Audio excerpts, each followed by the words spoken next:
I forgot to click the button to start this. I forgot to click the button to start this. Oh,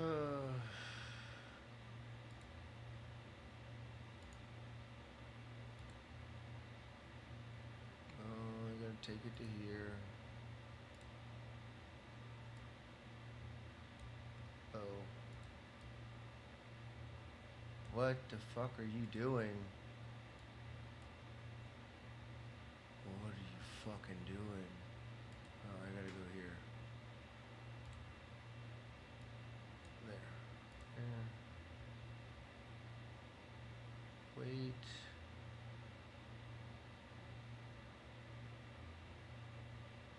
No, it's there.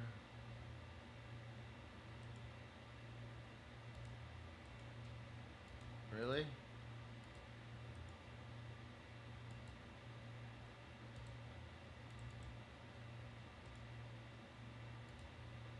Okay.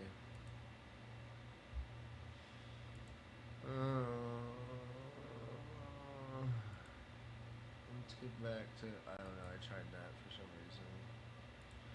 We need to get back to this.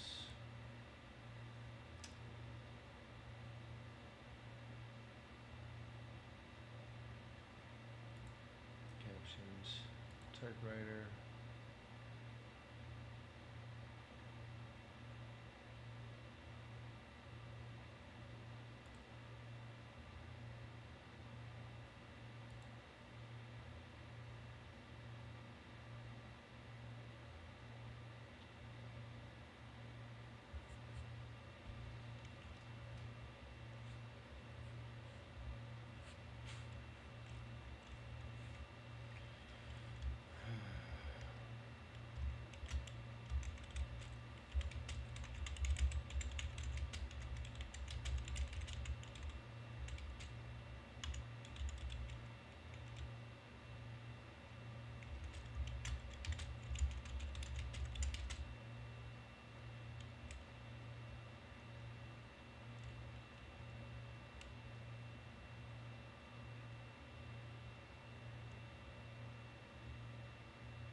video.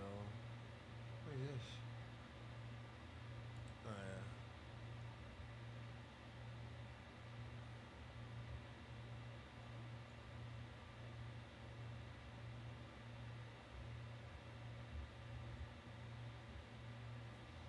Born to loot.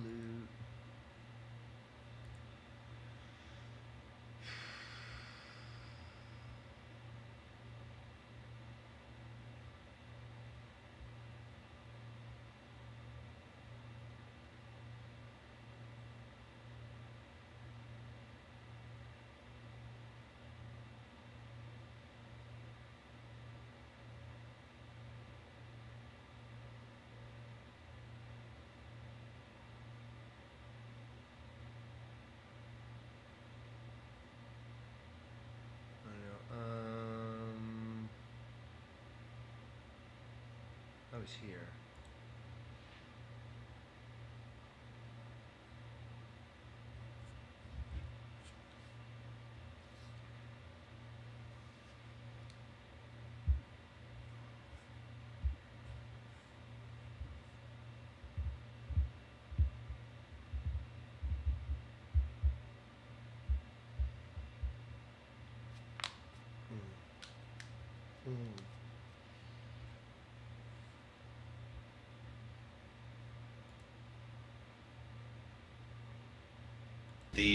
The last time sauce, barbecue. there was this town. I don't know if you've ever heard of this, Aspen, Tennessee.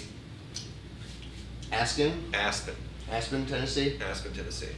So after World War II, Aspen, Tennessee had been taken over by a lot of people who were draft dodgers, or people who they wanted to be in places of power, but they didn't want to go overseas and defend the country.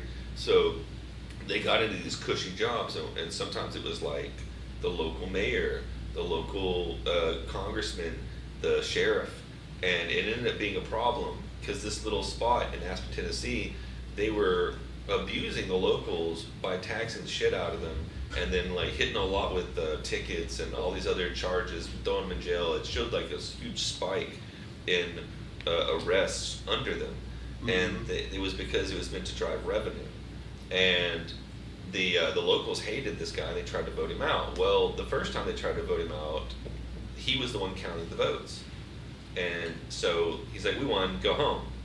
So they were pissed. They waited like 2 years or so much to do it again, and this time they had everybody in the county that was going to vote for the sheriff, as well as like trying to replace their Democratic representative. They were like, "We're going to vote these people out." And they counted everybody before, because it was a small town. They counted everybody, and they had blacks and whites. They had already crossed. We already kind of had crossed the Rubicon as far as like we're not as racist anymore, because we went overseas and fought alongside you. We spilled blood with you. Yeah. So they came back. Aspen was notoriously racist, okay, back in the day, and so even after World War II. So what had happened was this black gentleman was going to go. He was going to go vote at a mixed location, because they had whites only, blacks only, and then mixed locations. Mixed locations, you could vote, either one could vote. Well, who was manning it? One of the sheriff's deputies. So as he goes to vote, the deputy tries to scare him off. It's like, "This ain't for you, boy." And he's like, "I'm going to here to exercise my right." And he walks around him, and the piece of shit uses a blackjack. I don't know what those are, but he knocks him out. He basically wallops the shit out of him, hits him in the back of the head. Could almost kill him, right? Mm-hmm. Knocks him down. The guy doesn't get knocked out entirely. He starts to try to get up, and he shoots him. Okay? This is a polling place, all right? At that point, society had a fucking enough. We didn't have the internet. We didn't have TV.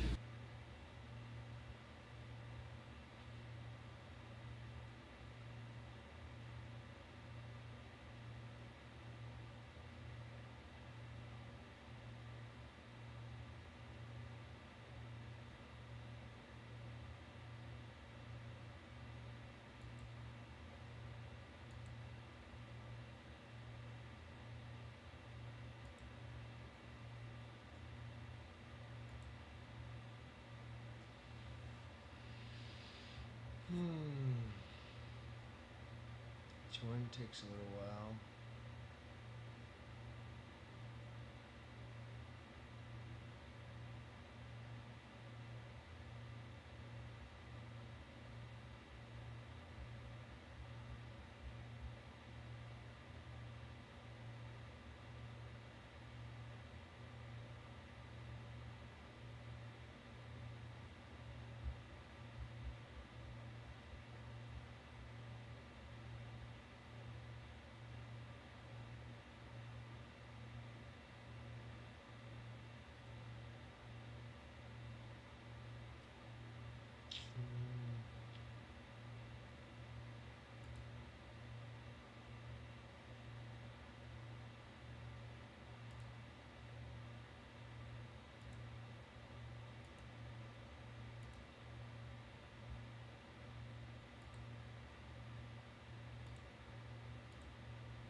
pee pee again.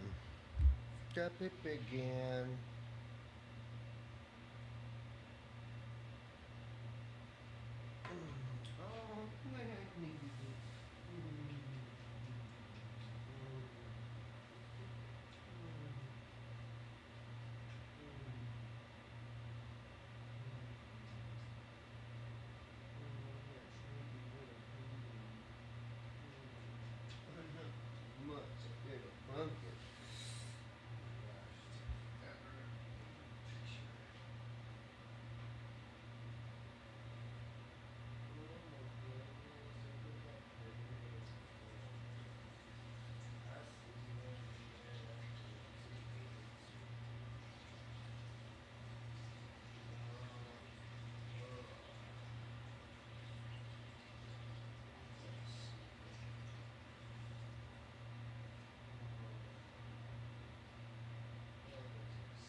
Such a sweet boy. Ooh, I wish I could fucking see these things. I can't enlarge it or nothing.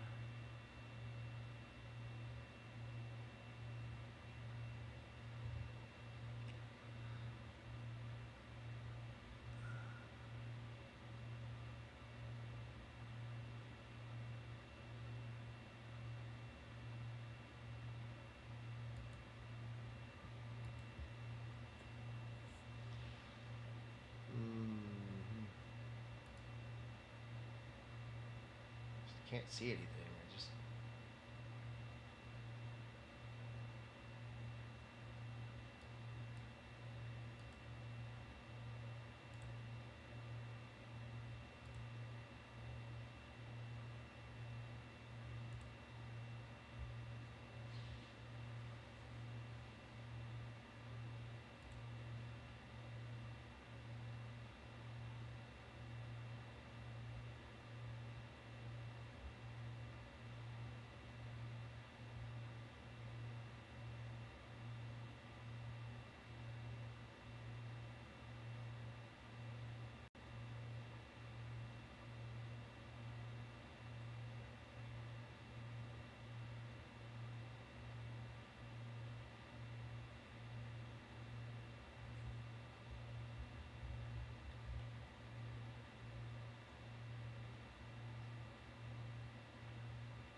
Okay, so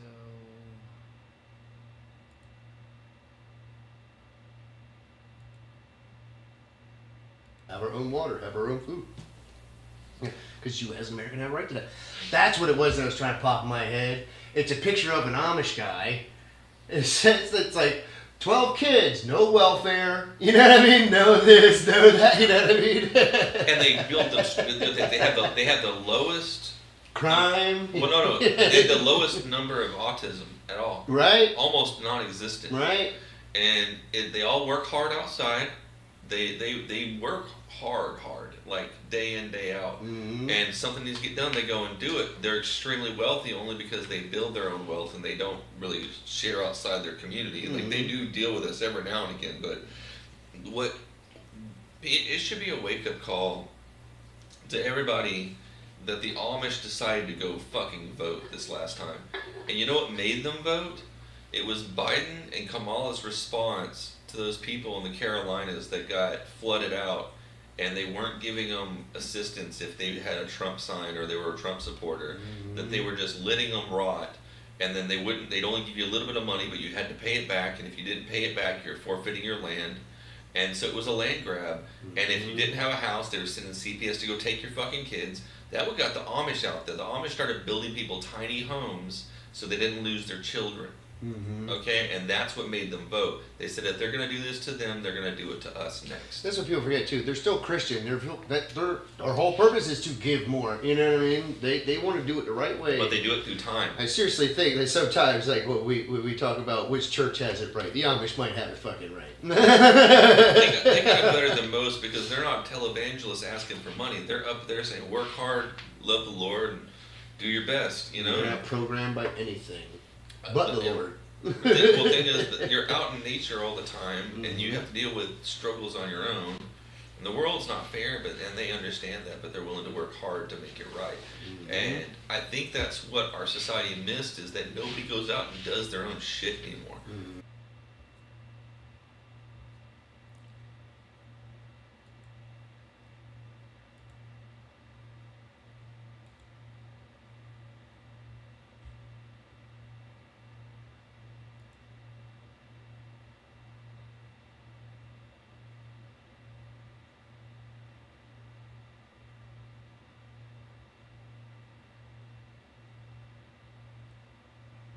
To load all the way at least.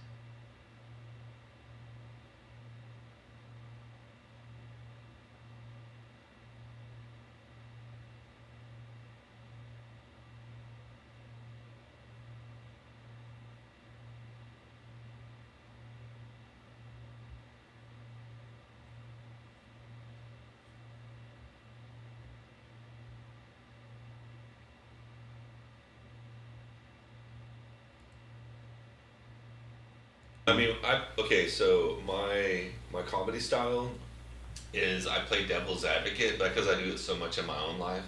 So I'm like, how can I make this more evil?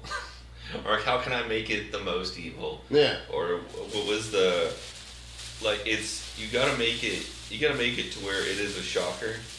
It's like even when you come off as apologetic. So one of my favorite ones was something that was based in truth, where I would be working at like a remote area, or I was in my car and I didn't want to get out. Like I can go to a bathroom at a gas station, but I just prefer not to get out of the car.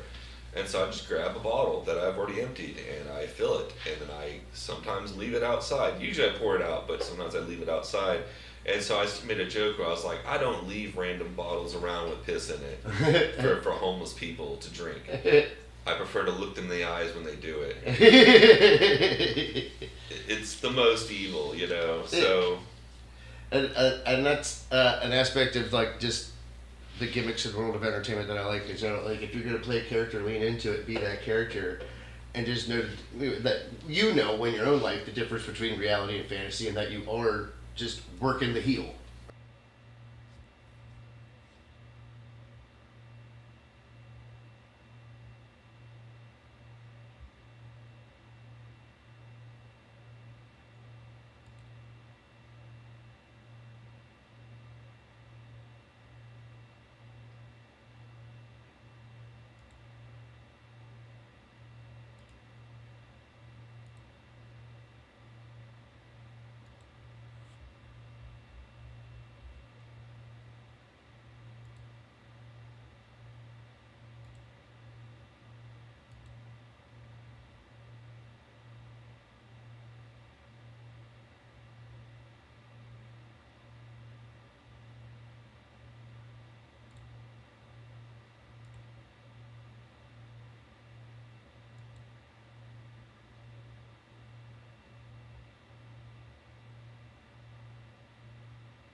pool, I'm kind of starting to get a little hungry.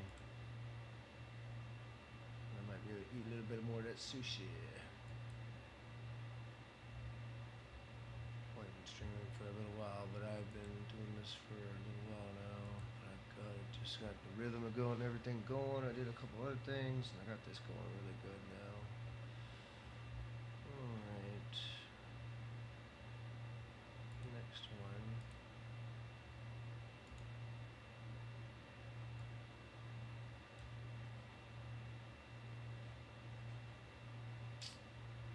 And I want to add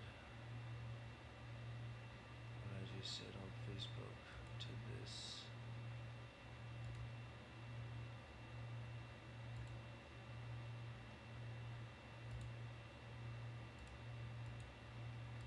Yeah? Fuck. Oh my gosh, what's happening?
Oh, that was really fast.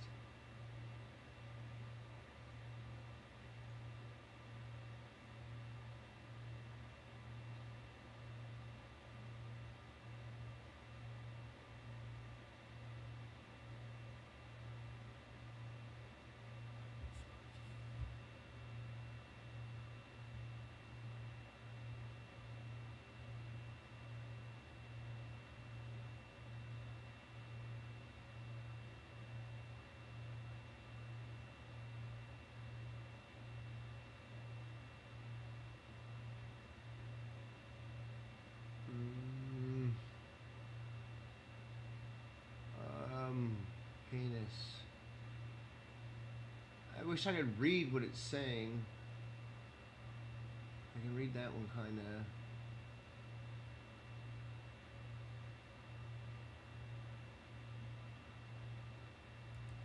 I don't want to put something that says bathroom on the thing. Chocolate's done. Next. Public. Publish.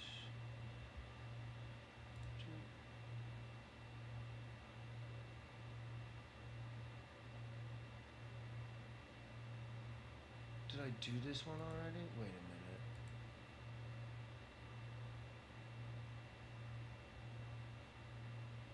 Yeah, see, I didn't do that one yet. So yeah. Oops.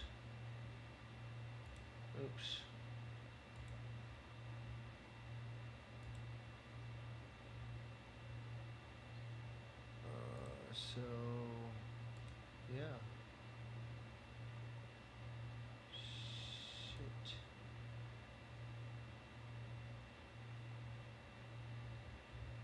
Let me go to my page. Yeah. So I want this.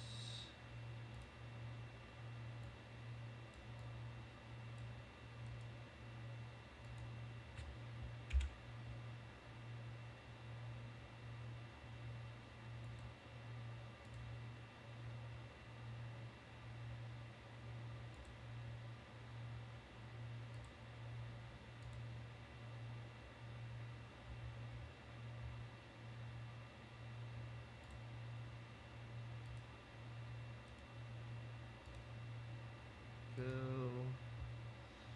I need to get that back under the description.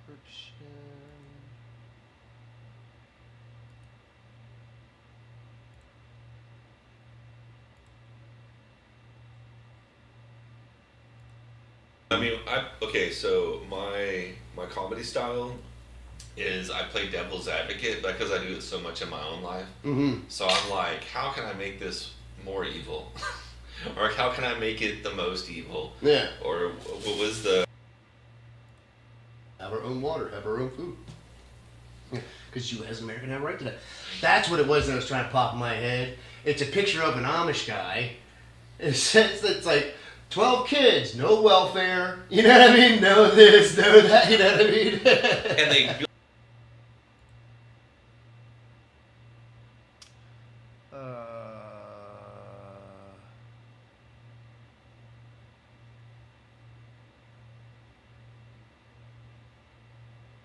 For the next one I need to make, which will be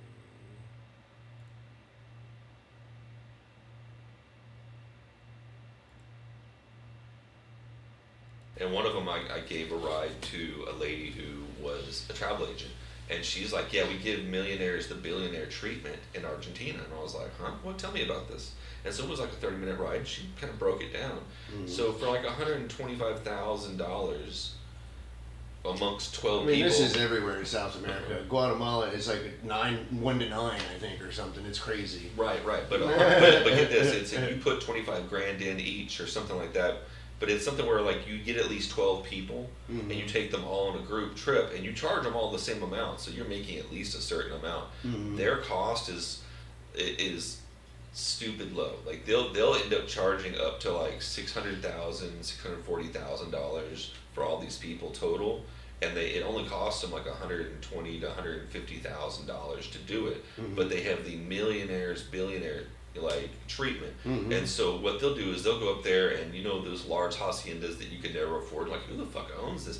Those people are running those. They've made deals with the locals, so they only give money to those specific locations, and they're making them super rich. Mm-hmm. But they're taking them out there, and they'll have like a month to just do whatever. You can go on the beach, you can get drunk, you can skydive. They'll take you out into the Amazon.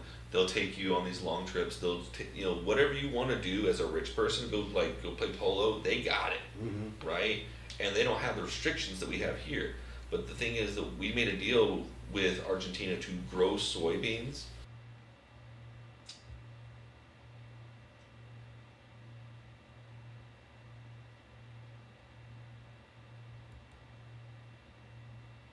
I know I'm not a great one, but I think I'm on the same lines as what you're probably thinking. Like how you perceive yourself as I'm just one of the watchers, You can be one of the watchmen. You don't type have. thing. Well, you don't have to be a silent observer. Right? No, it's the watchman on the watchtower that alerts the kingdom on Oh, the yeah, inside when of what the fuck's going on. Right, you kind of see what's happening beforehand. Right. You're Kind sounding of the go back to bells. us being comedians and the seers of the time, or the watchmen on the tower too, to see the signs and the shifts in the world. One of my jokes that I was going to work on more was being like, the only people in this world who really see what's going on are the philosophers, right? The comedians, and what was the other one? Can't really think. I'm trying to remember right now. There's the philosophers, comedians, and Another woefully tragic. and the artists. I think I was going to say the artists. Vision. And so sadly, so I was going to be so I think that's where so you have philosophers, artists, and the comedians are the only ones that really see what's going on. And sadly, those are the three top when it comes to suicide. And it's so scary how many because them have been influenced and stuff by things because they've lost their true creativity in some degree because they get sucked into an ideology.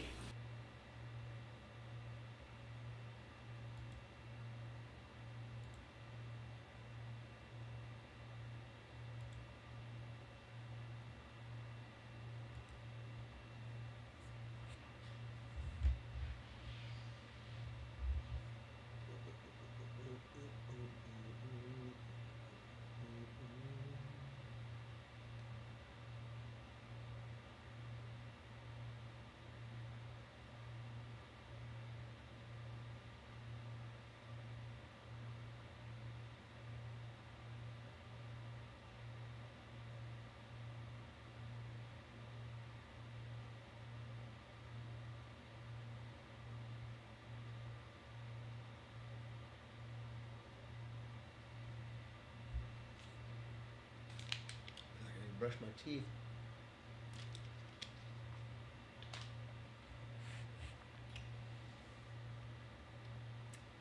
I gotta brush my teeth and eat some sushi.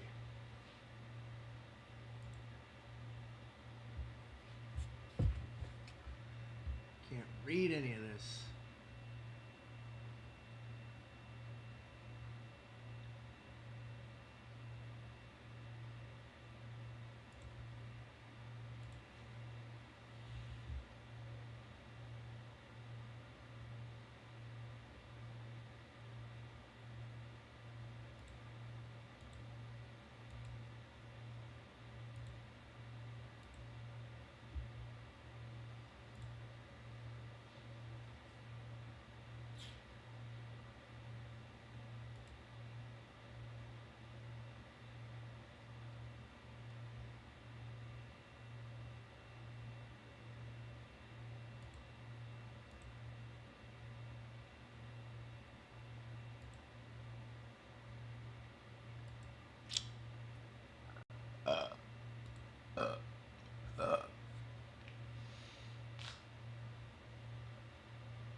Man.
think that's pretty good. I don't know. Maybe.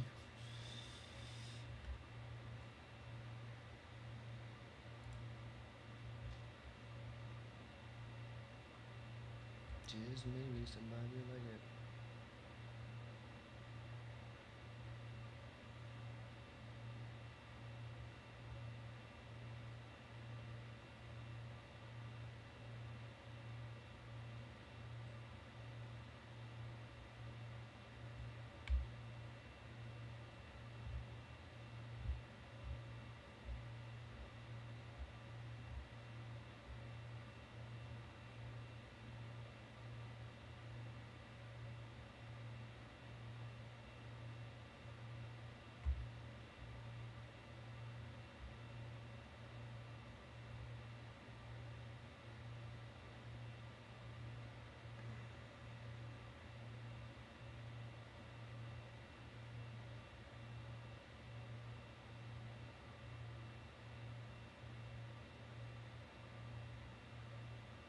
That's crazy.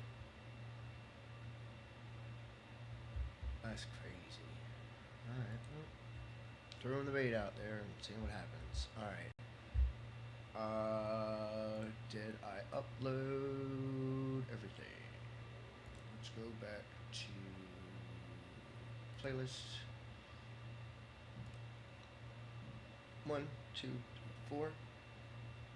So I did not upload this one yet. I believe that's the last one, right? Roll the Watchman.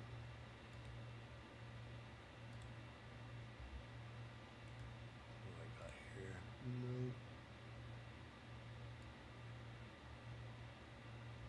Yeah, I want that though. Oh my god, stop it.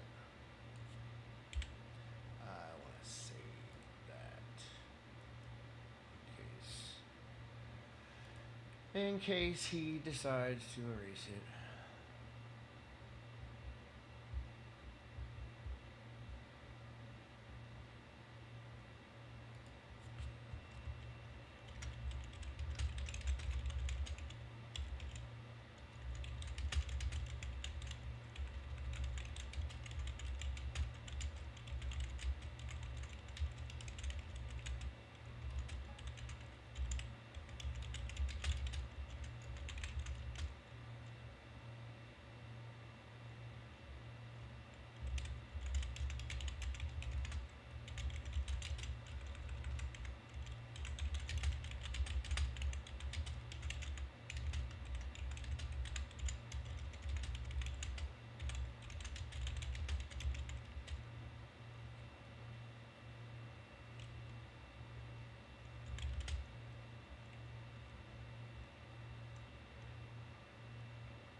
Okay, so that's 5 clips from his video, and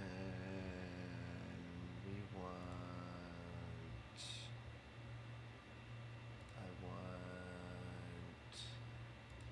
Have our own water, have our own food. Because you as an American have a right to that. Okay. That's what it was that I was trying to pop in my head. It's a picture of an Amish guy. It says that.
Soon I'll have all this shit done. And then, then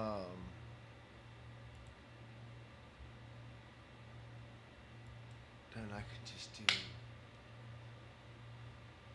go back to doing regular shit. I can go back to doing the show on a regular basis. And I can just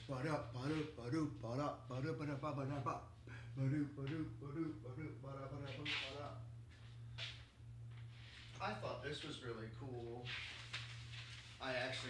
I'll be honest, I threw my first one away because I know I missed one. Like I just was like, oh my gosh, I know I missed one, and I know I missed one on one of these too. I breathed wrong. It was the last one. Is this last one I did? Is this the last one I did? This might be the last one I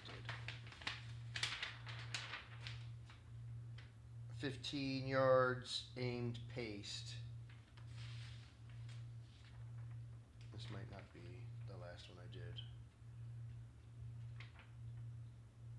That's 15 yards aimed paste. So I missed him once, but I got all 20 bullet holes in there. I did 2 clips. 1, 2, 3, 4, 5, 6, 7, 8, 9, 10, 11, 12, 13, 14, 15, 16, 17, 18, 19, 20, 21, 22, 23, 24, 25, 26. Okay, never mind. This is the last one. There's like 29 holes here. Yeah, because you can see there's 3 there. Like I hit bam, bam, bam in the same fucking spot, and I hit, there's a double down here. That's pretty wild.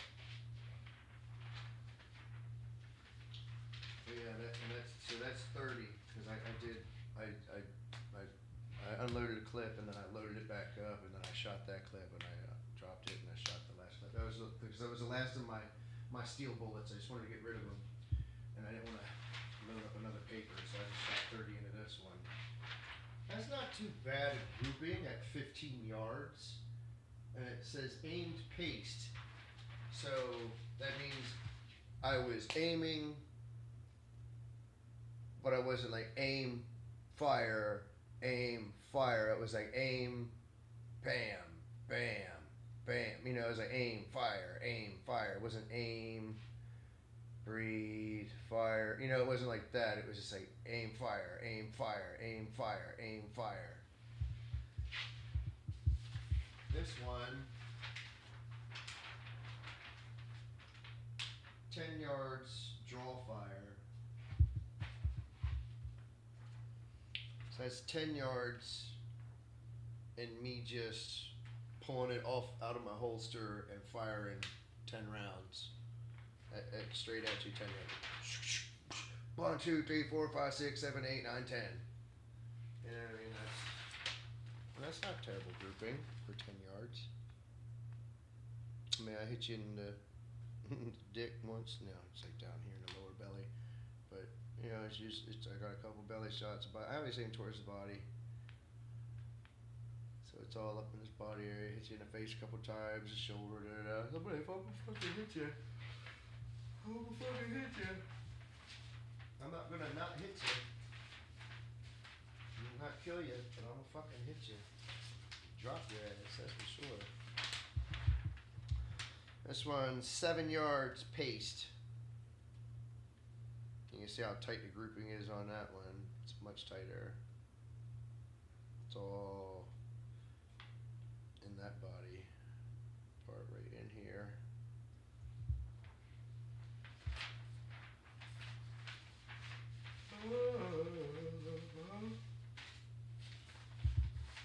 This one is 5 yards fast fire. So that's just right up close and personal, and I just meow meow meow meow meow meow meow meow meow meow. And that's like all right in there. I got like what? 1, 2, 3, 4, 5, 6, 7 that aren't right in the dead center. That's pretty wild.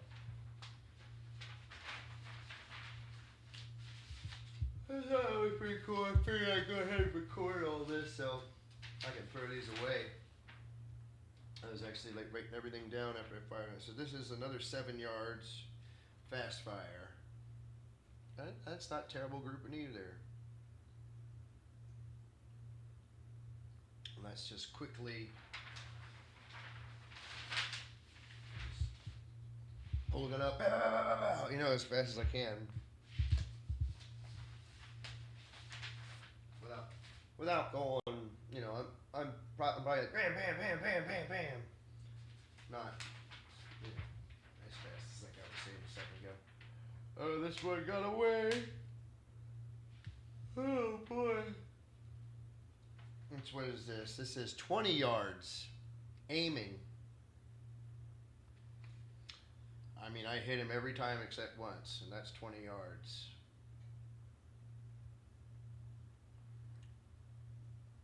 This is just with a Glock 43X. I don't think I have any in the actual center, but I mean, it's body.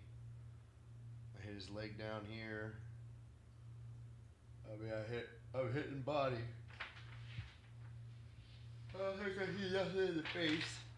I got bullet holes here. Oh, that's the throat. So I mean, I can. That's aiming 20 yards. 20 yards too far. So but I'm like, and that was like, breathe fire,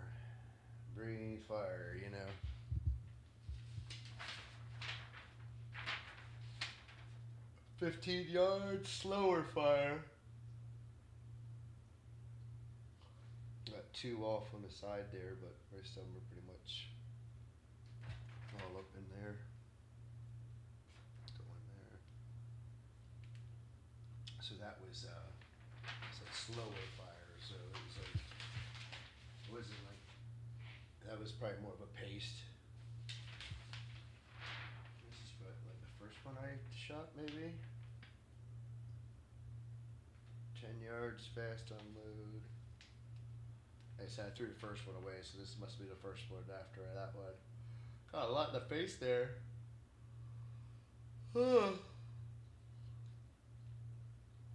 Good times. Fun stuff. I didn't even take the whole hour. Lucius sat in the car with the air, not the air on, but I had the windows down and he was sitting in the shade.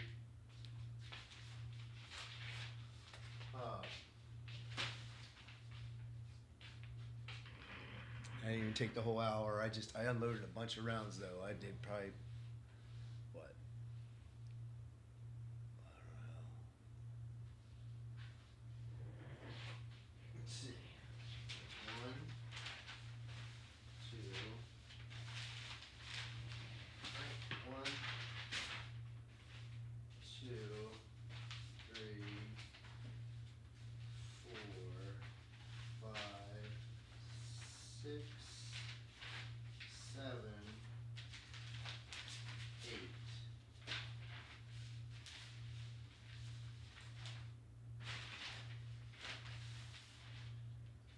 8 times 20.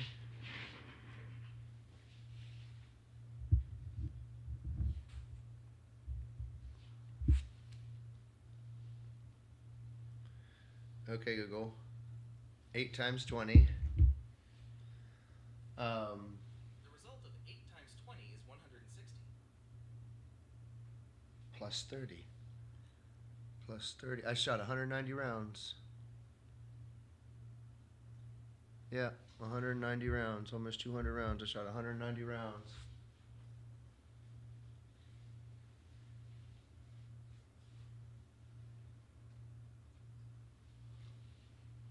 Less than an hour. Just bow, bow, bow, bow, bow. Bow, bow, bow, bow, bow. Bow, bow, bow, bow, bow.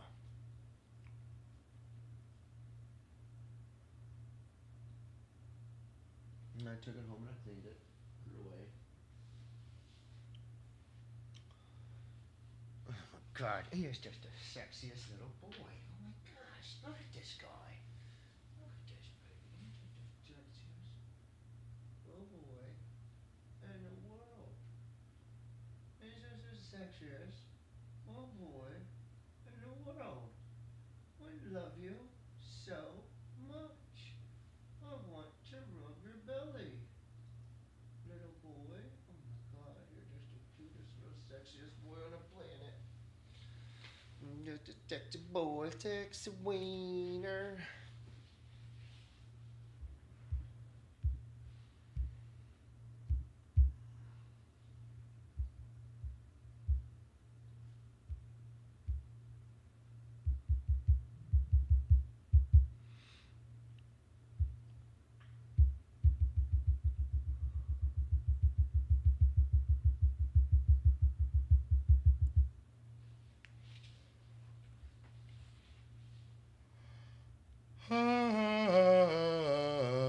Okay, so I deleted all that, and we need to download Kenwood's episode.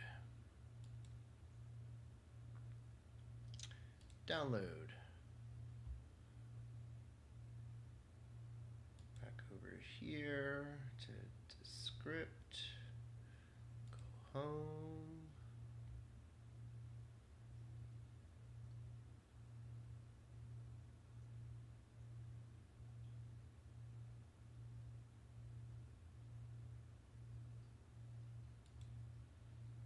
I already updated. Why are you giving me advertisements? I hope I get all that free shit.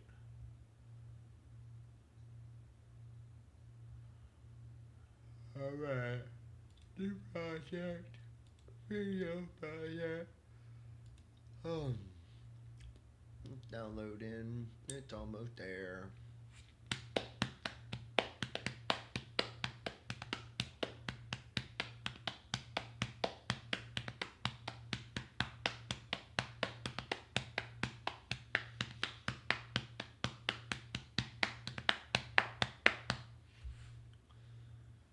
You know what?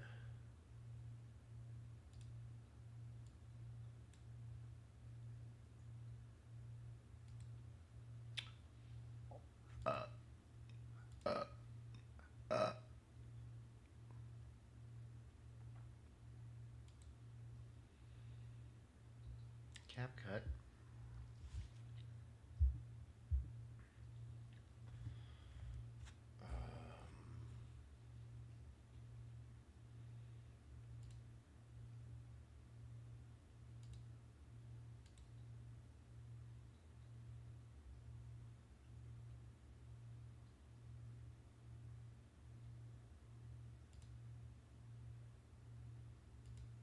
That one.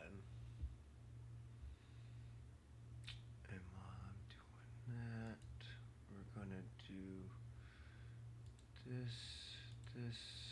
We're gonna open his video. So we have. Oh yeah. So I have his link. Share. Copy. Okay. So I'm downloading that. This is in here. This.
Now let's go back to CapCut. And we're gonna put out here, create project.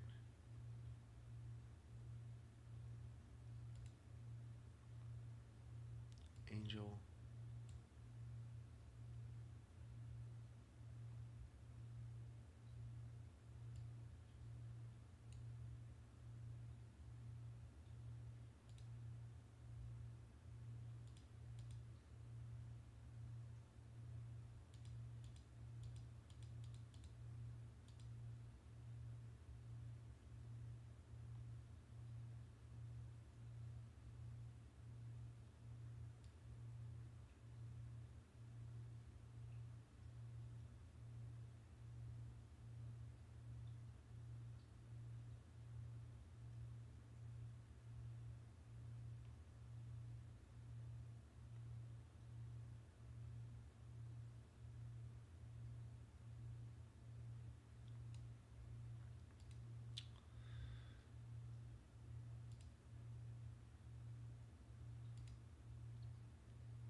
Turn up all the way.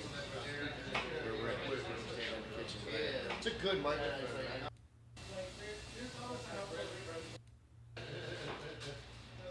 Well, between the traffic and then actually like gathering my charger, I have like I lost my good charger like a week ago, and so I've just been bouncing between like 9 shitty chargers that are floating around my house. It's like grocery spending $15 on a good wire. I wonder how well this was picking up on the microphone. I'll set the microphone more here in the middle of the room. I can do a quick check on YouTube. That's the fun part about doing the live stream. So about 12, we'll just do 12 minutes.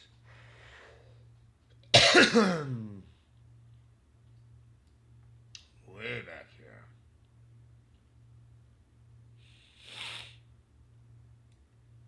I'm going to 13.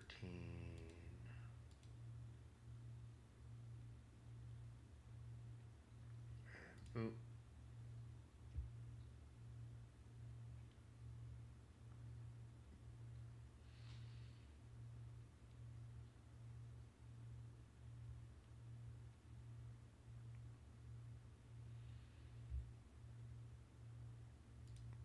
Boop.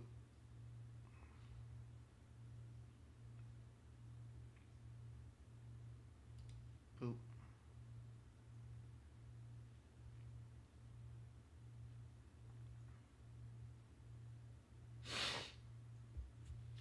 That was easy. I just wanted to clip that. I mean, that's before.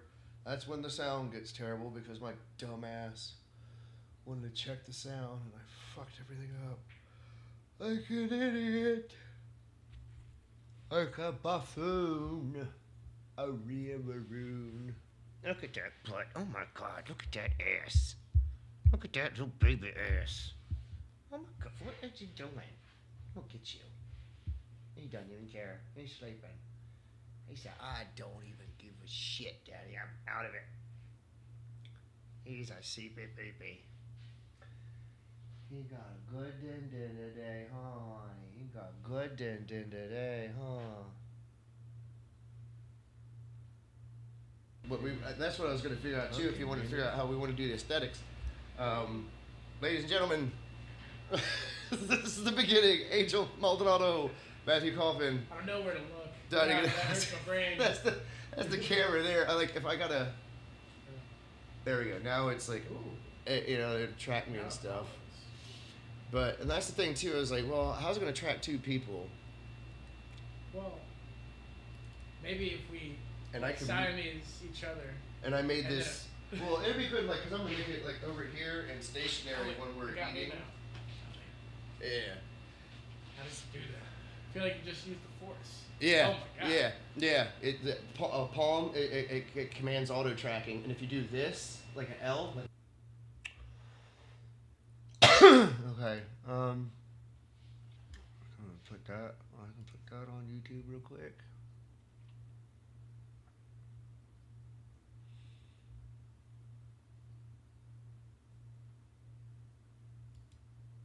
Mhm.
I don't really want to use it.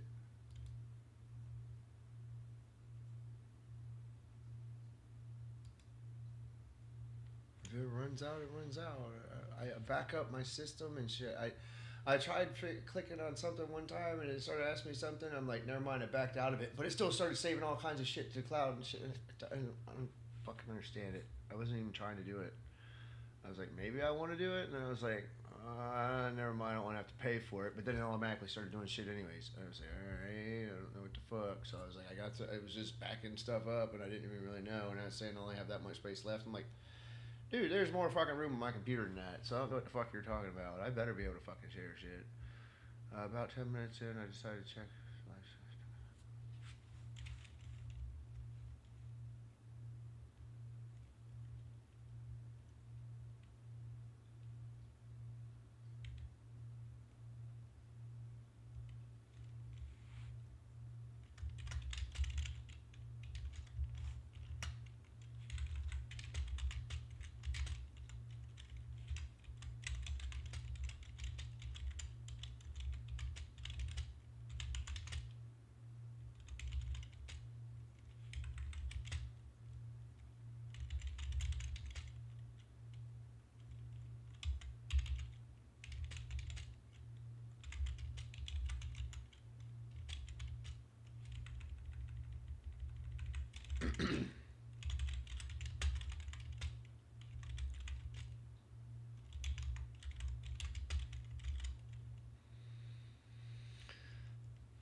Okay, Google.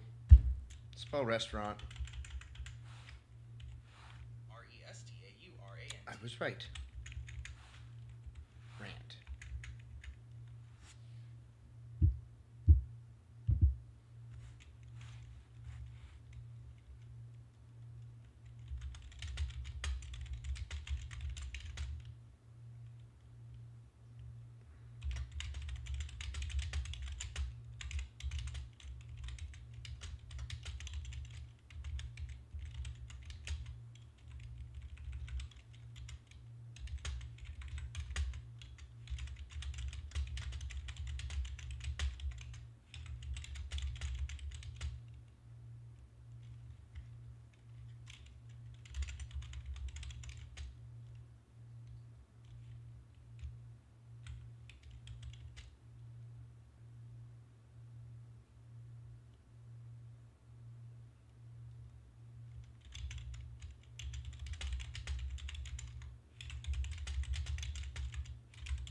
exactly how to hit that edge of Flavor Town, and Right. and not could cross into like Salt Bomb territory.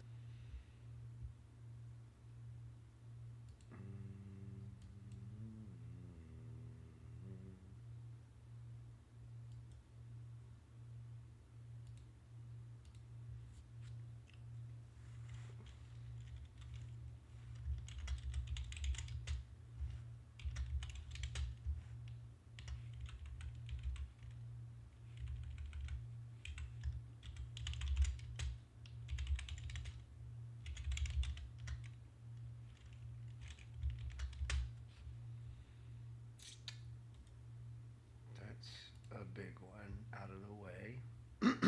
Fix that. I'll put that in show clips as well. Why not?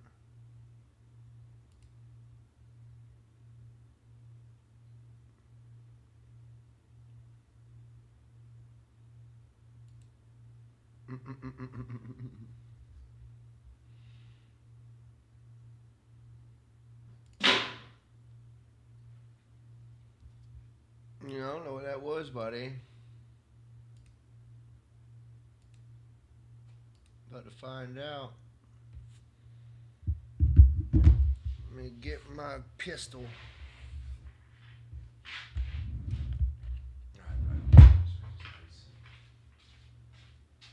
What happened? Wait till my trash can fell off, but that should make that out of place. That's really weird. Oh! Oh! Shit.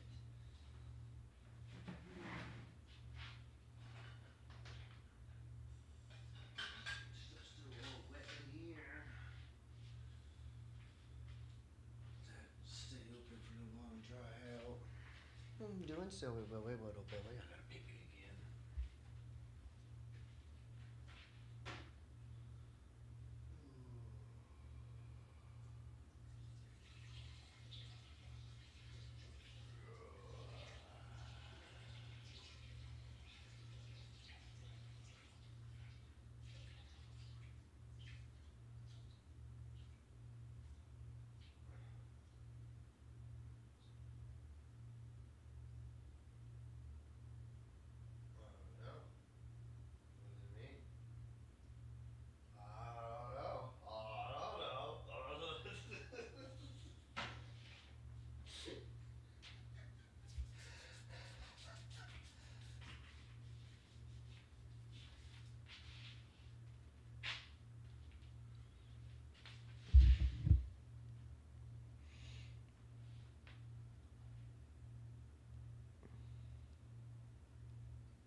Kind of want to just listen to Hell's Kitchen, but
so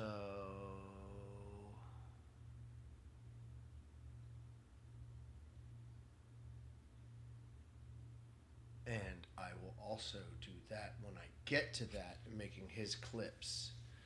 But we're on him right now. I got him up.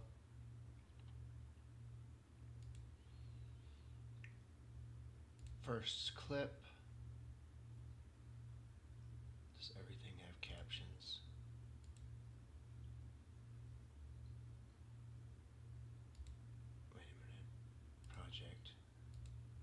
whole thing, I want to have captions.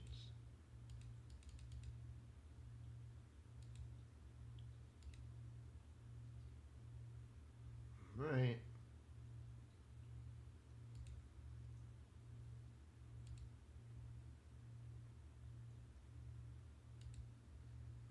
Right. That's the whole thing. Right? That's the whole thing. That's the whole thing.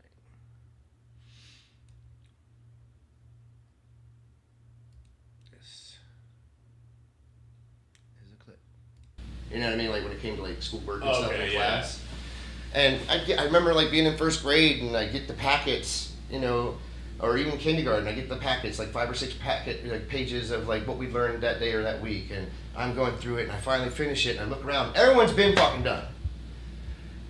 And after I learned like psychology and stuff like over time and I grew up and I realized I'm not stupid. They thought I was stupid. What it was is I was so focused on trying to make sure I get everything right, don't want to screw it up. Because I also didn't understand my trauma that I had.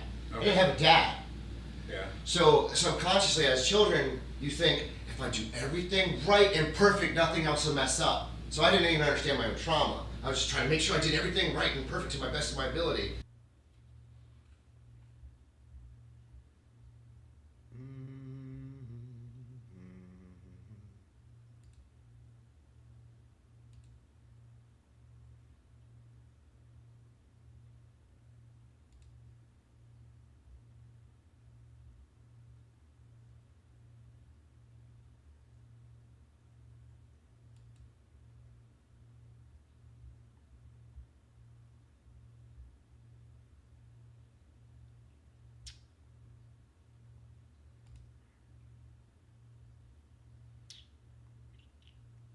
Just do one at a time. Fuck it. Here, upload this, downloads.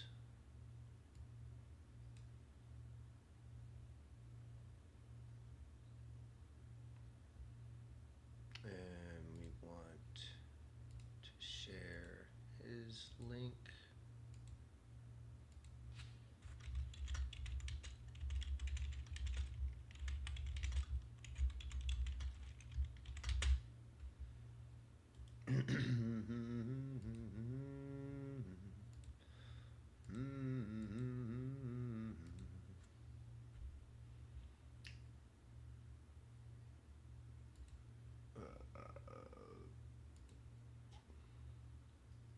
We need the guys in the white coats to come around and say, hey, sweetheart, there's a nice bed for you and a nice place for dinner. We can help take care of you. And like I was saying, the thing, we need to make centers that are asylum-ish, but you know what I mean? But for, you know, like regulated. Because that's what happened. That's why they shut down all the asylums. Only like, there's like 1 asylum or 2 maybe that were doing like poor practices on their patients, and they shut every asylum down in the country. And now you have all these homeless people that are just like wandering around, don't know what the fuck to do, you know what I mean? So we need established situations, and the church has failed. That is a big failure. And that's why like the government started taking over so many things, because and that's why there's separation from church and state, because the church is supposed to take care of the social issues. We're supposed to take care of the elderly. We're supposed to take care of the poor. You know what I mean? Watch any old film or film depicting like old England and stuff. Where's the homeless people and the prostitutes sleeping? In the pews is in the churches. Okay. You know what I mean? There's never a lock on the fucking doors of the churches. Right. Why does Joel Osteen not have fucking 700 fucking homeless people living in his mansions with him? That's fair. That's Back fair. where the home I left back home, we started a homeless outreach ministry like 12 years ago or so. My former pastor and his wife, and they have 2 houses, one of which I helped them get, and I it's a whole thing. I want to get out of it, and they don't understand why I'm upset with them, and they're upset with me, and it's a whole thing. But they're still doing the right thing. Okay. You know what I mean? Like whatever personal issues we have, they're doing what the Lord told them to do. You know what I mean? And they have these 2 houses, and they take care of 12 to 16 people at a time. Okay, damn. And there's, you know, we learned over time we have to make some requirements and stuff and whatnot. So No needles. you have a grace period, but eventually you have to pay $125 a week. and we'll help you save the money. But you don't have to buy food because we have all the food there for you. We have Right. all your amenities and clothes and this, that, everything you need. You have full run of the house however you want to live there. And then we'll help you save money. But of course, you have your extra money if you want to get cigarettes and this and that or whatever. And then we'll help because it's not a handout; it's a leg up. Help you Right. get into that situation where you can go be a productive member of society. Right. But we need facilities because we mostly help people that can help themselves or just in that situation. But we need facilities like for Diaper Lady for people who can't take care of themselves. Yeah.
Dice, vamos a meterle, tira, tra, tra, tra, tra, tra, tra.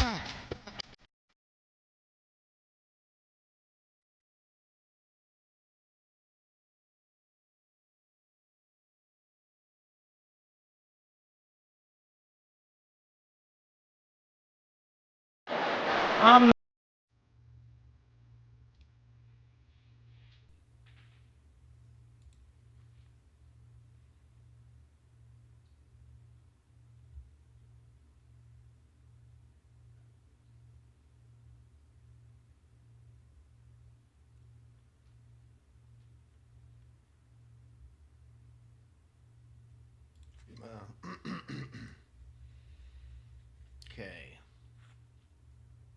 Great. Upload.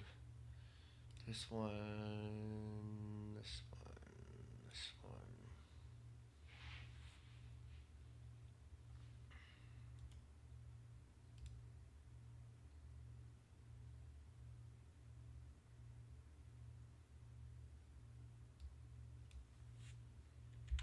Check that.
It's a grifter. He's a grifter. Oh my gosh, because he fucking says things that people like and knows his audience and believes what he says. That makes him a grifter.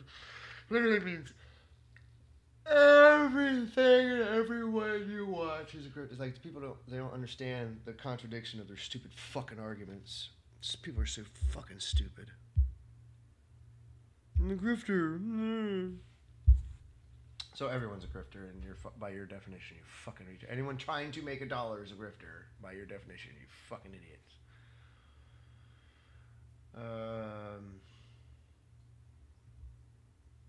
I need to. What's next? I need to make another one. This one. It's John. I forget what it is. It's John. It's one of my favorite scriptures. I can't think of the number off the top of my head. I was reading it with a girl one time. It's crazy how fucking full circle this went, though. This was in my mom's bedroom, like my entire life growing up as a kid. And I would always look at it every once in a while. And I never read because I couldn't really read, you know? Right. And then as I got older, and I found, God again after being an atheist for 16 years, I was talking to this girl who was like the music leader at the church I went to. And she was like, man, I've been reading this scripture, and it's really cool, and it's just really deep. And what it is, it's Jesus talking to the Father, asking and praying, hoping, and I pray that all these people become one with me as I am one with you, so we can all be one together. Okay. Kind of thing. And I was like, and I looked at that picture later, and I was like, holy shit, that's the same scripture that was sitting in my house my entire life.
Oh, look at that butt.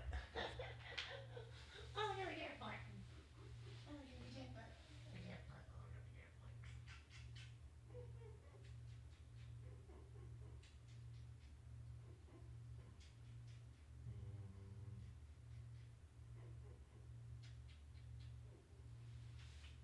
It's so funny. It's so funny. He just sits there, he doesn't move, but he opens his eyes like, what happening? What happening?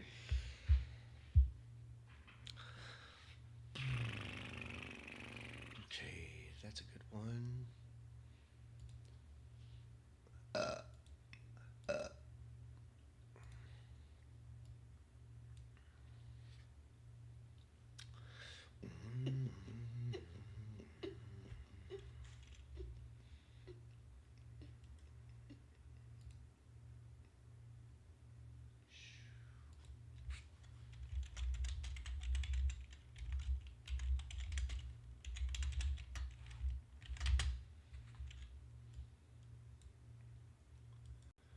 Gotta double check.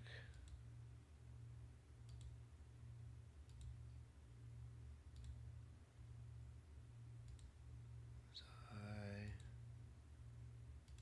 properly?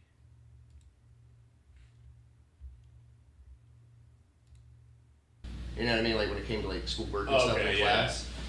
And I remember like being in first grade and we need the guys in the white coats to come around and say, "Hey, sweetheart, there's a nice bed for you and a nice place for dinner. We can help take care of you." And like I was saying the thing, we need.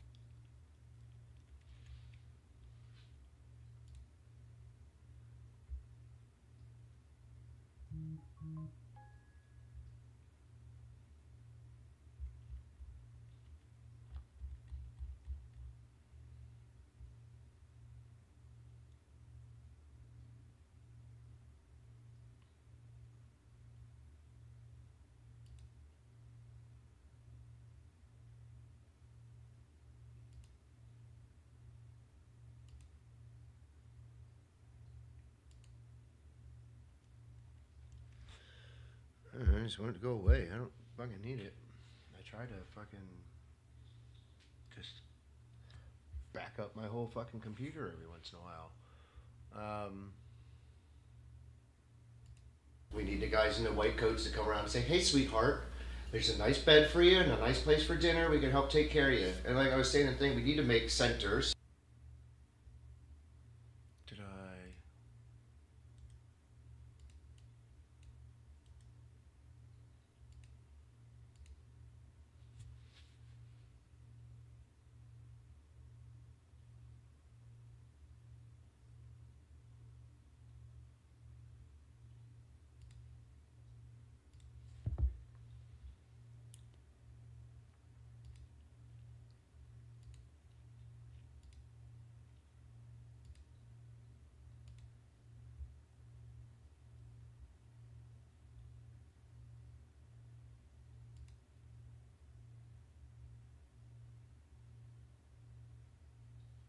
Wish Instagram shared like Facebook shares, but it's so weird. It's like you have to make a picture and then da da da. I just want to put these links on a picture, but I could do it on my phone, but I can't do it on my computer. But everything I want to do is on my computer. So stupid. So stupid.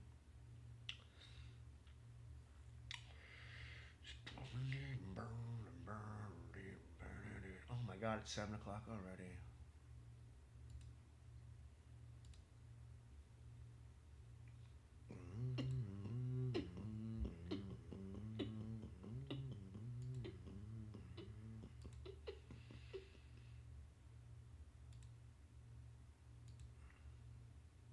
I was like, really, dude? I don't even think about it.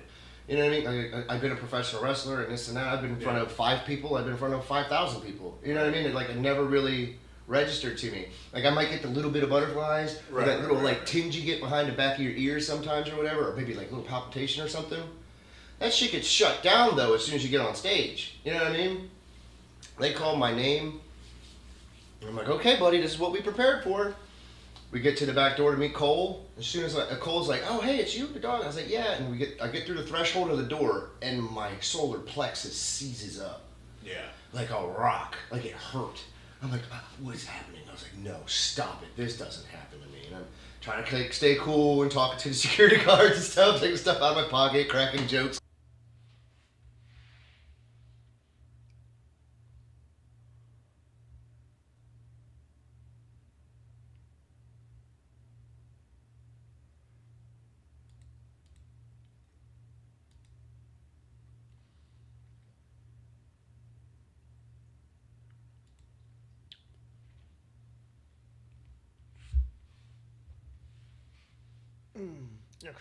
Oh, God, he's such a cute little stretchy little stinking butt. And I love him. I love him so much. You got any rules about what not to talk about? No, like I've only said like basically this is like a platform for you to be able to tell who you are, where you came from, what your intentions are in comedy and whatnot, and everything. And I say as the spirit leads, however the conversation wants to go, we'll go there. Okay. As you know, I'm willing to go as deep as I tell everybody. I'm willing to go as deep as you want, as long as you're willing to stay civil and not get contentious. Yeah, that's fair. I mean, I'm sure. That's a good rule. I mean, men, when we talk, we escalate our voices sometimes, but we're not being mean or angry. It's just like we just like to be heard. Yeah. No, I totally get that.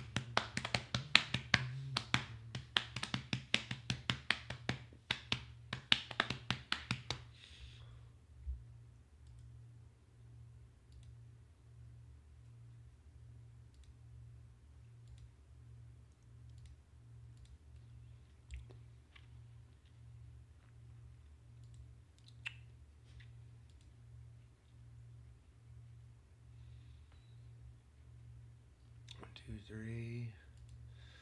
This will be 4. And then 5. And then we can get Mandlado. Mandlado.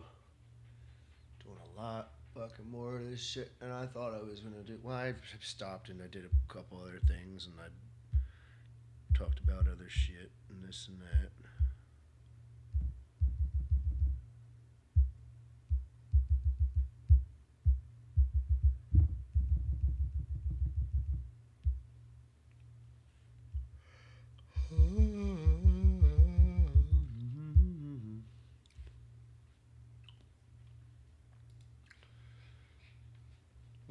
Yeah. Oh, did you take a nice little nap, buddy?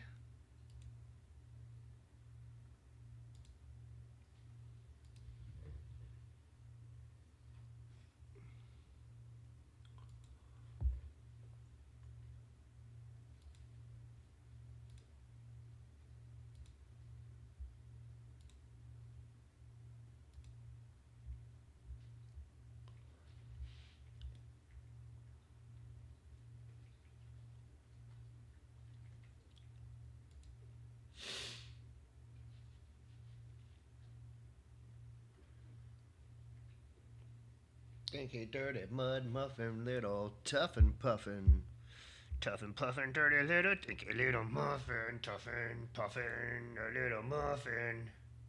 Stinky, dirty little dirty butt.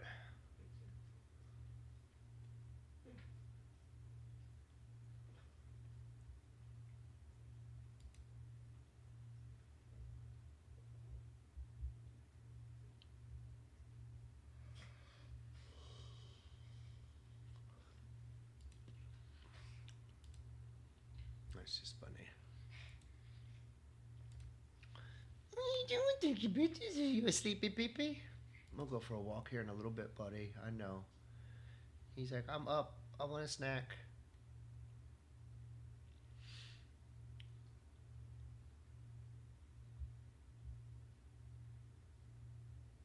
Ignataro for some reason, and of course the little drummer them, because God forbid we call a boy a boy. All right, time to put up the 2020 Christmas decorations. First, ethnically accurate Jesus goes right here next to Father Mary and Mother Josephine, followed closely by the 3 genderless wise people on their bird scooters, Tignataro for some reason, and of course the little drummer them, because God forbid we call a boy a boy. All right.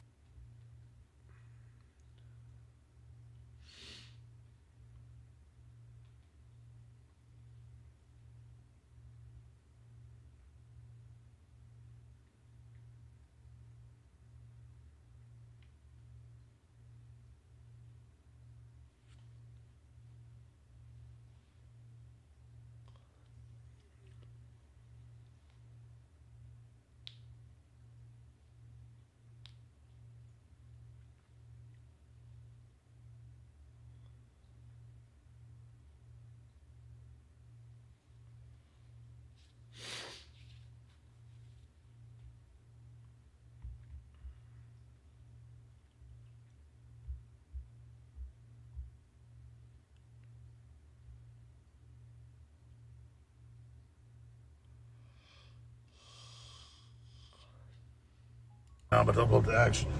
And the left has gone to a new level of evil. Ken Delaney, the MSNBC host, who got caught working for the CIA planning fake stories, the LA Times got fired, has come out and said, hey, it's okay that this Muslim shot these National Guard soldiers because he thought they were ICE. I'll upload the video right after this to X. I mean, wow. You have the CIA spook literally running cover for somebody that just shot in the head 2 National Guard soldiers. Holy hell. I mean, imagine the mindset of defending that and saying, well, you know, ICE is on the street and people are upset, so, you know, here's your message. How dumb do you think we are? So fucking insane. People are so fucking sick and stupid. It's insane, dude. Fucking insane.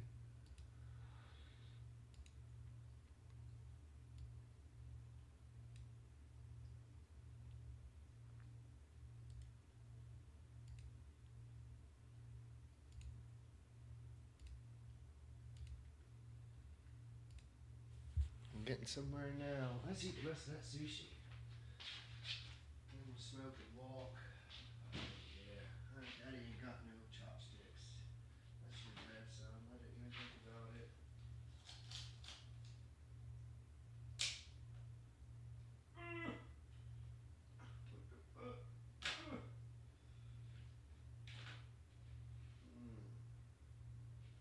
I was gonna eat it with my fingers. I don't give a shit.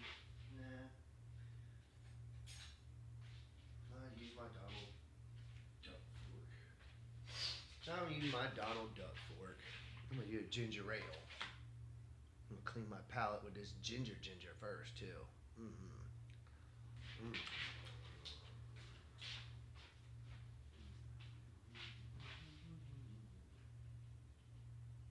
You don't want any of that, silly Willy. What was I coming in here for? Oh, soda. And I think I got some cheese cut up for you. You want some cheese? I'll give you some cheese, baby. I'll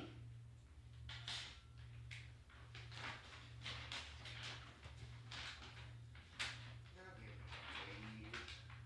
I'll give you some cheese.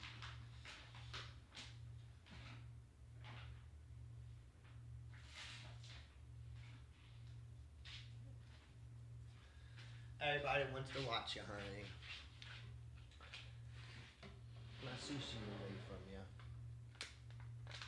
Everybody likes watching you. Nibble, nibble, nibble. Get your little cheesy snack. You like your little cheesy snack. What do I do with my fork? Oh, my neck.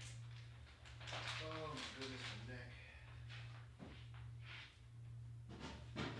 Always hurting, always cracking. My neck, my back, everything always fucking hurts. These little bitches think they're so fucking cute and they don't know how to do shit. Oh my gosh. Put a lot of wasabi on this first one since there's a lot of wasabi already there. You don't want this, you'll stick your face in it.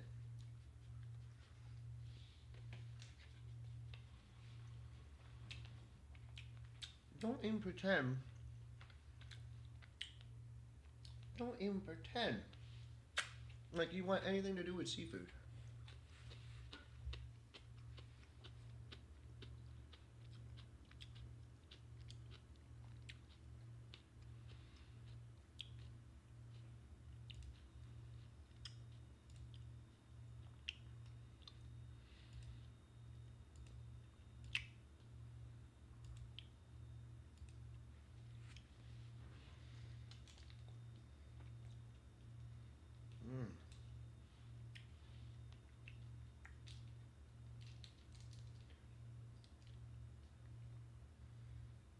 I don't really like soy sauce, but I saw a video the other day and it made me want to put some soy sauce on some to try it. Yeah. A little bit of this.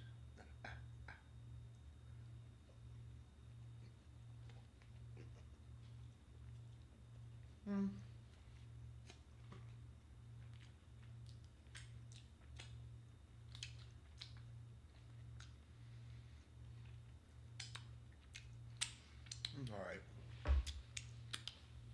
A little soy every once in a while is not bad for men. Any massive amount of soy is horrible. It's pretty good. Not as good as pink Himalayan salt, though. If they can liquefy, I want liquefied pink Himalayan. Let's just do that. Let's just.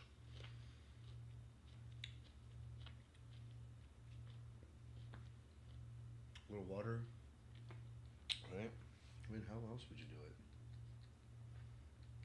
Let's just liquefy some motherfucking pink salt. Yeah, just melt it down and encapsulate it somehow. Hit it from the back, hit it from the back, hit it from the back, hit it from the back, hit it from the back, hit it from the back, hit it from the back, hit it from the back, hit it from the back, hit it from the back, hit it from the back, hit it from the back, hit it from the back, hit it from the back, hit it from the back, hit it from the back, hit it from the back, hit it from the back, hit it from the back.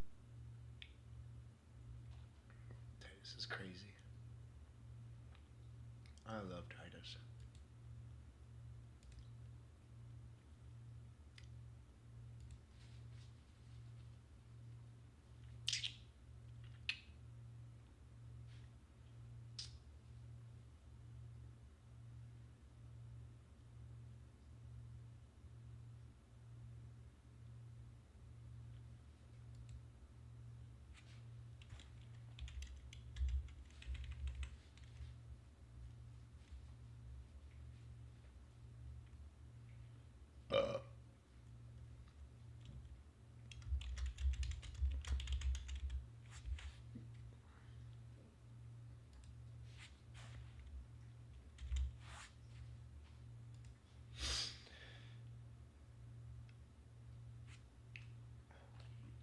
Big old piece of salmon. Definitely need that in my life.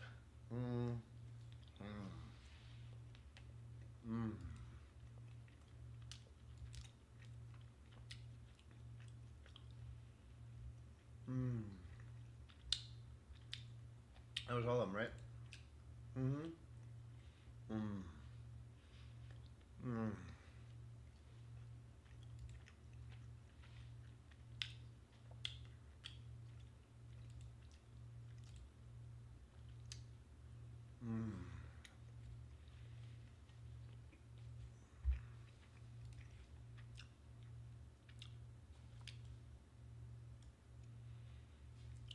Elite. And I need this one.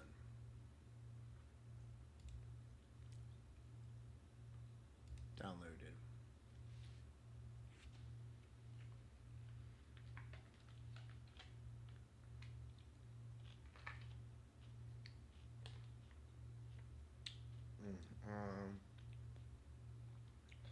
I love wasabi, man. I don't understand. It's some amazing shit. Wasabi.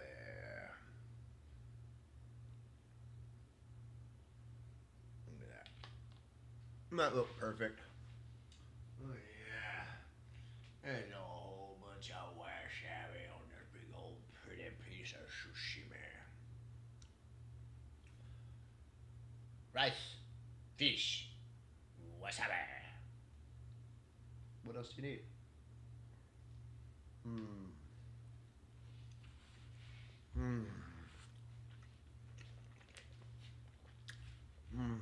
Don't even look at me like you would eat this. You know you won't.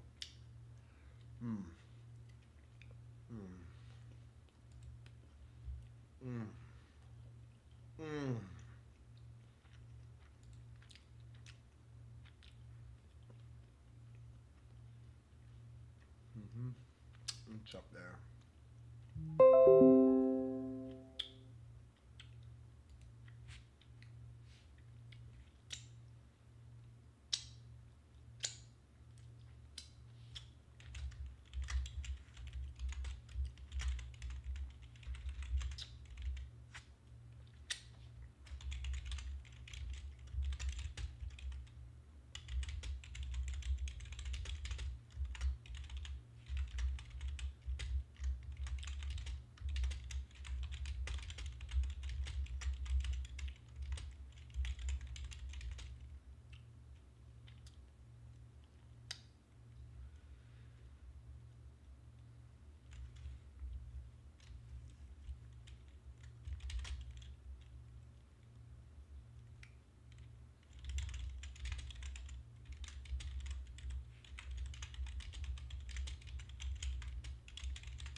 I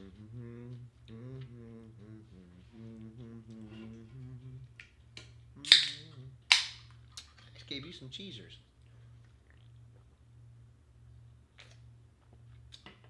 Look it away like that. Mmm.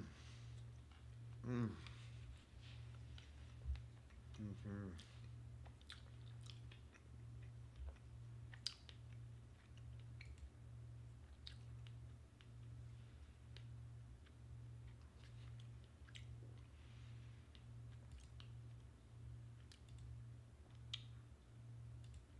Now we're on.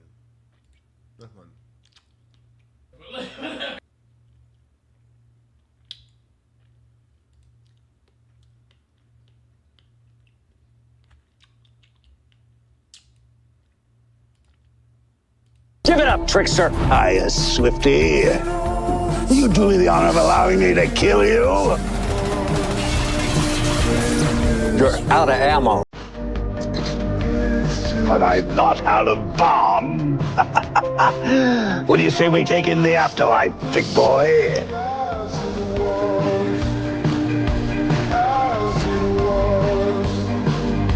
I don't like the looks of this. Citizens of Central City, I am the Trickster, here to rescue you from the menace known as the Flash. Oh, and to save the darling of my heart from his fiendish affection. Ta-ta for now.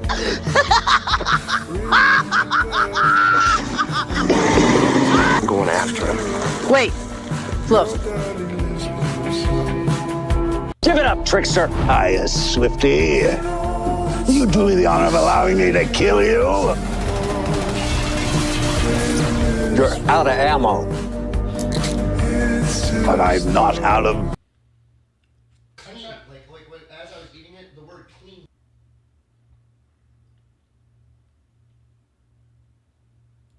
Guardians of the Galaxy, Chris Pratt. We will smack your ass right back to sitcoms, bitch. That's right. That's right. I have a live studio audience all over your ass. You'll have 4 cameras, and I'll kick. Go. Just finish. Yeah, and here's the one. Here's the one. This is it right now. And Sam Jackson. Oh. Let's not do Sam. No? Let's not do Sam. What are you talking about? Just don't do Sam. What do you mean no Sam? You specifically told me back there, we're going to all the Marvel bitches up, especially the one with the eye patch. Okay, all right. Well, I ain't afraid of Sam. I ain't you, Sam. I ain't afraid of you. Okay, I'm not. You know what? I'm gonna go for it. Sam, you don't think we know you got a lazy eye up under that patch, bitch? Huh? You lazy-eyed patch, bitch? Wait, I'll kick your ass. He's not with it. He's not with it. I'll get the bat flying all over your ass, Sam. Okay? Guardians of the Galaxy, Chris Pratt. We will smack your ass right back to sitcoms, bitch. That's right. That's right. I have a live for it. Sam, you don't think we know you got a lazy eye up under that patch, bitch? Huh? You lazy-eyed patch, bitch? Wait, I'll kick your ass. He's not with it. He's not with it. I'll get the bat flying all over your ass, Sam. Okay? Guardians of the Galaxy, Chris Pratt. It's crazy.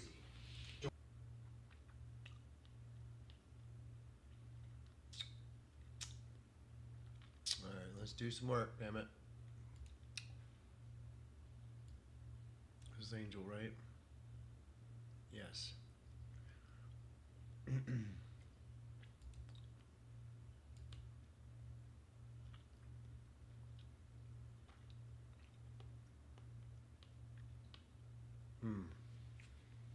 I love that row, man.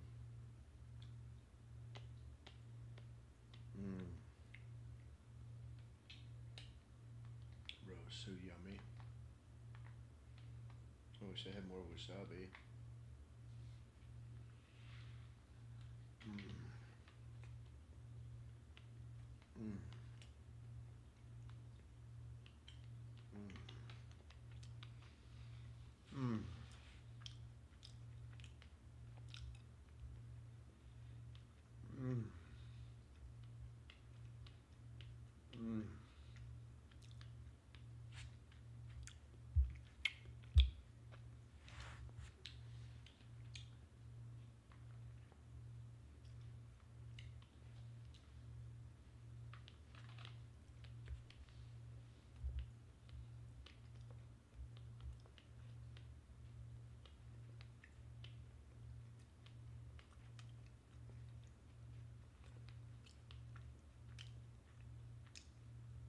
White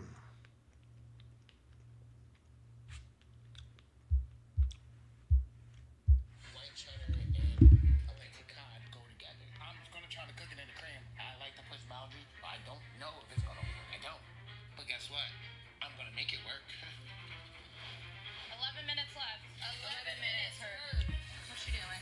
This is the orange bourbon glaze. Ooh, can I taste it? Yeah. I'm excited to cook the pork because I want to redeem myself. Walk into straight walk in. It's overcooked. Tough as look. Good shit. Juice. Yes, chef. That's Bring right, it on Liz. That's pork. what it looks Sure, like. the last She dinner just service texted me I might back. overcook you, but today you're gonna be perfect. 5 minutes, red team. Yes, chef. 5 minutes, yes, Let's go, let's go, let's go. I gotta cook the protein. Are you gonna get it finished in the next 5 minutes? I'm gonna try to. I'm nervous because time's cutting short. Right bien, right bien. Oh, no way. What the There's no way I'm gonna serve Chef Ramsay a raw lamb chop. I don't know how to fix that. Dude, how did that happen?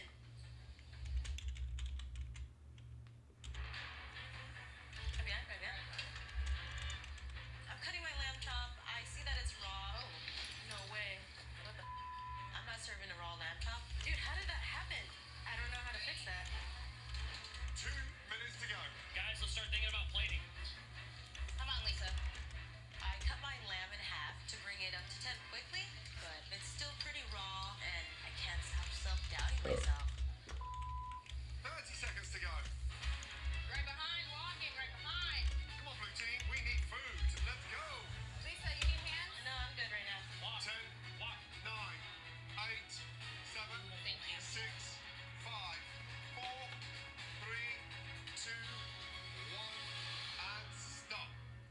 Well done.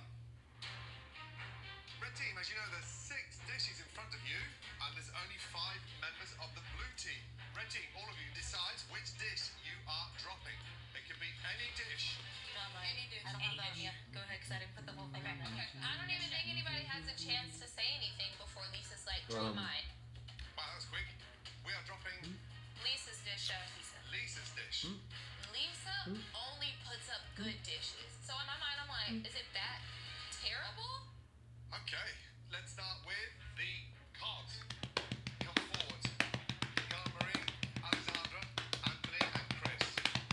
I think that they might actually file a petition to have me removed as a chef in the state of Rhode Island if I did not cook this cod perfectly. Cara Marie, describe the dish, please. Chef, I have a pineapple sesame crusted cod that I have over a truffle scrambled fried rice. Cook the cards exceptional. Definitely a point. Well done. Thank you, chef. Team cod for the win. Alexandra, describe the dish, please. I have a pan-seared cod with a pineapple and truffle oil teriyaki sauce. What works for me is the acidity in the pineapple and then the essence of truffle. It's definitely a point. Thank you, Chef. Anthony, please describe the dish. Chef, so I did a cod that I cooked off in the pizza oven. I did a white cheddar mornay, kohlrabi remoulade, and a scored zucchini, chef. I love what you did with the white cheddar in that mornay. The zucchini's a tough one. It's full of water, but this thing tastes delicious. Just for the zucchini alone, that's the point. Well done. Okay, Chris, describe the dish, please. Chef, I did a play on New England clam chowder, and there's a little bit of zucchini on top. Yeah, I mean, it's a bold move to turn that dish into a chowder, but it's absolutely a resounding point. Congratulations. Thank you, chef. Thank you, chef. My dish was taking a chance, and, you know, he really liked it. I'm really proud of myself. Up next, the pork chop. Let's go. Henry, Ellie, and Sydney. Thank you. Right, Henry, describe the dish, please. So this is an ode to my time when I was stationed in Korea. So I have a Korean sweet and sour glazed pork chop, hard roasted Brussels with sweet potato puree. Pork is cooked beautifully. How long were you in Korea for? I was stationed at Osan Air Base for 1 year, chef. Thank you for your service. Thank you, chef. It tastes like you were based there for a year because it's delicious. Thank you, chef. A resounding point. You know, I am ecstatic because I 100% cooked with my heart today. Ali, describe the dish, please. Chef, for you today, I have a nice creamy celery root puree, a bourbon and mustard seed glazed pork chop, and then I did a quick pickle Swiss chard on top of that. Perfect combination. Thank you, chef. A resounding point.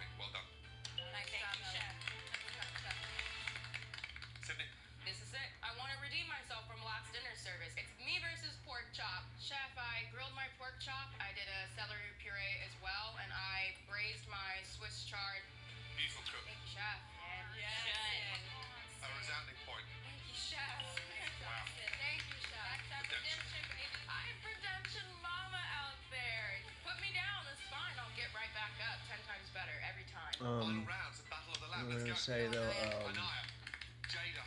oh, I got truffles. I'm feeling really confident. I made it a point to utilize each component at least twice. It's time to shine. Chef, I did a sumac crusted char-grilled lamb, beef puree, couscous, chef, on the bottom, and a hummus. There's a lot of clash of strong flavors here. For me, it's too complicated. There's no point to this dish. Yes, chef.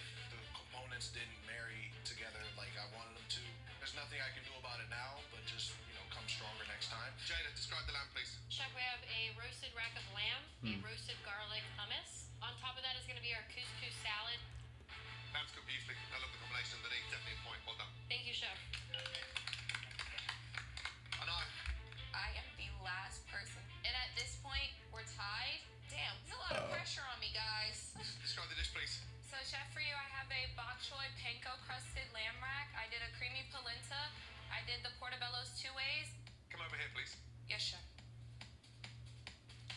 Taste the sauce. Little salty. Little.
every time I swing, Oh, okay. So you're not I'm hitting gonna it. find the ground. Yep. Your arms are there to guide the club back to the ball. So there you go. My significant other is obsessed with golfing. Now I'm nervous. I usually just watch him and like have a cocktail, so I definitely do not have any golfing skills.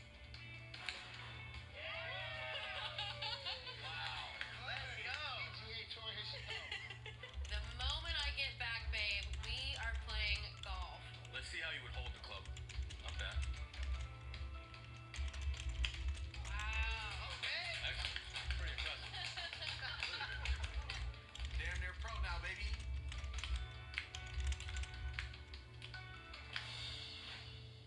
You see the golf balls behind me? Yeah.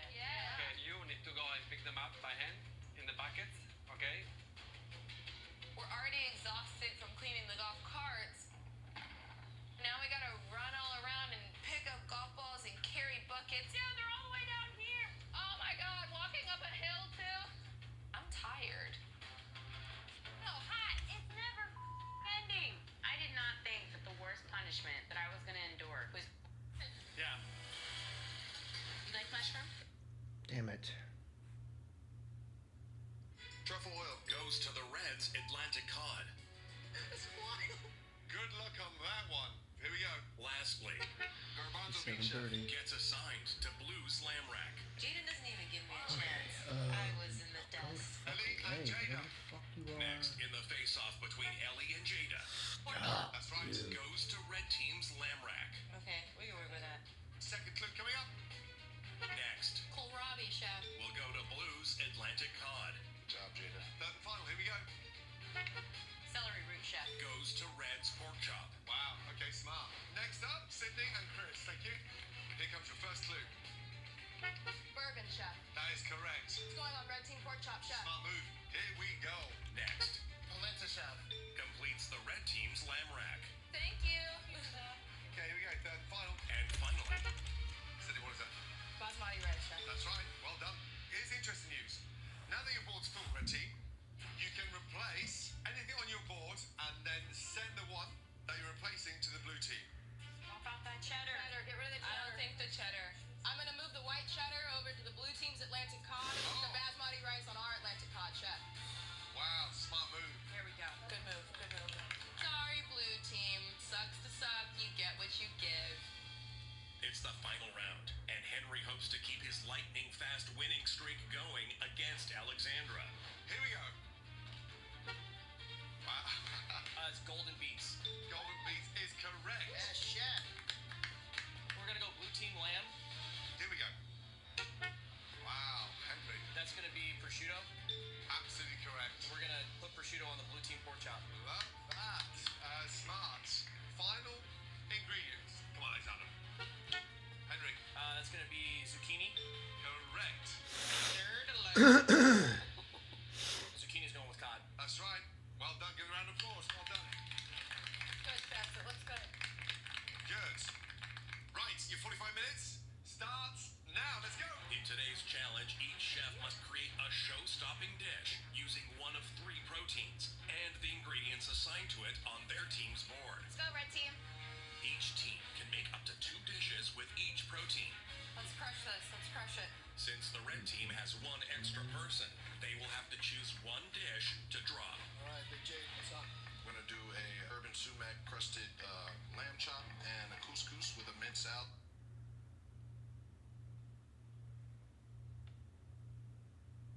I can't stand that fucking noise.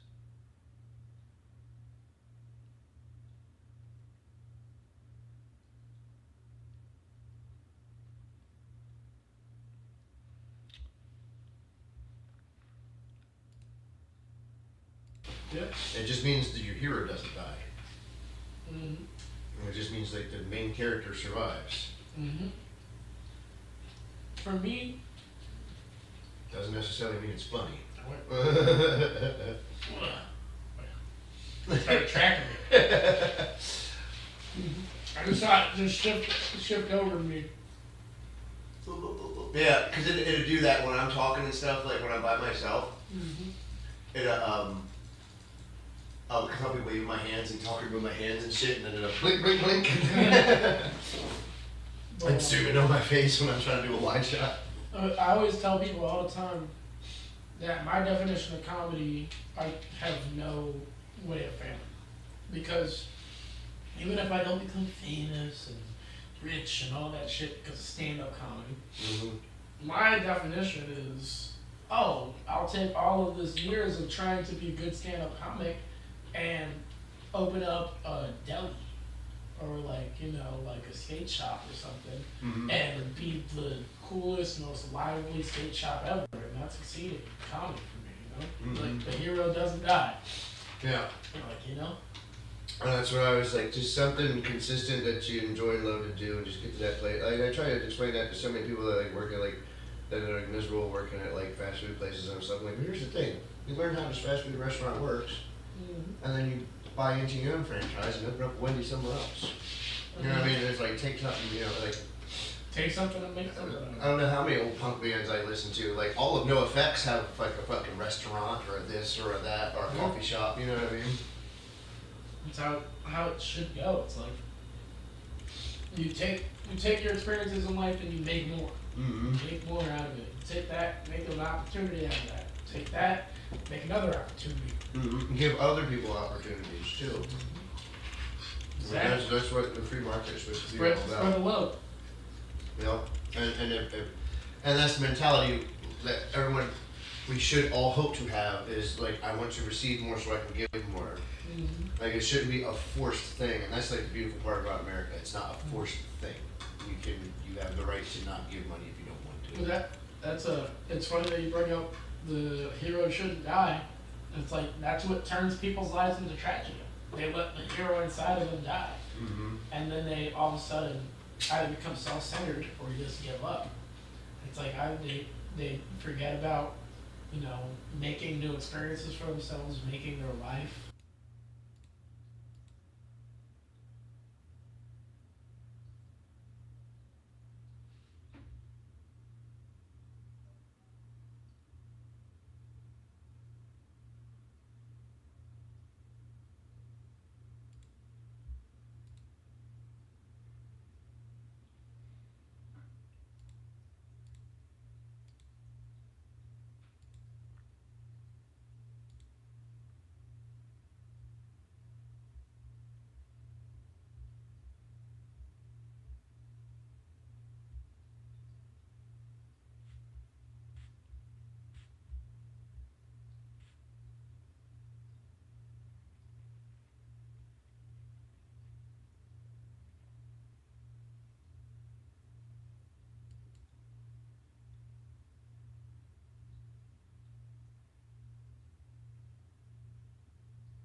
Oh, Lord have mercy.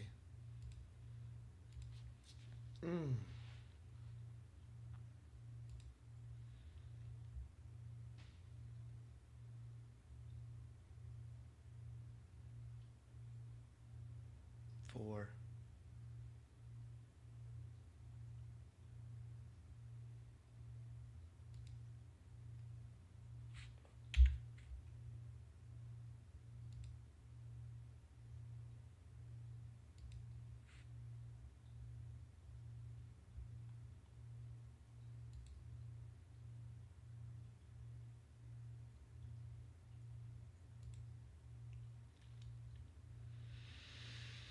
What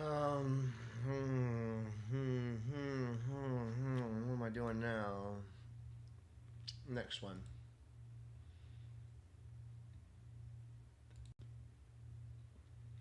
Man, I was stubborn too when I wrestled because I start out doing the opposite. People over. I were and they're me like that before. Whole of the match as a this is really hard.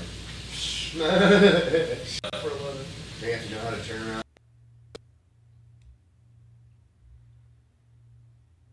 Man, I was stubborn too when I wrestled because that's all I wanted to do. I just wanted to be a heel. I wanted to be a bad.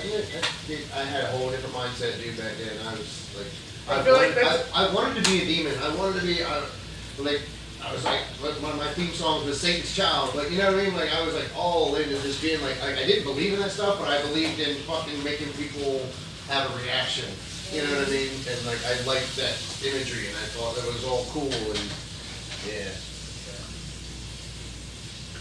Well, I feel like that's always how it goes with a lot of wrestlers, though. Mm-hmm. Like they always like start out doing the opposite of what they end up doing. Well, it's like, and that's what I forgot I was getting to, because like, they would always push me all the time. They're like, dude, you're a face. Look at your face, dude. You're a baby. You know what I mean? Like, go out there and be a baby face. And they did make me work baby face a couple times, and like, I went over really well. But they're like, I enjoyed putting other people over. I enjoyed losing.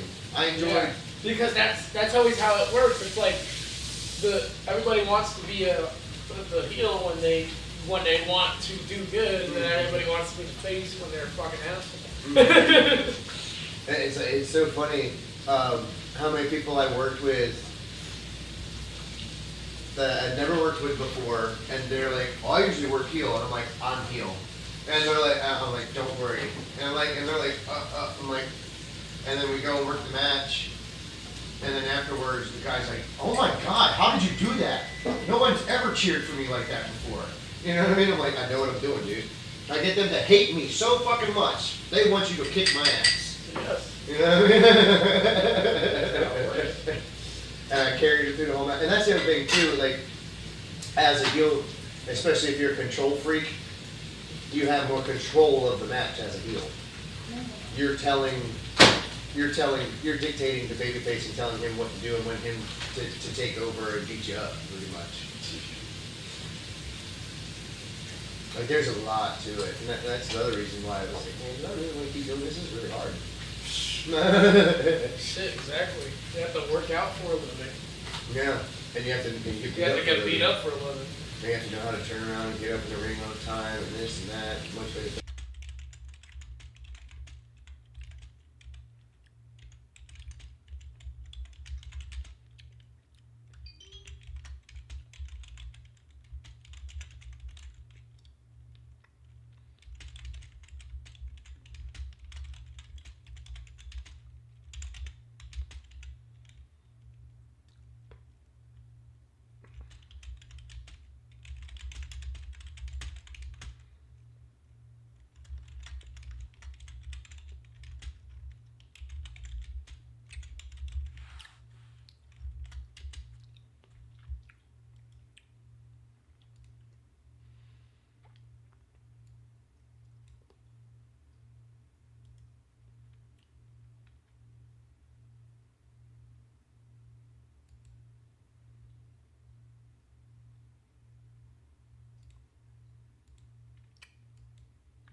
Pretty sure he played a Caesar at some point too.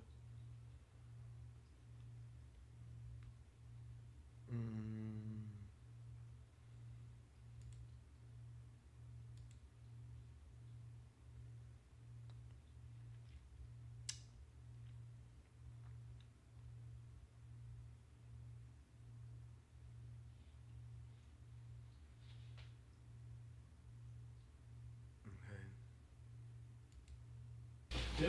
It just means that your hero doesn't die. Mm-hmm. It just means like the main character survived. Man, I was stubborn too when I wrestled because that's all.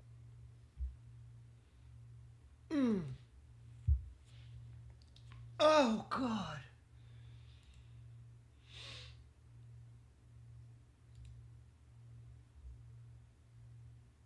You know how many times I've cursed him, and blasphemed, and blah blah blah, and why would I want to be involved with any of you fucking people who are like? Why would I want to associate myself with rapists and murderers and da da da da? Like I had all those like, you know, thoughts and mentality and stuff like that, and it was just like, it's so weird when it's like you get it and you accept it, and it's like the peace hits you, and you're just like it all clicks. 'Cause it still took me a minute cussing out everybody that day, and I ended up meeting who was my pastor, my last pastor, and I berated him for 9 hours. Like I would any other atheist, because I was good. I could get you to doubt your own faith. And then come to find out, he was an atheist for 36 years. And he was reading the Bible the whole time because we listened to Iron Maiden. And they talk about the book of Revelations. And he's like, what the fuck's up with this? So he would actually read the Bible to disprove it to people. And like to use people's beliefs like in their own words against them to get them to be like, well, you know your Bible says this. And they're like, oh. And then like eventually just one day it just like it logically started to click for him because he was like trying to create his own religion, and he had to come up with an origin story, and he was trying to like figure out which figure stands for hope and what figure stands for and he's like, oh my God, Jesus is hope. And he's just like all this shit starts clicking like, if I have to have time, oh my God, they already did it right. And he's like he logically stepped into believing in God, knowing there's a God, and then still having this conflict, well, what's this whole Jesus thing about? And then he actually had like a actual divine intervention with Jesus in the shower and like saw fucking veil crack and like why the fuck, you know, like a whole fucking Paul thing, like why are you cursing me and denying me type of thing. He's like, oh my God, he's fucking real. You know what I mean? But like I got mine, like he loves us all so much that he knows how to reach you in the way he needs to reach you, and he'll just like me it was digitally, so he knows like my face has been in screens my whole life, and like I found a screen. And I sent you one of his videos. Like it was like I was doing a time I was fasting. I fasted for like 7 days to drink water. And I was like, I'm just gonna submerge myself in Christian shit and just read it all, listen to stuff, blah blah blah. And the first video I sent you is called Nephilim True Story. And I started watching it, and I was like, this is interesting. But I was like, I'm just gonna go to sleep. But I couldn't go to sleep because like I thought the music that was playing was the intro music, and I thought the intro was gonna end. But I was like, this is going 40 minutes now. This is not the intro. This is just the music for the video. Fell asleep, woke up towards the end of it. It's like 2.5 hours long or so. And he's like, this is why this is this. And this is why they call God his name. And his name actually means behold the hand, behold the nail. And he's like, then this person, you know, back to David, the one in the lion's den and all, Daniel in the lion's den and everything. Like, he predicted when Jesus would be there to the exact day when he walked through the gates on the donkey and da da da da. And he's just like, bam, bam, bam. It was numbers, logic. You know what I mean? It was like, fuck, how have I not seen this before? And it was just like, it's just click, click, click, click.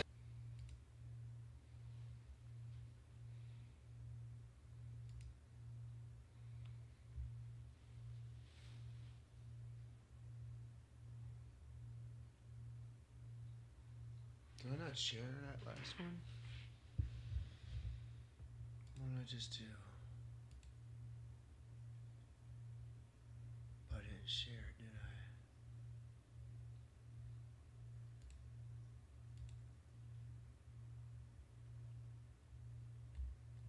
Nope, I didn't share it.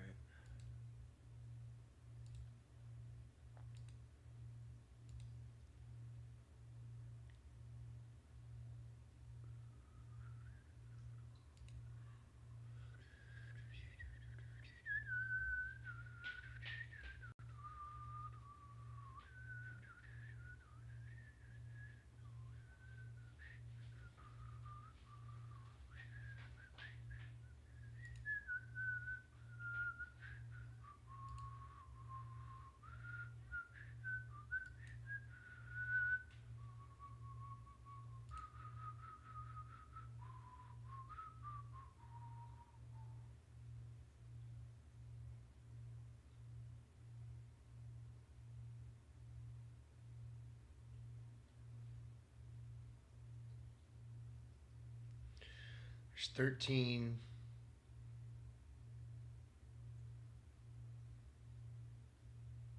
One, 2, 3, 4, 5, 6, 7, 8, 9, 10, 11, 12, 13. 1, 2, 3, 4, 5, 6, 7, 8, 9, 10, 11, 12, 13.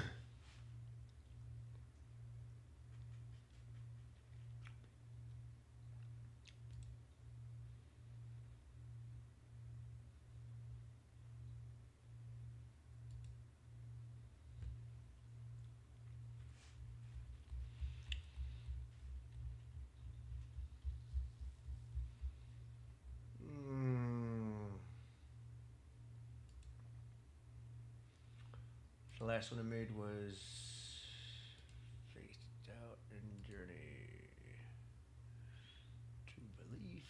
Faith, Doubt, and Journey to Belief.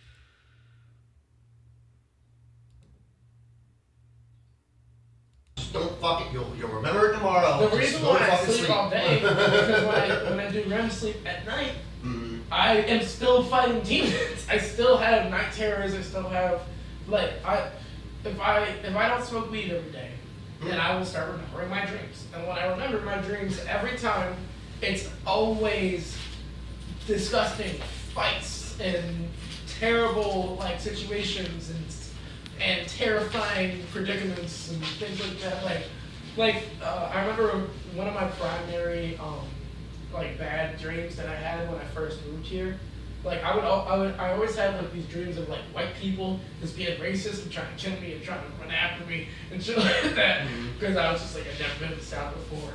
But then like when I actually moved here and started getting into it, and I was just like broke, felt like I was kind of drowning a little bit. Had to like cut back on weed to like make sure I had enough money to like get food and things like that. Then I started to dream a little bit, and like a couple of times, like this one time specifically, I had a dream. I woke up in space. I was myself in space, and then I broke the seal and the airlock or whatever, and then I died. I died in the back of space, and then I reincarnated as Neil deGrasse Tyson in space still. And then my spacesuit broke, and then I died as Neil deGrasse Tyson, and then I was reincarnated as myself again. And then I died again, and then that time I finally woke up, and I was like... It's just anxiety and pressure while you're trying to fucking neck sleep. Was so strained. For the rest of the day, my neck hurt because I was like gasping for air. I was like literally like every muscle in my body was like tense. Right, because your brain was tricking you and thinking that like I'm gagging on the vacuum of space, and you're thinking you're gagging on the vacuum of space. My girlfriend, she was looking through her pictures just last night, and I was like, "What's that?" It looked like a picture of her titties, and it was because like literally just the night before, I was having such a crazy dream, despite the fact that I can't remember it because I smoke weed. My body still keeps the record. Like I was having such a crazy dream that I was like squeezing her left titty with like all of my might. She was like, I was about to wake you up. I had to take a selfie first because it looked to me. Wow. And then it was, but it was just like I punched Have you ever done walking? Only like 3 times that I can recall the actual evidence of me getting up and walking around. I'm sure I've done it more than that, but yeah, you don't know. Especially when you drink and stuff, you don't know when you're blacked out and stuff sometimes. I've never blacked out. Yeah, you don't know.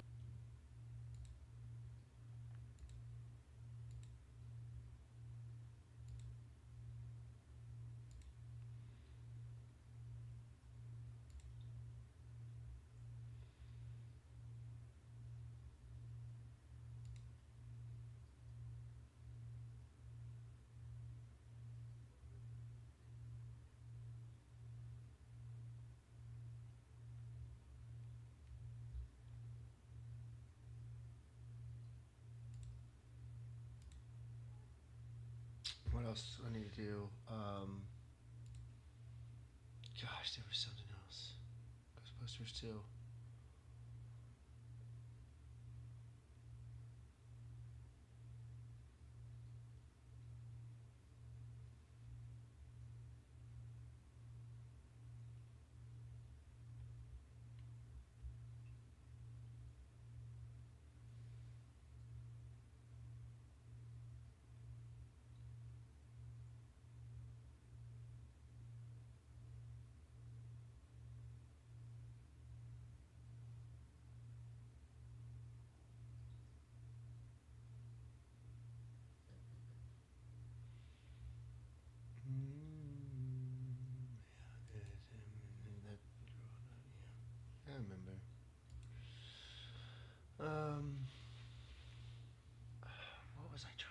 fucking remember though.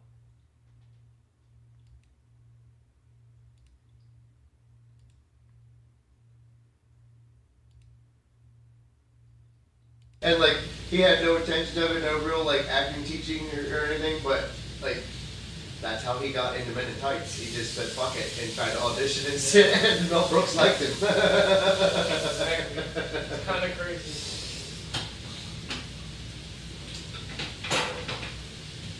Actually, I was looking to see if I could find my composition book that had my my notes, my receipts in it. Mm-hmm. I can't remember what it was now, but I started looking through these composition books. There's definitions, terminology, notes. I mean, that's when I started going to modeling and acting school, and I started having to write down the definitions, what all these fucking things mean, da da da da. How to do your, because it's not the same resume as a regular resume. You have to learn how to do some Shakespearean monologues you can do, blah blah blah. I don't think I've heard of that. Yeah, and hovers above me this storm that's brewing over them and stuff. And I must seek shelter, and all you can find is this corpse on the thing that fucking hiding underneath a body to fucking shelter him from the storm.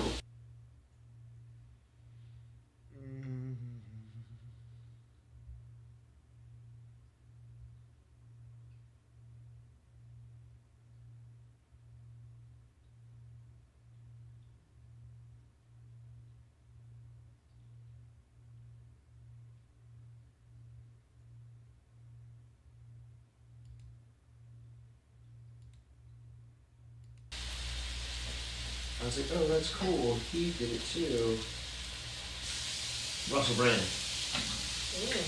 Russell Brand did it. Like, it was like a more modern version. So but he was like doing the whole Shakespeare thing. Oh, like a foul bombard that hovers above me, this storm that's brewing over him and stuff. And I must seek shelter, and all you can find is this corpse on the thing that fucking hiding underneath a body to fucking shelter him from the storm.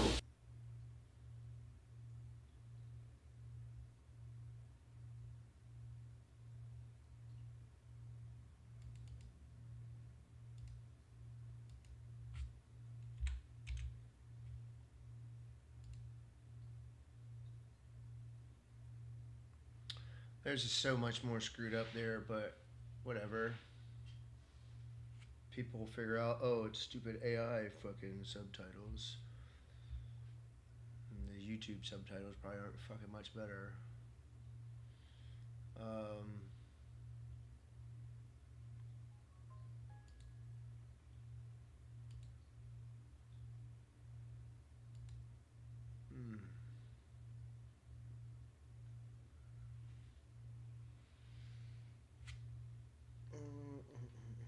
yeah, messages.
I just got told that people don't know about McDonald's.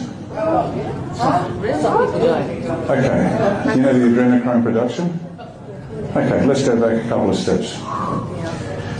Adrenochrome is adrenalized blood. It is developed when an individual is in a deep state of terror. Adrenaline pumps through the blood, and then they drain that blood from the person, and that's a drug. It's the drug of choice.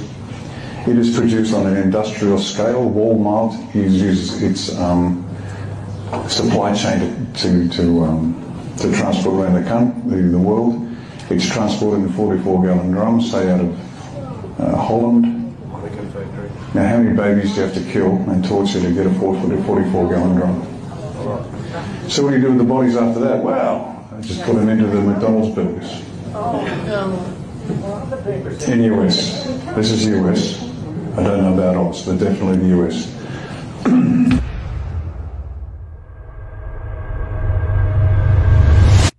He's allegedly in the... Oh, I just got told that people don't know about McDonald's.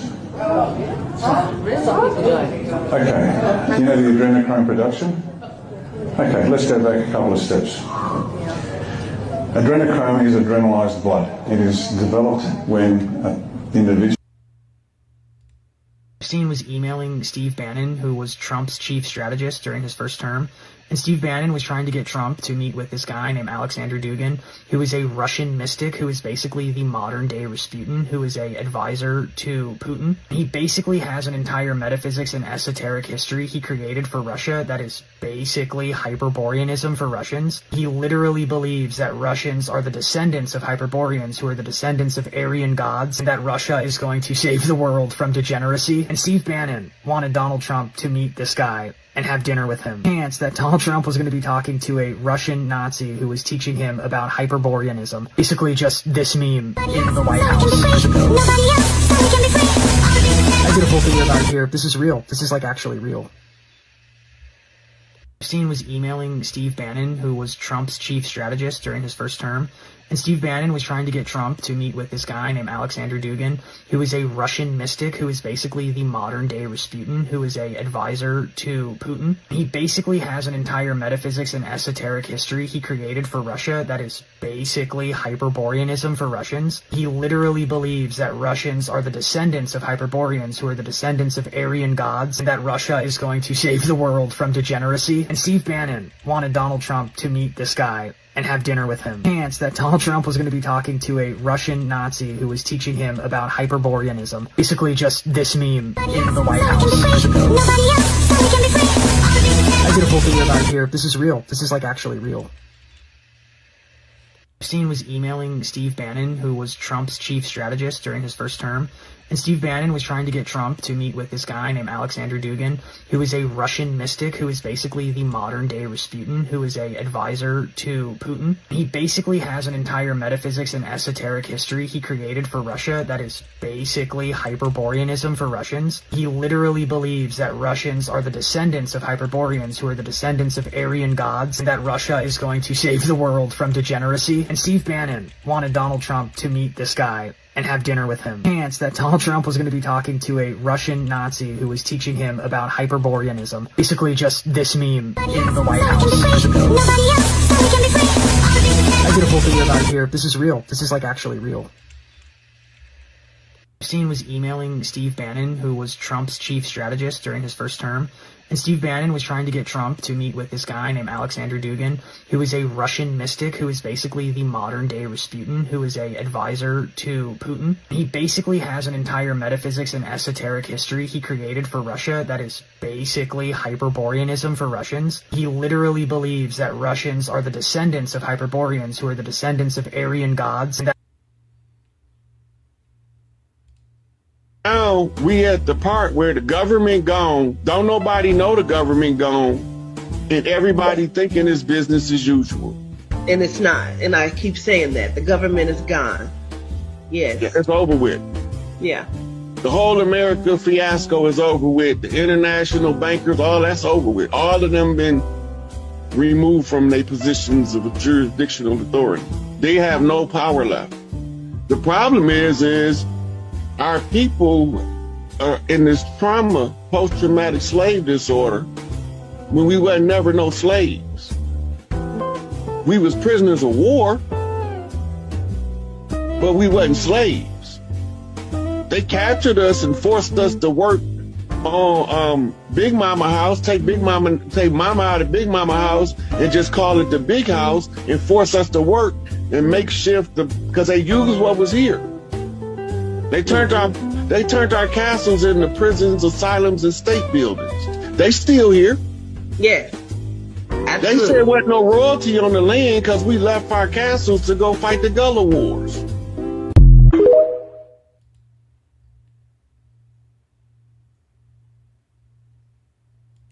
According to the Akashic Records, who are the original builders of the pyramids?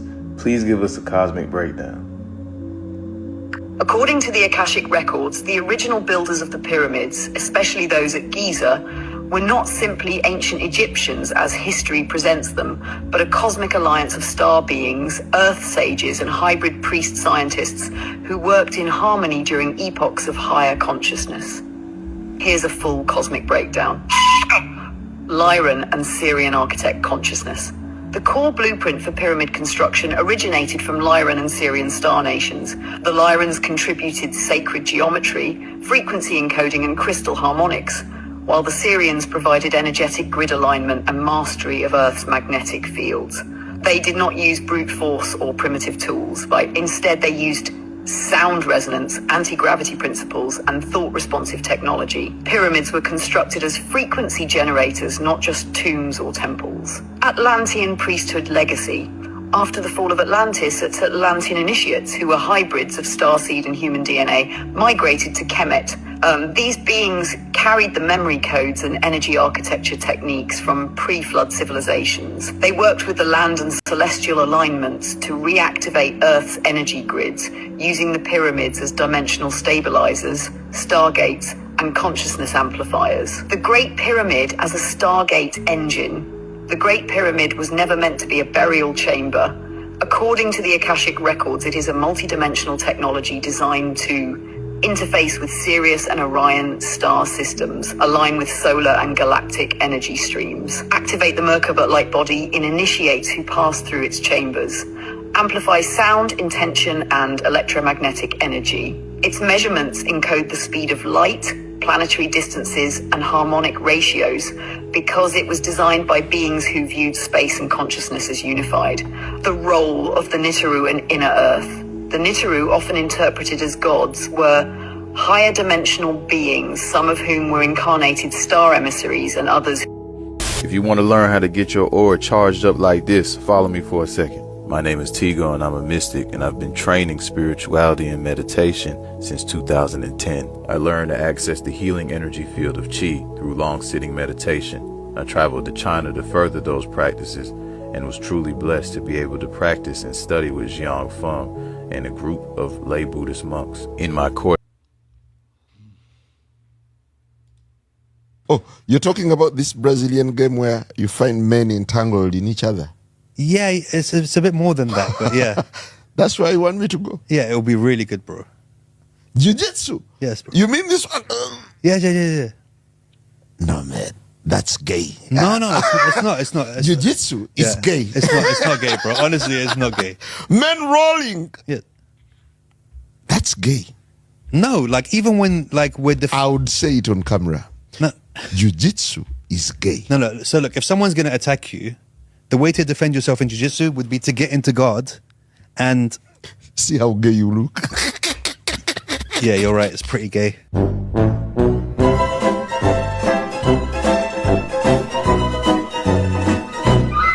Oh, you're talking about this Brazilian game where you find men entangled in each other? Yeah, it's a bit more than that, but yeah.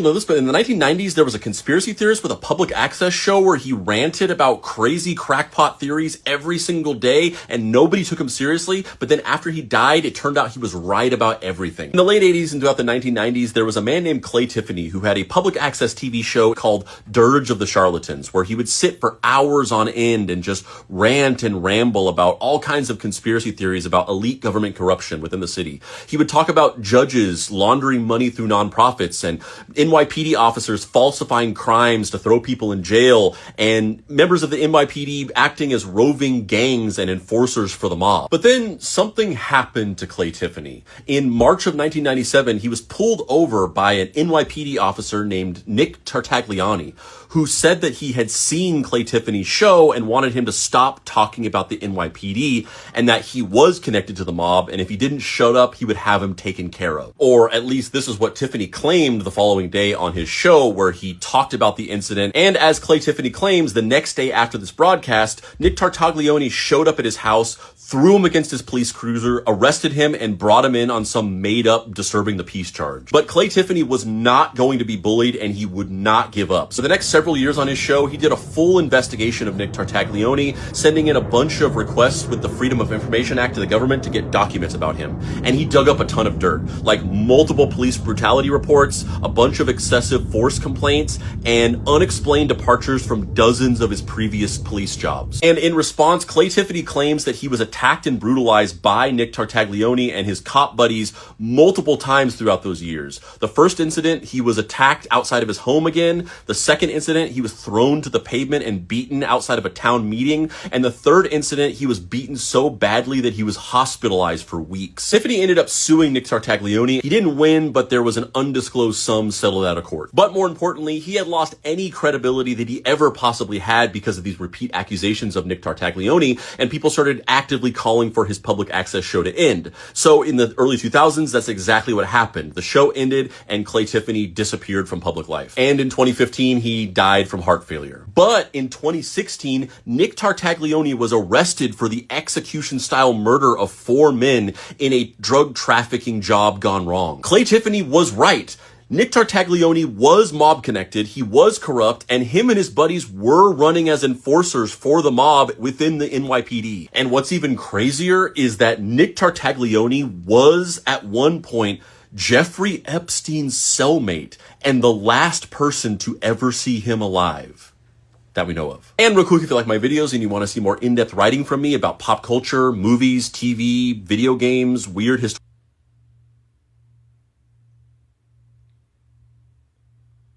I don't know if you know this, but in the 1990s, there was a conspiracy theorist with a public access show where he ranted about crazy crackpot theories every single day, and nobody took him seriously. But then after he died, it turned out he was right about everything. In the late 80s and throughout the 1990s, there was a man named Clay Tiffany who had a public access TV show called Dirge of the Charlatans, where he would sit for hours on end and just rant and ramble about all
Are you sleeping again? You lazy bitch. Why you such a lazy little bitch, boy? You gonna sit on my lap, you know that, you silly boy. Oh my god, look at that silly boy. I see you blinking and winking. I see you blinking and winking. I'm gonna get your honey, little boy. I'll get your honey, little boy. Yeah, look at that boy. Look at that waiter. Look at my belly, daddy. What you do with my belly, daddy? You got to rub my belly, daddy. You got to rub my belly. You got to rub my belly, daddy. You got to rub my belly. You got to rub my belly, daddy. You got to rub my belly. You got to rub my belly, daddy. Daddy, rub my belly. Rub my belly. Rub my belly so good. Yeah, yeah, yeah, yeah. Oh, baby. Oh, baby.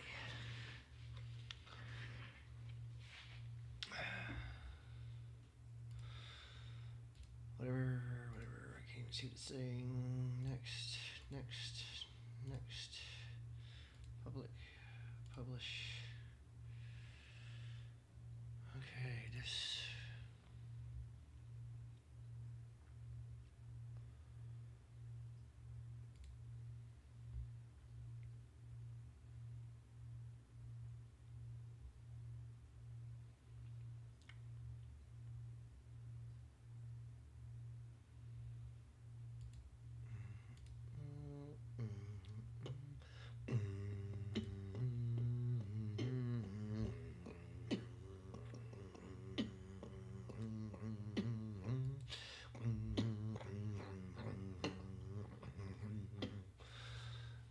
I just keep thinking about that one guy's comment. Oh, it's 17 videos. Why don't you sleep? You up there?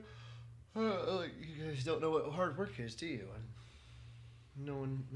It's like, oh, I can't go click. It's too hard to fucking work for you. Stupid bitches. That's everything. Those are all the dining episodes.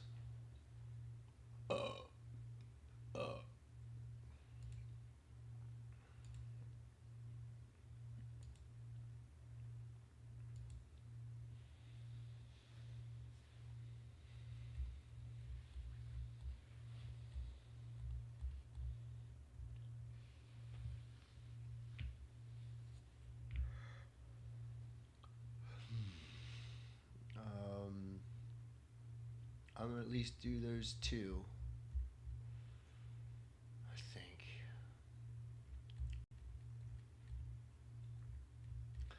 Yeah, I'm just gonna do those two. Two what? What was you just thinking about? What were those two I'm gonna do? Oh, there's two videos. That's what I'm gonna do. There's two videos here. I'm gonna do this one and this one. I'm gonna do this one first.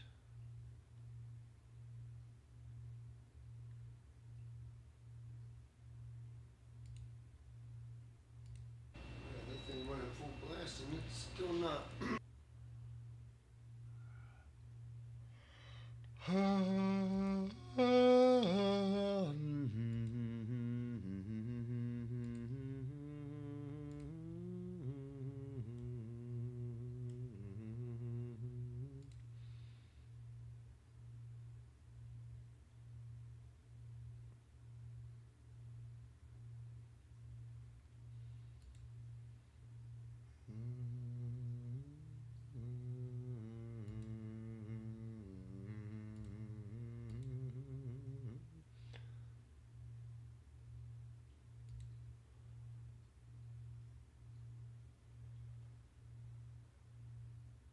Oh. Okay.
it's not done.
But I'm sure we did the same thing that many other people have done all throughout history. That in this country, anyways, probably other countries now too, whatnot. But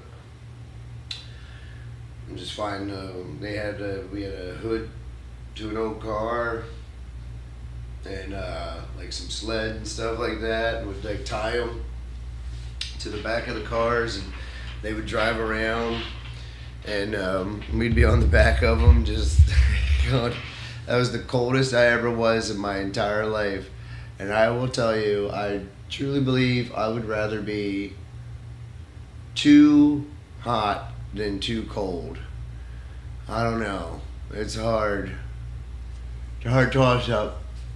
Really, but when it comes to like weather-wise, I guess fire burn after a while once it gets so hot. But like with like weather-wise, the way it gets so cold or so hot, you get so hot you just pass out. When you get cold, it just hurts and hurts and hurts, and just more and more. And so we're riding on the back of this car. I'm on the shorter rope. He's on the longer rope. This other kid my age, a little older than me, a couple years older than me. My mom was hanging out with his dad. And they were in the truck and they were driving, and he thought it'd be funny for him to reach up and shank me. And those of you who don't know what shank is, obviously just pull my pants down. And it was, I was wearing multiple layers, and long johns and everything and all that. And it was just nuts. It just ice and snow everywhere and every orifice and hole and everything, because obviously your instant reaction, no matter what you're doing, somebody pulls your pants down, you're not thinking, you reach down and yeah. So I reached down, pulled my pants off, and all of a sudden I'm just tumbling down the road. A lot of them thought it was funny. I didn't think it was very funny. I was, like I said, it was very, very cold.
Year's Eve, and it was at my mom's friend's house, and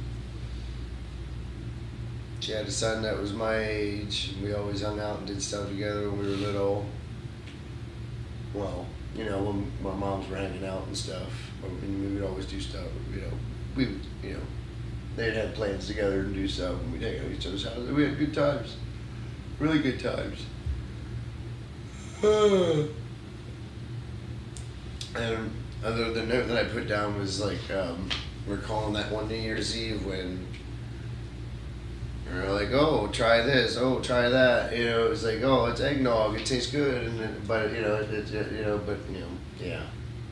But like, it was enough that they just was like, oh, here, try it. But if they didn't realize that we're still like walking back into the house, grabbing more beers, walking back in the house, trying to get more sips and stuff and whatever. It'd be so much better.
Next.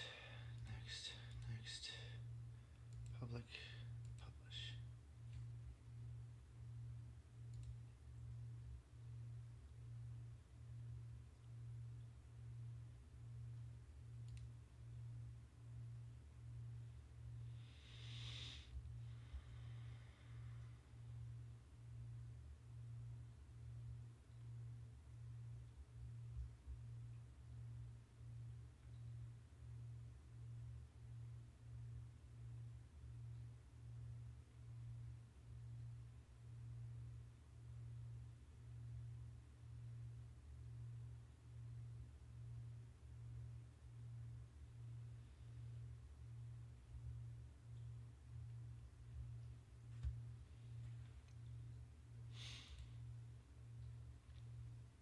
Sizes of Rhode Island and Delaware were wrong.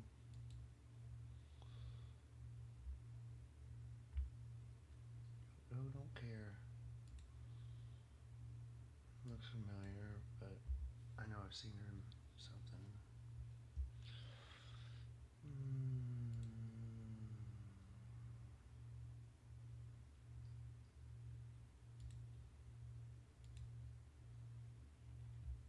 How high the humidity was in here. I'm boiling. I'm boiling chicken, and I didn't realize how much it was creating a steam fog, a steam room in here, and my humidity is going through the roof. Open a window, vent. I should turn the vent on, but I don't plug it. The microwave back in there.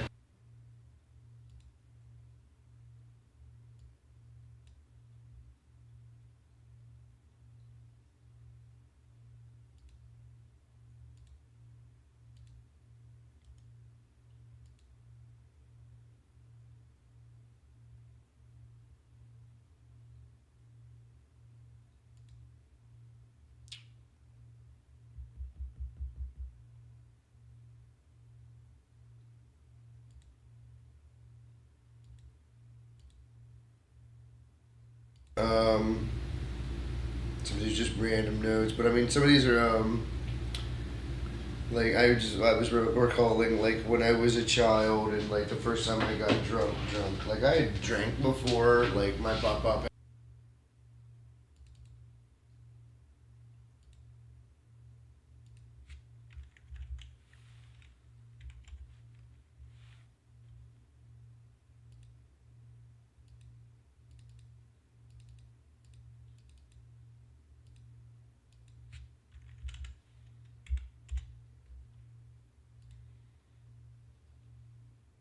Pop had beers,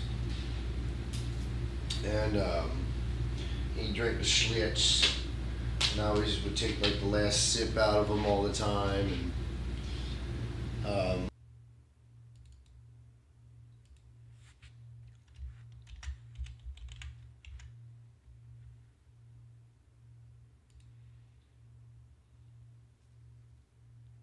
Schlitz, and I always would take like the last sip out of them all the time, and when I would go running to get him a new one and throw the old one away, shit like that. They would give me wine coolers. I remember, or Pop, would suggest it when I was little,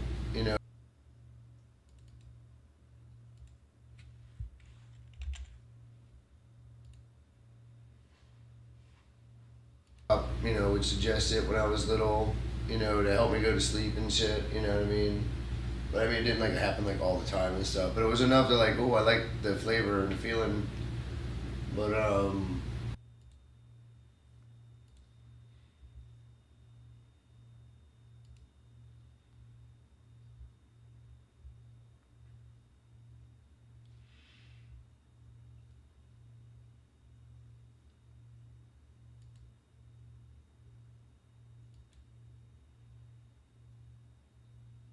I thought it was like so graphic and traumatic in my head. I was like, oh my god, it was a real art.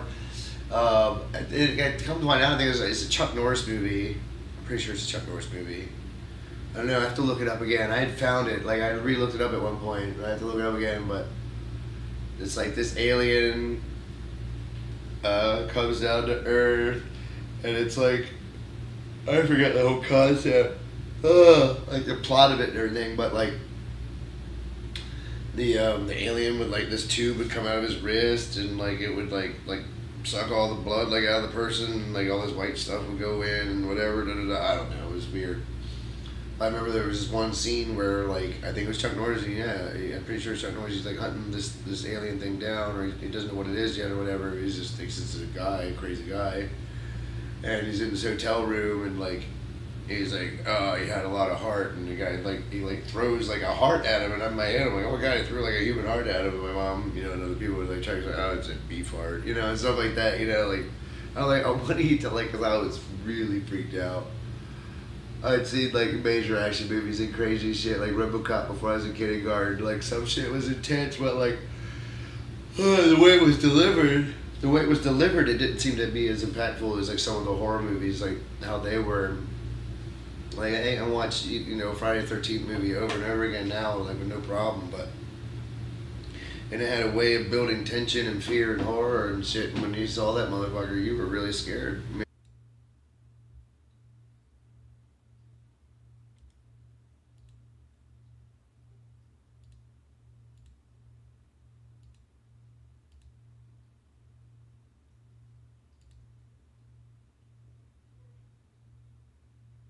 I thought it was like so graphic and traumatic in my head. I was like, oh my god, it was a real art. I did RoboCop before I was in kindergarten. Like some shit was intense, but like the way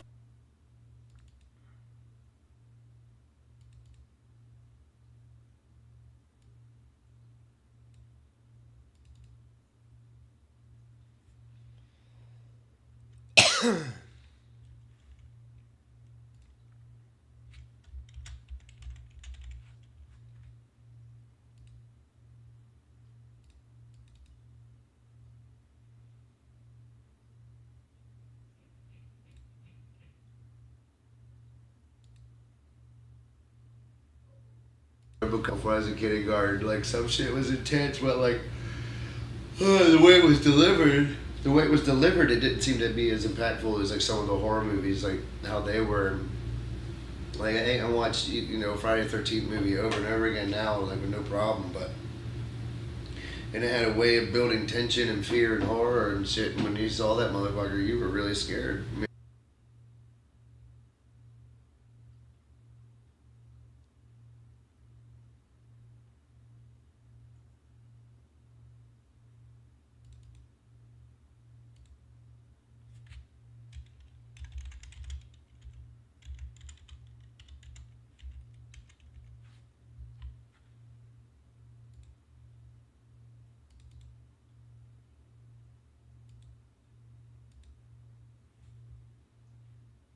Like some shit was intense, really freaked out.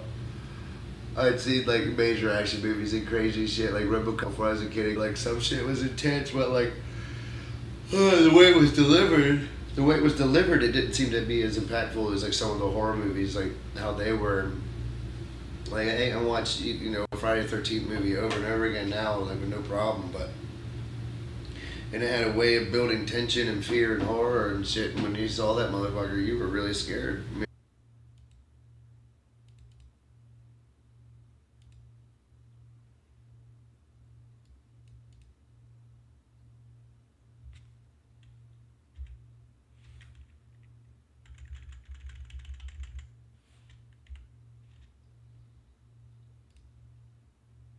I wanted to because I was really freaked out.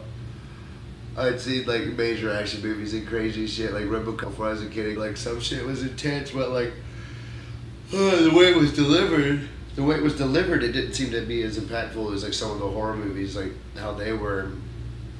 Like I watched, Friday the 13th movie over and over again now, like with no problem, but. And it had a way of building tension and fear and horror and shit. And when you saw that motherfucker, you were really scared.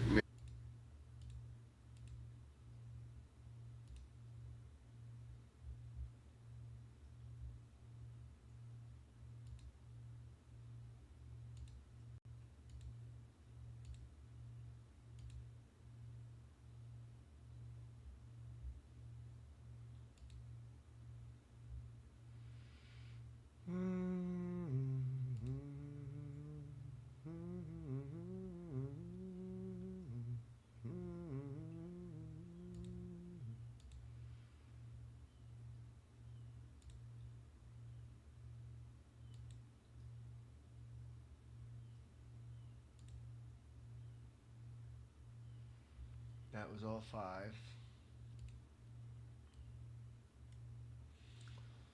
Delete.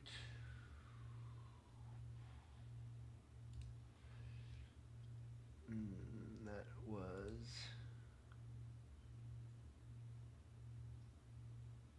Try to talk about some silly notes. Which was that one? Try to talk about some more silly notes. And now we're going back up to this one.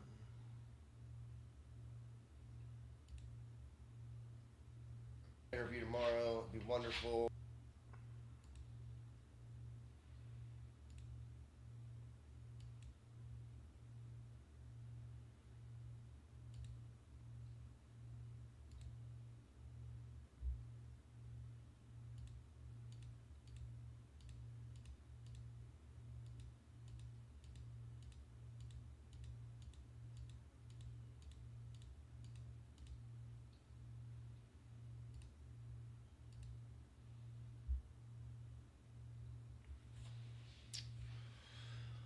One more video, buddy.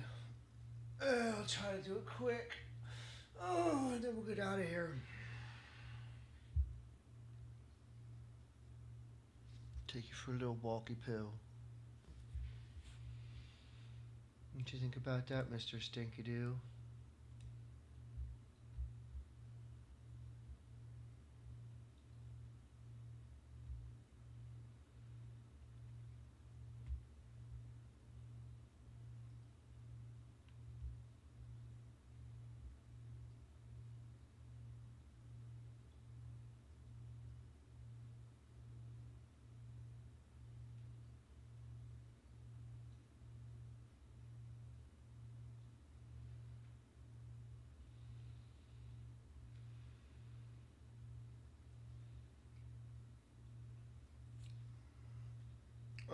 Jesus.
Like vapor in the wind.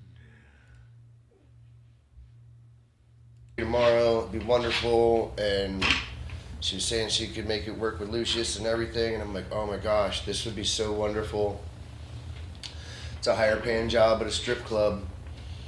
Oh man, I'm not sure exactly what I'm going to be doing, but man, it's a way better opportunity. I need to start working out more again though. It's pretty bad. Like, I'm really out of shape. I just tried doing a couple of chin-ups. Like, I was weird. Like, a week or two ago, I was like, oh, I did like 2 or 3. Maybe, I don't know. Man, I don't know what happened. I just tried doing a couple a while ago, and I was like, man, I could barely do 2. And so I was like, shit, I really need to start working out more.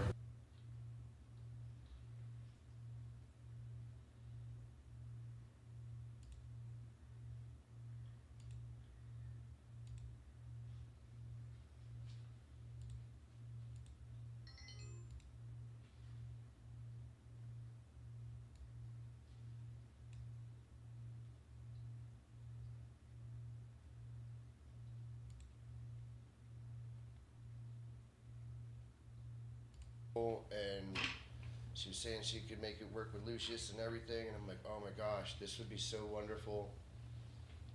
It's a higher paying job at a strip club. Oh man, I'm not sure exactly. What does it take to defeat a Furby of monstrous proportions? And our first weapon is going to be a cattle gun. So we have our 22 blank, and now I'm just gonna put it right behind the Furby's ear here and hope for the best. Here we go. Okay, yeah, I think this Furby is a little too thick. Not really sure if I would recommend that for Furby defense. So our next Interview tomorrow, it'd be wonderful, and she was saying she could make it work with Lucius and everything, and I'm like, oh my gosh, this would be so wonderful. It's a higher paying job at a strip club.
Mm-hmm.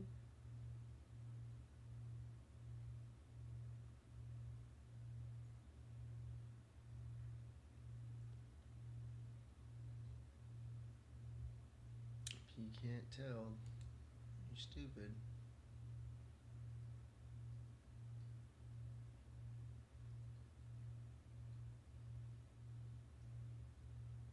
Oh, whatever. I don't remember if I did it on both of them or not. Alright, what's next?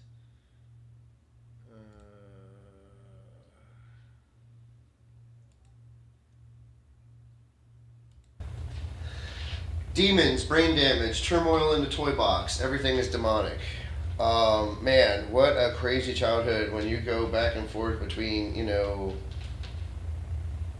I don't know, there's so many things, and like I didn't quite understand the difference between fantasy and reality, and I was afraid of the dark for so long, and just rubber masks would scare me, and like the simplest things on like Nickelodeon would scare me. But then after a while, you know, I liked Are You Afraid of the Dark and stuff like that. But I was still like hide behind like fucking stuff, and like late night trying to watch movies and still hiding. Like as a teenager, you know, like a young teenager, still like hiding. Like, oh man, I don't really want to. Is there something behind me? You know what I mean? Like, but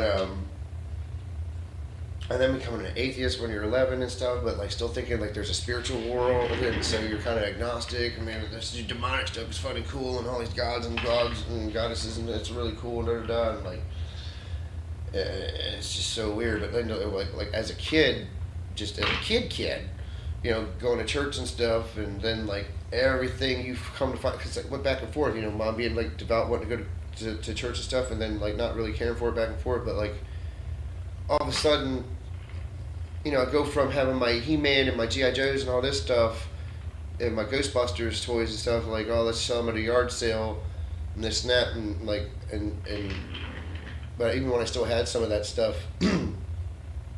she started like giving me these, well, not giving me, like I'd see these books, or like, you know, like the children's church people would suggest to me and whatnot, and to us and whatnot. But Turmoil in the Toy Box, I don't know if anybody remember that stuff. And then there's videos and stuff about, you know, other that spoke on the same things. But like basically everything is evil. Fucking Care Bears are evil. He-Man's evil. This, I'm like, everything's fucking evil, and da. But it's so weird because like when you get older, you start to realize you're like, man, a lot of stuff is kind of just like a distraction, which is part of the Great Deception, which essentially is kind of like, it's not really demonic in a sense, but it's like it's a tool that.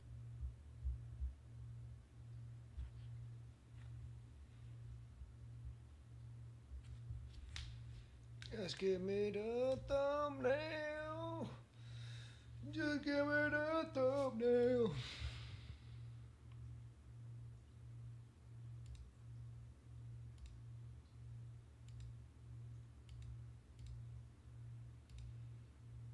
Publish.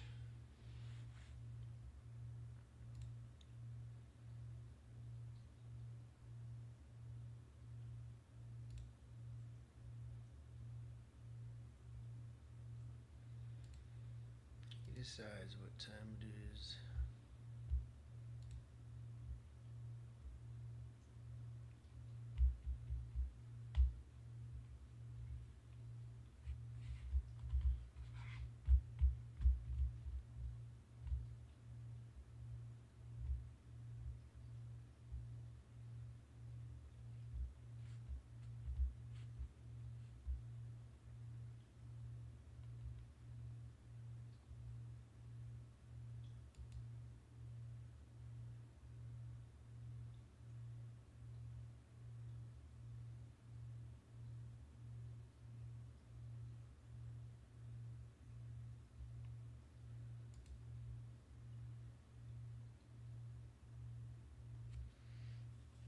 You hiding, honey? He said, I'm tired of waiting for you, Daddy. I'm gonna go sleepy peepy somewhere else. Why waiting for you?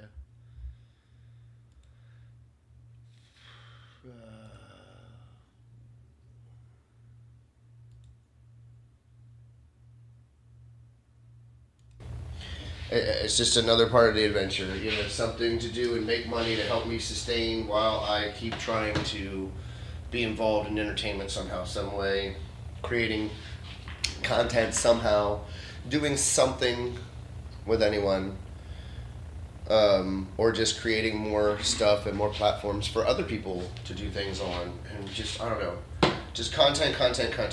You know what I mean? Just I'm not an editor, and I know I can say I figured out how to get all this stuff the way I got it so far this far. You know what I mean? So it's not like I can't keep like watching YouTube videos and figure out how to do all the editing and everything the right way and everything. But it's just like.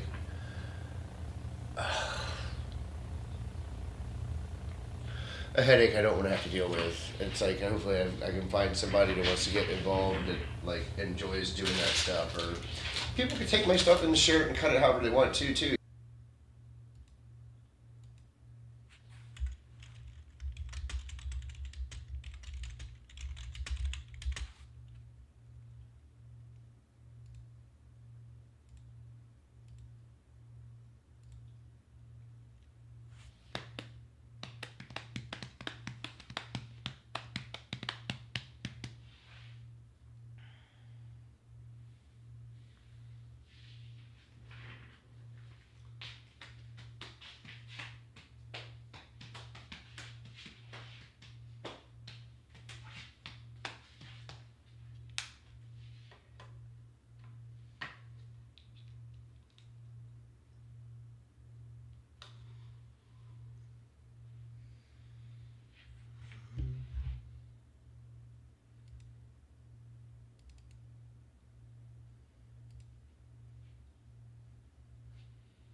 Almost done, pumpkin. Almost done.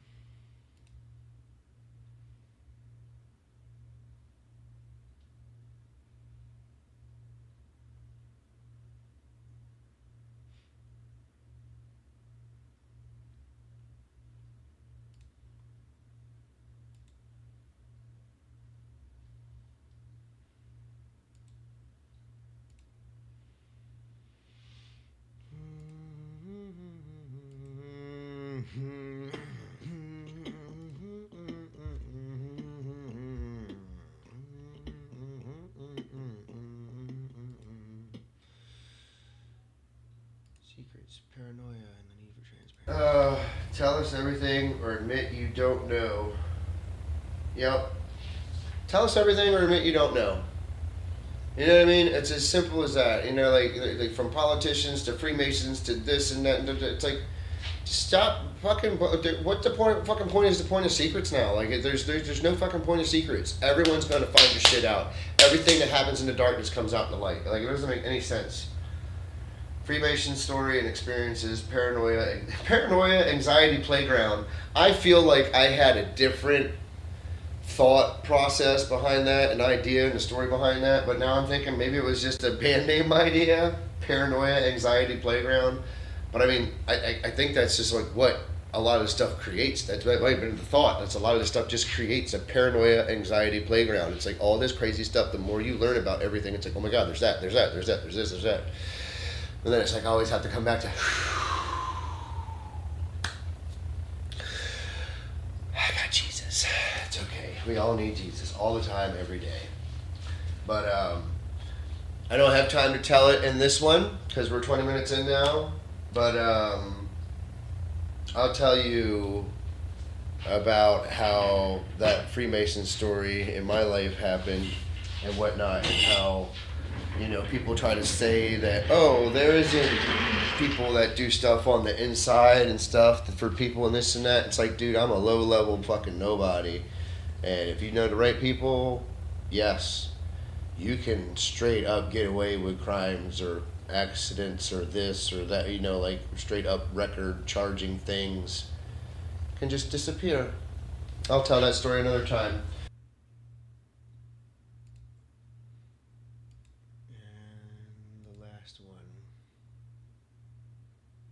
Things just keep going on the up and up, you know, and it's a struggle and it's tough and things are upsetting and people are upset around. I just got to keep trying to be the light and trying to keep uplifting other people and, you know, not be humdrum and down. You just keep trying to push that love and joy. And like I said, but still always kind of pointing out the indignation and the you know, the injustices and just the horrible behaviors and that entitled and special people think, think people that think they're special have. So it's crazy. And there's a difference between thinking you're special and knowing you're special. And then there's the people that know they're special, but they don't hold it over people's heads. You know what I mean?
One more, right?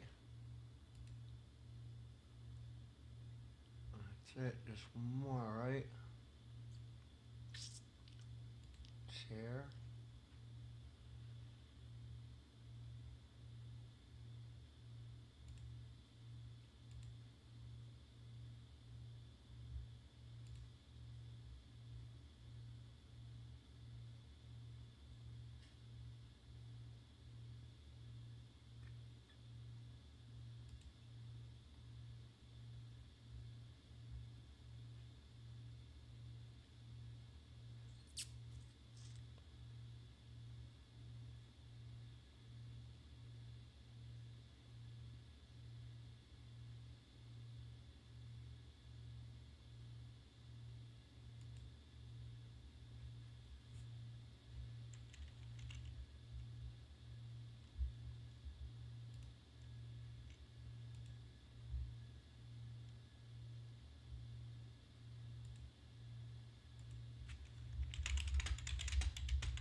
Okay, Google. How you spell montage? Montage.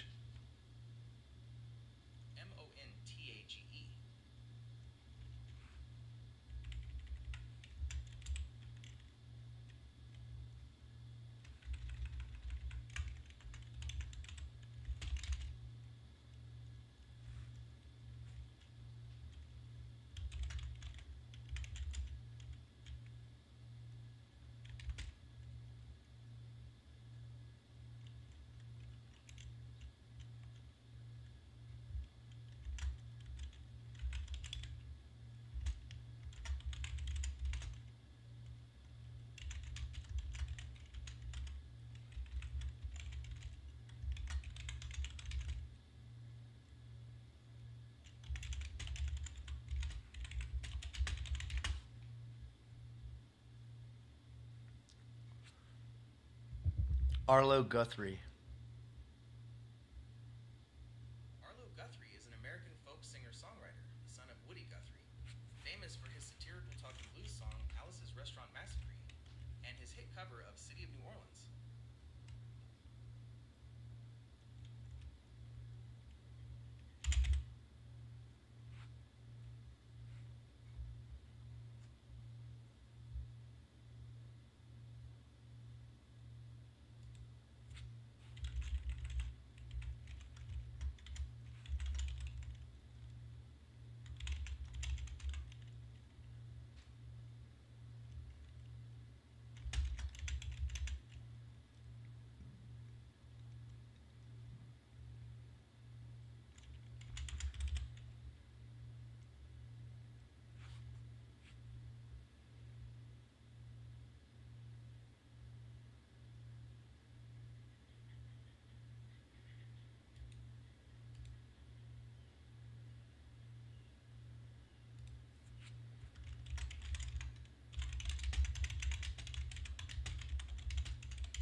Everything always comes full circle. I see all the webs are woven.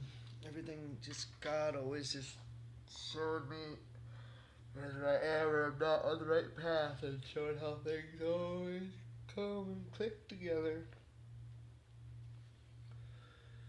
Silly, crazy story called life is so wild sometimes.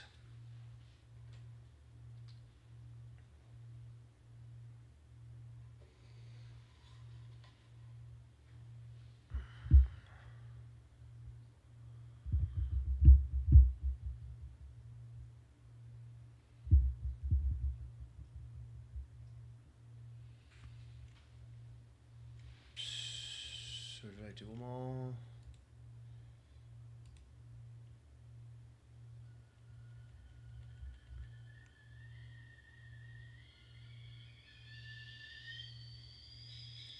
Secrets, paranoia, and the need for transparency.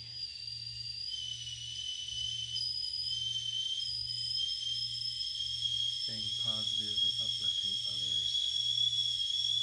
Things just keep going on the up and up, you know, and it's a struggle and it's tough and things are upsetting and people upset around. I just got to keep trying to be the light and trying to keep uplifting other people and, you know, not be humdrum and down. You just keep trying to push that love and joy. And like I said, but still always kind of pointing out the indignation and the you know, the injustices and just the horrible behaviors and that entitled and special people think people that think they're special have and stuff. It's crazy. And there's a difference between thinking you're special and knowing you're special. And then there's the people that know they're special, but they don't hold it over people's heads. You know what I mean?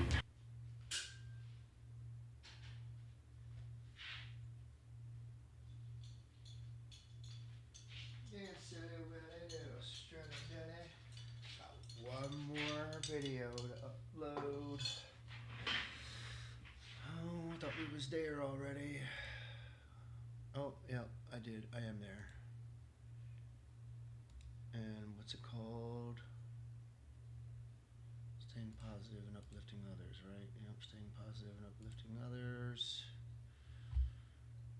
Staying positive and uplifting others.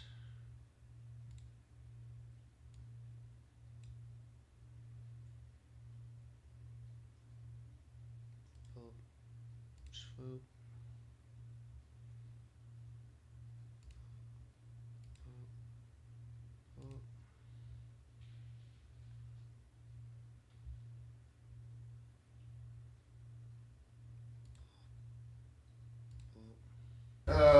Tell us everything or admit you don't.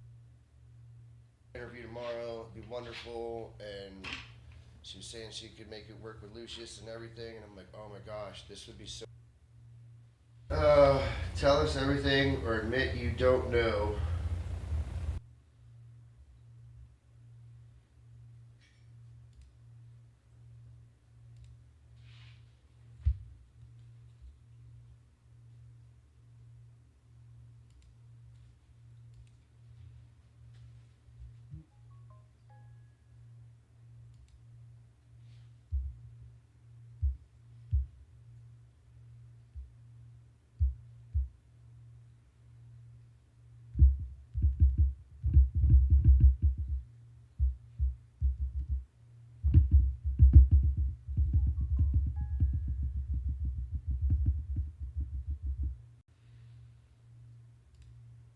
Next, public, publish.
That should be, okay, that's, so I got 1, 2, 3, 4, 5, 6, 7, 8, 9, 10, 11, 12, 13, 14, 15, 16, 17 more to do.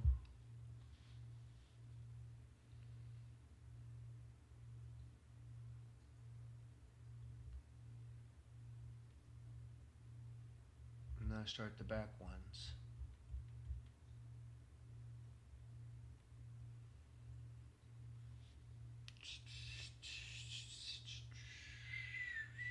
Did 1, 2, 3 from Charlie, and 1, 2, 3 from November 2nd.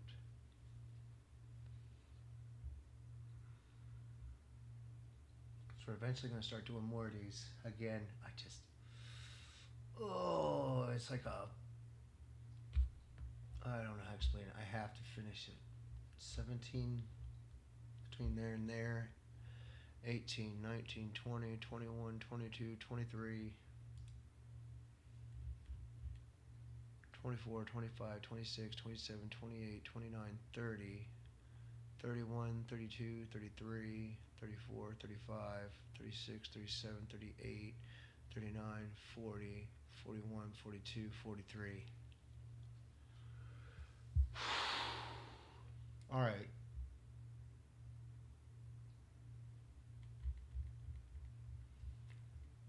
I'd really like to go through those too, man. I have to at some point. I just have to. Once I do all these.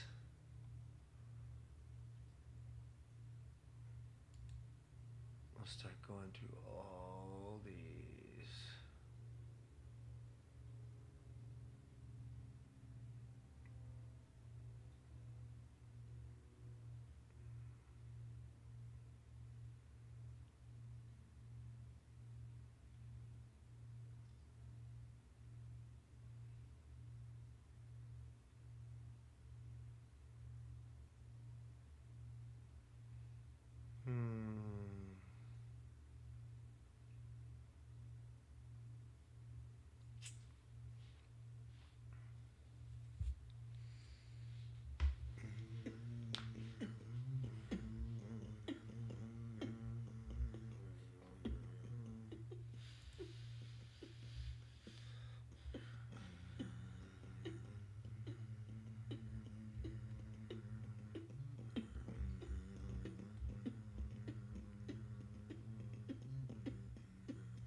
See, I can handle Hamas. They both kill people and demand money.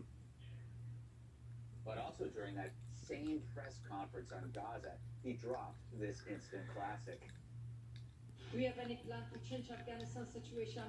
Are you able to recognize Taliban?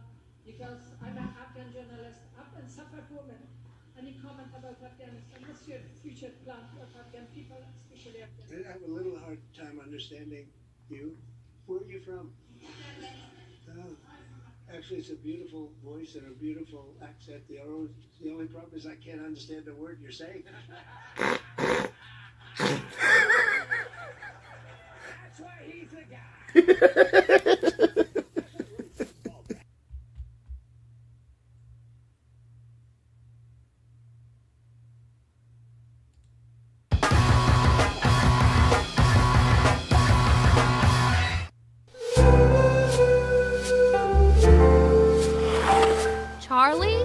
Charlie Brown? Holy hell! The old blockhead comes back from the big city. Hey, Lucy, how are you? I've got the double D's. Divorced and diabetic. Oh, okay. Boring adult stuff. Wah, wah, wah, wah, Yeah. wah, Wah, wah, wah, wah.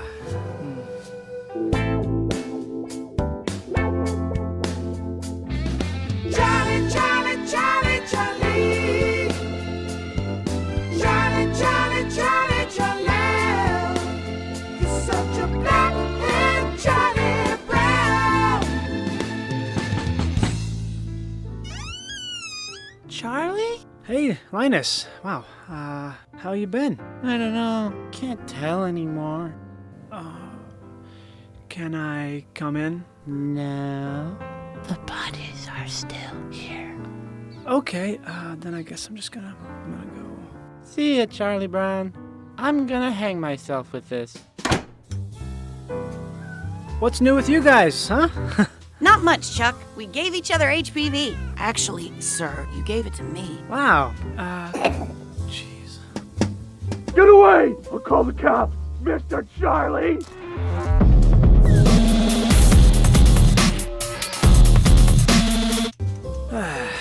Good grief. Hey, blockhead! Wanna kick the football for old time's sake?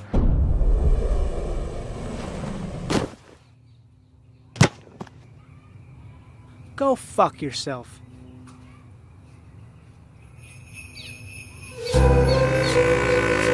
See, I can handle a Maz. They both kill people and demand money. Oh, man. Okay. I just want to keep plowing through and doing it.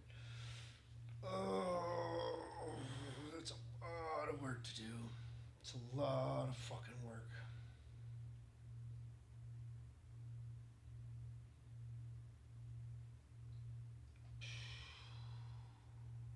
Man.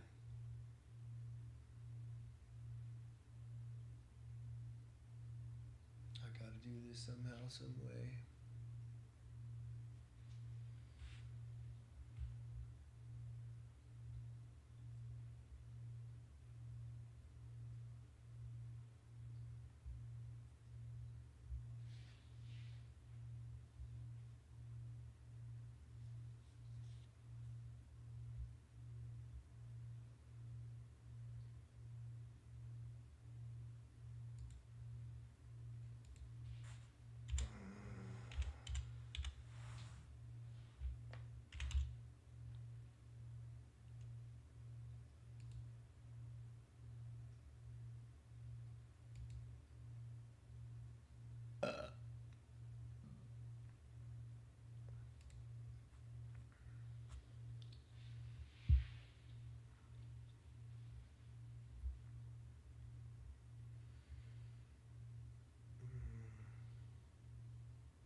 I never did look this guy's stuff up.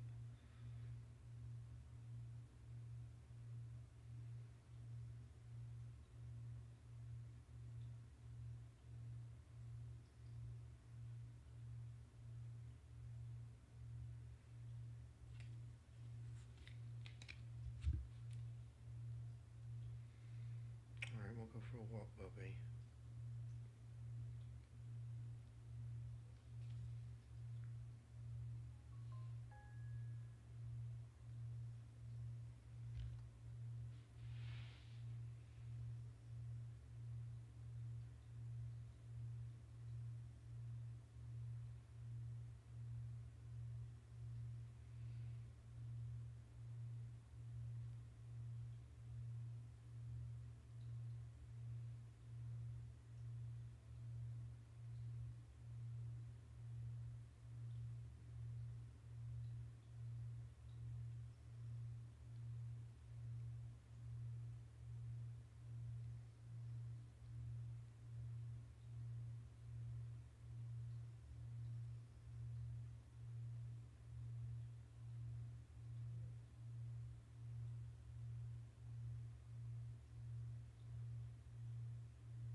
Put yourself inside me.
Oh.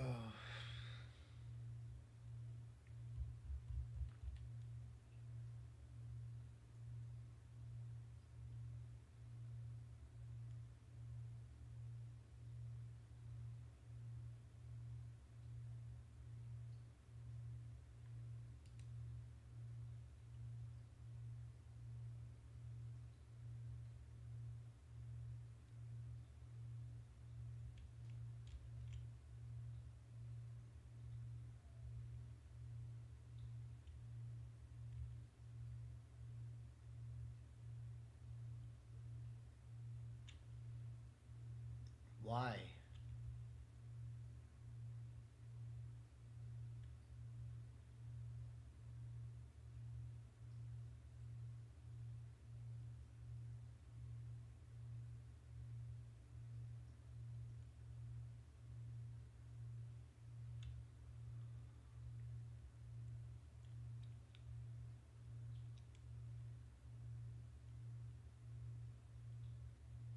It doesn't violate any of your fucking policies.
Fingers.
I'm good. I'm happy.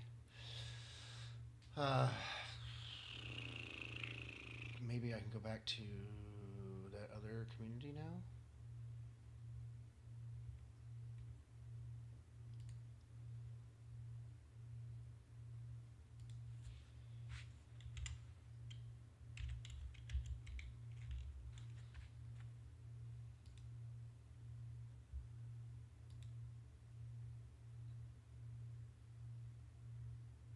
So I have zero. The thing just said I only needed 2 more. That makes sense.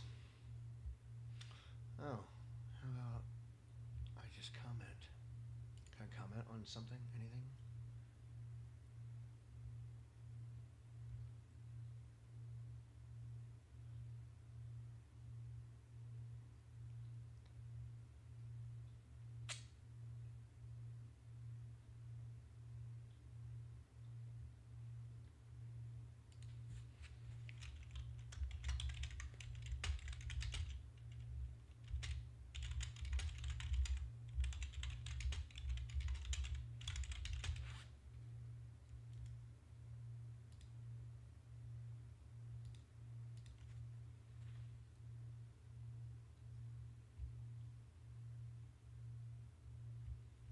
Oh, fuck you, dude. I'm literally going to different fucking places and doing it, so fuck you. Fuck you, bitch. Okay. We're done with this for a little while. Alright, I'm gonna go to the bathroom. When I come back, we're gonna actually play some PUBG. I'm gonna go for a walk. I'm not gonna go to the bathroom. Oh, look at that sleepy peepee. Shit. It's not even hot now. God damn.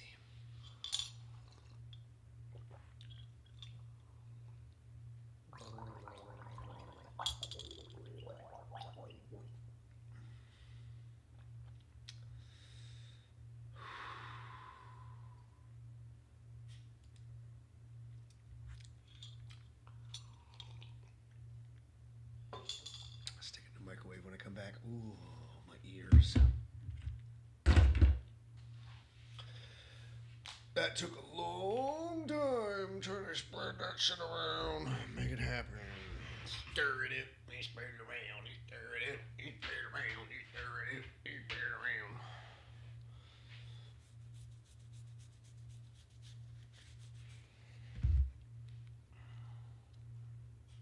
around. Okay, Google. Is there a way to make a UPC code for your YouTube channel so I can just show people the QR code and let them fucking scan it and boom, boom, there's my YouTube page? A UPC, Universal Product Code, is for physical retail products, but you can absolutely create.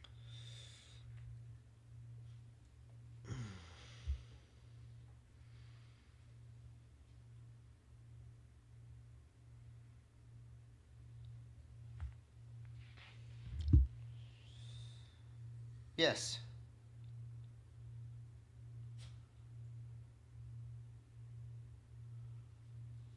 That's a fantastic idea. QR codes are the perfect solution for instant sharing. Here are a few excellent, free online QR code generators you can use to link directly to your YouTube channel. 1. QR Code Monkey. Features. It's very popular and offers high-resolution QR.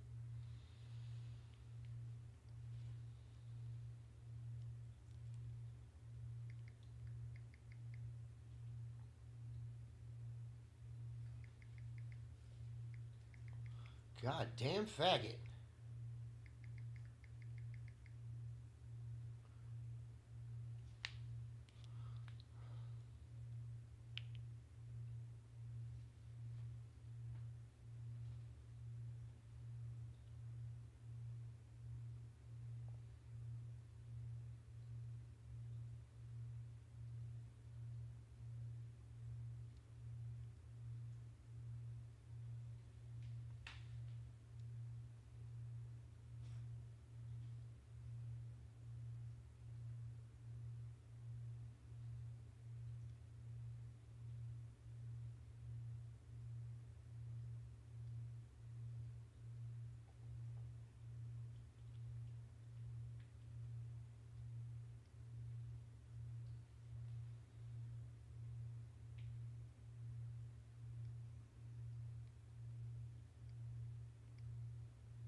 You're stupid. You could have just told me that YouTube makes their own QR codes, you fucking idiot.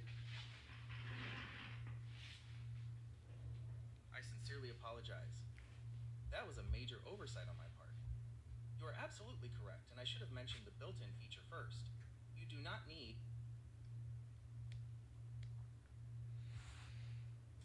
So now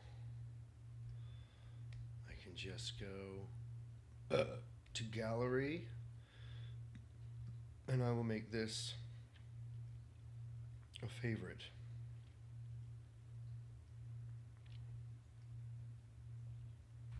So when I go to favorites, it's in favorites now. Oh, I see you on TV.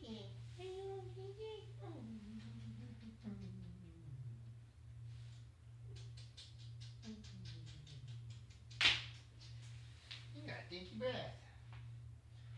I'm gonna give you something for your dinky breath. I'm gonna go for a walk. Okay, perfect. That's so much better. So now when people are like, oh, okay, just go boop, boop, boop, there you go. That's my YouTube channel.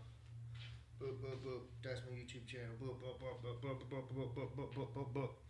Boop, boop, boop, boop, boop, boop, boop, boop, boop, boop, boop, boop, boop, boop. Boop, boop, boop, boop, boop, boop.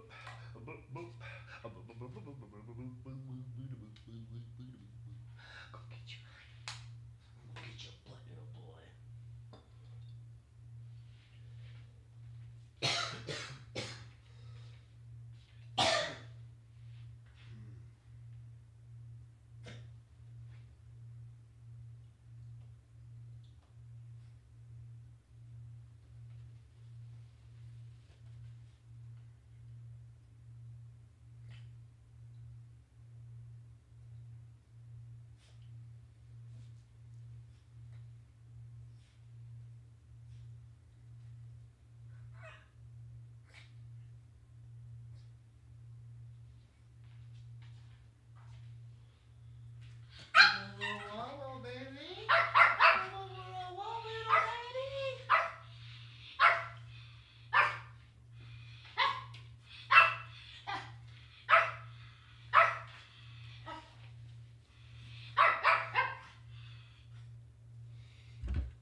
shit up again. Because it's fucking cold. You want choo-choo? I'll give you a choo-choo for your stanky breath. Mr. Stanky Breath. You want some stanky choo-choo breath, baby?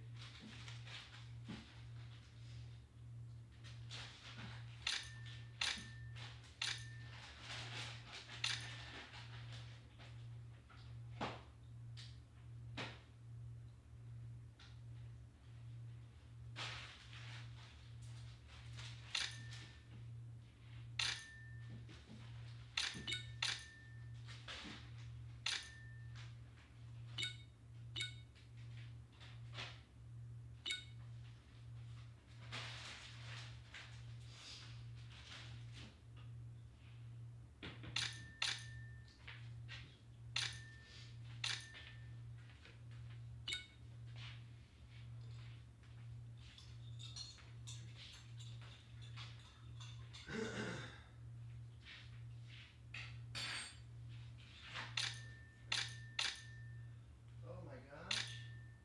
That's what was missing from your dinner, honey. I didn't make the fucking sweet potatoes. Oh my god. I cut this sweet potato up. Oh my goodness. Well. I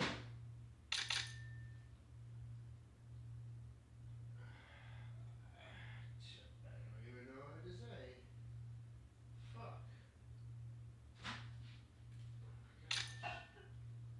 I meant to cook that with everything else I cooked earlier.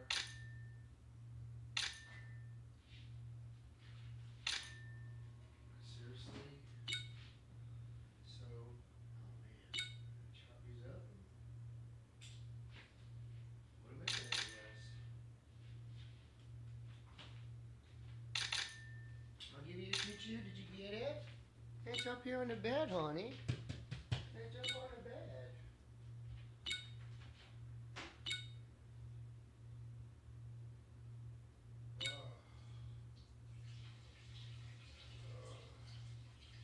Oh my god. Oh my gosh. Oh my goodness. Oh my goodness. Yeah, Bobby, your choo-choo's on your bed, honey. Look, see? It's on it. You just had to come up and get it. Oh my god, that thing is gonna drive me nuts. Shut up. I turn the sound off all the time and it automatically turns itself on all the time. It's so fucking stupid.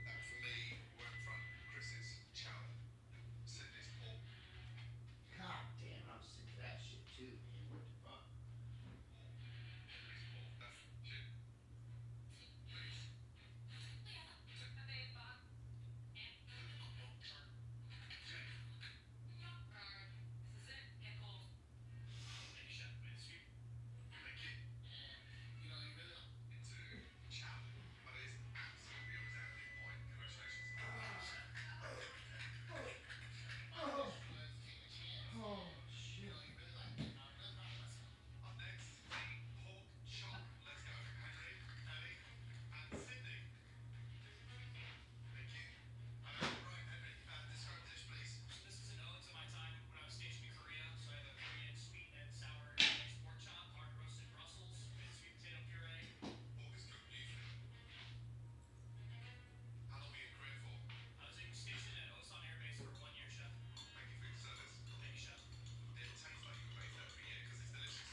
stop it. I'm gonna call ICE on you, you little black Mexican. She's like, stop it, or I'm gonna call ICE on you, you little black Mexican. She's like, stop it, or I'm gonna call ICE on you, you little black Mexican. But, it's great what ICE is doing, hiring 40-year-olds now. I mean, that's great, because I need a job, and, you know, work is work. And me and Lucius, you know, make great undercover agents. You know how many people just walk right up to me with their children? I see. Nice perro. Yeah. I want to pet. Yeah, click. All right, you come with me. And where's Vanilla Ice? Where's Vanilla Ice and all this stuff? Like, where's he, like, why is he not banking off of all this, making compilation videos? You know what I'm talking about? Ice, baby. I'm not doing anything, so I don't want to get copyright issues.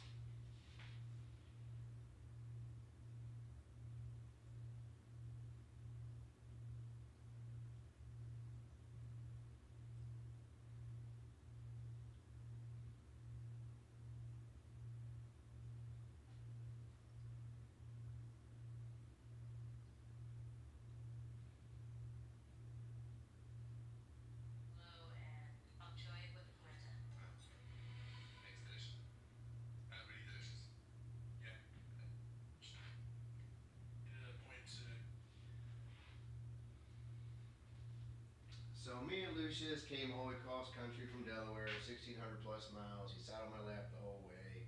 Left Mom back home in an empty apartment, and it wasn't too long before she sent me a picture of a little black chihuahua to help keep her company. I'm like, yeah, sure, and I sent her the money to help her out. And it's great, she's loving it, full of joy. But it's hilarious because she's talking to me on the phone, and she's already threatening the little guy. I'll be on the phone with her, and he's nipping at her face while she's talking, and she's going, stop it, you little shit. I'm gonna call ICE on you, you little black Mexican. Stop it, I'm gonna call ICE on you, you little black Mexican. And talking about ICE, man, they're hiring 40-year-olds now. I was like, as soon as I heard they're hiring 40-year-olds, like, oh my God, that'd be so great. Me and Lucius would make perfect undercover agents. You know how many people just walk right up to me with their children? I see, nice perro. Yeah, click. Let's go. And where's Vanilla Ice? Where's Vanilla Ice? Why is he not banking off of all this shit? Where's all the compilation videos? You know what I'm talking about, right? Ice, baby. I'm not getting any copyright issues.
done. Blue team, head back to the dorms. Alright, y'all. What is it? Check it out. Oh! Yeah, what? Oxo said, baby! We here at Oxo believe that you deserve the best. So, along with all these goodies, all you will be receiving a $250 gift. Shopping spree! I'm giving it to my mom. Mom deserves. My mom's my favorite person, one of my biggest advocates. I'm thankful for like what you do for me, mom. Lisa, come here. All of you head back to the dorms. So I'm moving around for a while. All that shit. Young lady. Yes, chef. That dish was delicious. In fact, one of the best dishes you've ever cooked in this competition.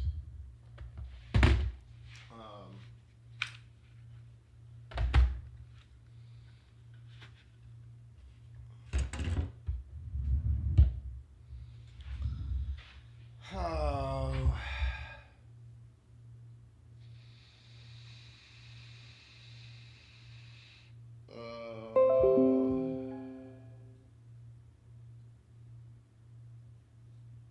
It's 10:30 now. Okay, I did as much as I fucking possibly can, I think. I mean, I could do more and just keep editing videos. Let's decompress, chill, play the game, go to sleep, go to work.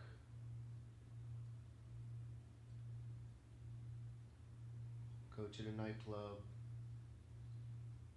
get dinner, come back,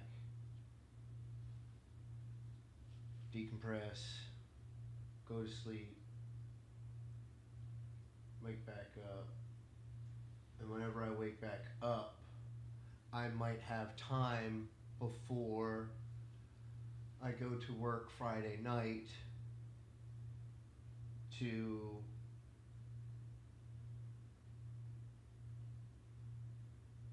maybe edit some more videos.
Me and Lucius.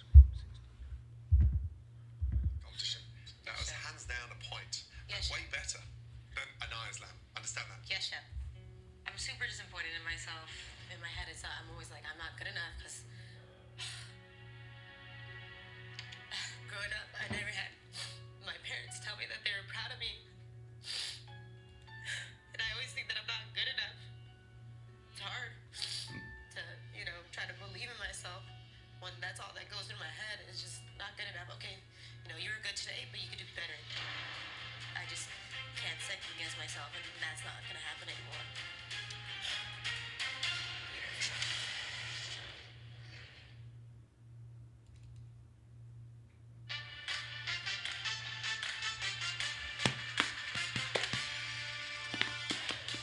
And now you want to on your choo-choo? Lake of Islands is an absolutely stunning golf course. So I'm excited. Let's do this.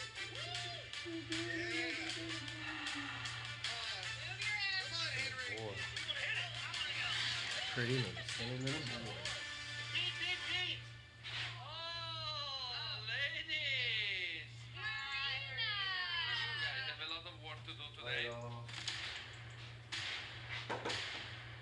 Nothing says punishment like washing golf carts in humidity. Get up in the Ladies, we're not gonna lose the service tonight. If we have a conniption. Like, I'm literally gonna lose it. Don't miss a spot so that we don't have to do it twice. Not like the pork chop and the scallops last night.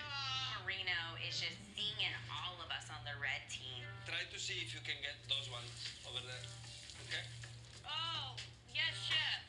Thank you. I'll get in there. Don't you worry. It's like, Marino, calm down, okay? Ladies, looking good, looking good. Whoa, whoa, slow down. Wow. Don't crash. Wax on, wax off. Honestly, I just hope they suck at golf. Watch what I'm doing. Every time I swing, Oh, okay, so you're not I'm hitting going to it. find the ground. Yep. Your arms are there to guide the club back to the ball, so there you go. My significant other is obsessed with golfing. Now I'm nervous. I usually just watch him and like have a cocktail, so I definitely do not have any golfing skills. Let's go. PGA Tour, here she comes. The moment I get back, babe, we are playing golf. Let's see how you would hold the club. Not bad. Wow. Excellent. Pretty impressive. Damn near pro now, baby. Okay, so you're not I'm going to find the ground. Yep. significant other is obsessed with golfing. Now I'm nervous. I usually just watch him and like have a cocktail, so I definitely do not have any golfing skills.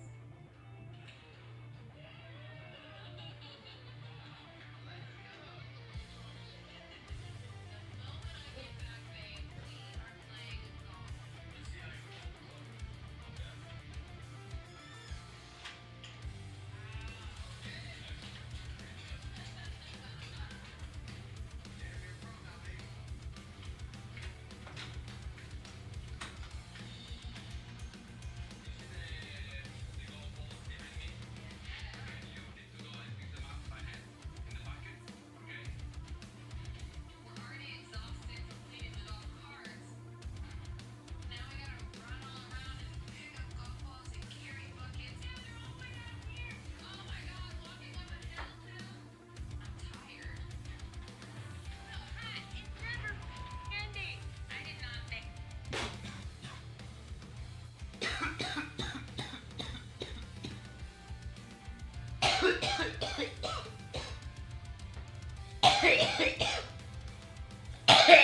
Wanna get into bed, honey? Wanna go night night in a while? They gonna go night night real soon, honey.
$40 items, okay?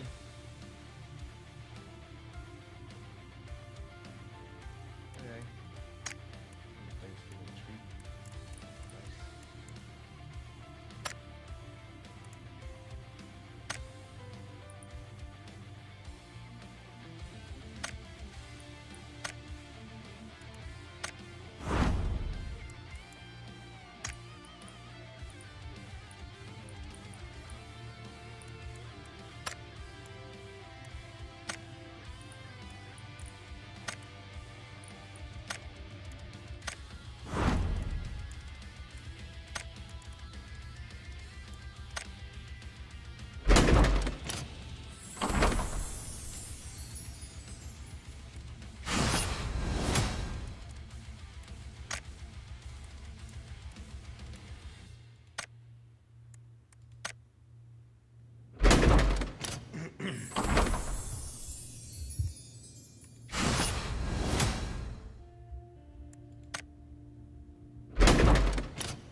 pain.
What's up, Spooky Poopy? Oh, my spaghetti pumping. Are you a secret peepee? Spaghetti pumpkin pumping.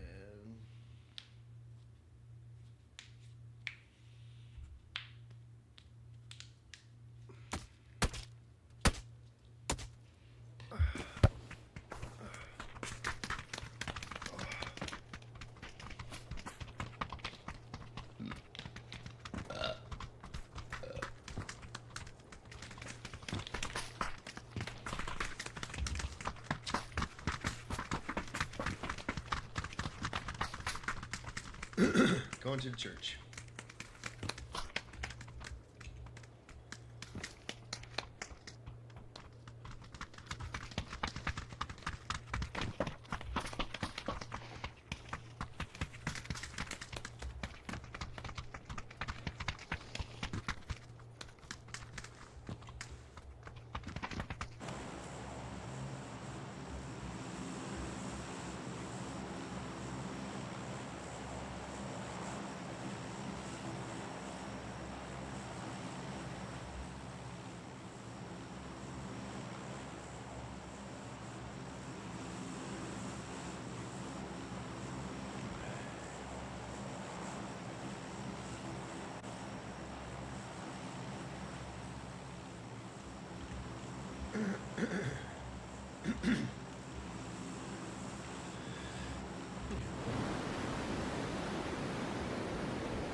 I can see him too. He's right over here. In this corner. I'm trying to aim better at where he's actually at. It had to be a bot because I think that's all he did. He fucking shot me, but he had a fucking M24 or something drop. God damn, can you get over here? Oh my gosh, that sucks so much. I got 11 kills so far. I just dropped 2 guys at the same time and he shot me in the back. Shit. He's still alive because they're shooting at me and they're shooting at my tires. There's 2 of them there on that corner that I marked. Am I talking? Yeah, I'm talking. Yeah. There's 2 of them on that corner that I marked. And, oh shit, I'm gonna get eaten by the blue now. Fuck. What a dick. What a dick.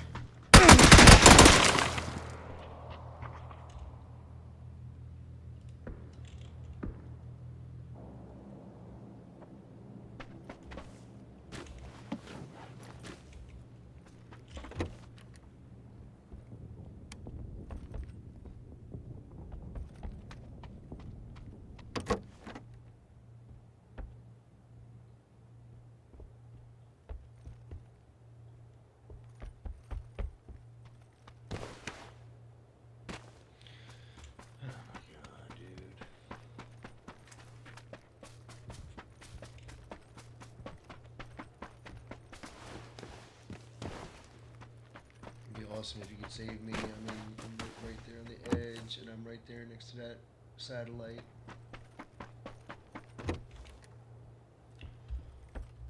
I joined the team games to hopefully be with a team that wants to be in a team. If not, I just would play single player.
Knocked him. I was about to shoot him again. I was still in the middle, so I actually got killed.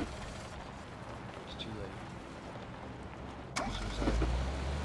Pull the trigger. Shoot him back.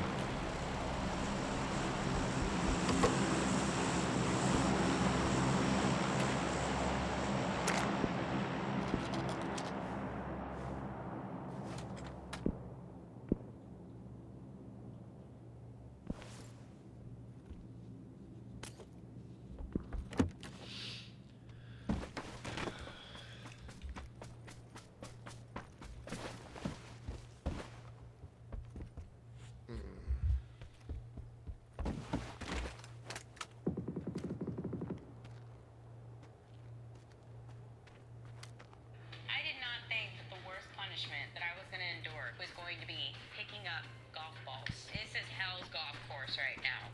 This is for the appetizers of table 21 last night.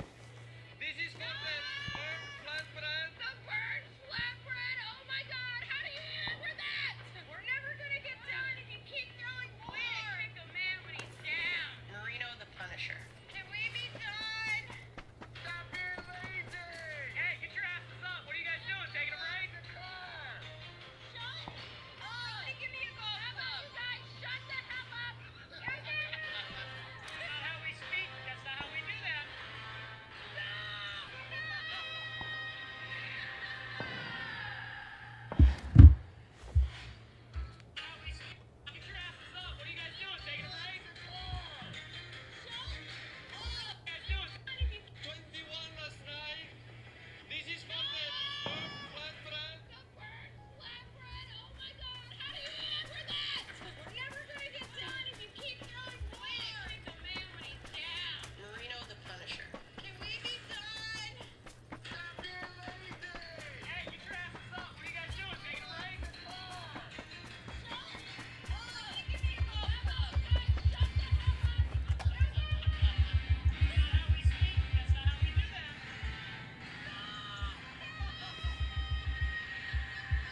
Such a good roll. Just moving as usual.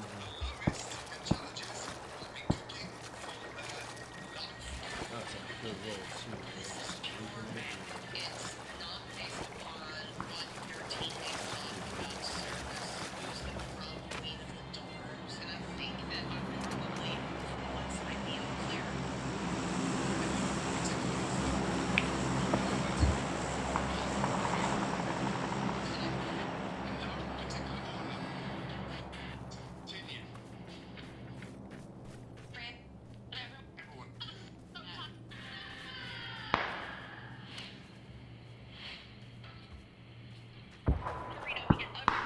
He threw 5 buckets and balls. So tight on my ass that I thought my pants were gonna split. Dude, if your pants would have ripped, I would have lost my mind. Oh, I got real weird cat underpants on too. They got black cats on them. Thank you for that description, Chef. This is Sydney, Hell's Kitchen Residence. Sydney, the chef. I need to see everyone in the dining room immediately, please. Yes, chef. Let's go. Oh, I'm awake now. Hell's Kitchen residence. What the? That was Chef Ramsay. He said everyone in the dining room. Did he say that? Everybody outside. Lost my mind. Oh, I got real weird cat underpants on too. They got black cats on them. Thank you for that description, Chef.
gotta. I'm gonna follow you, green. I gotta hit this pole.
my bullets just magically didn't motherfucking kill that motherfucker? What the fuck? Stupid fucking, what the fuck? Fuck you.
What up?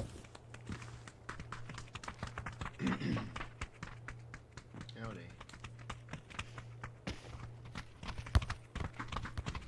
Why does it say Sunday? The 11/27. That's really weird.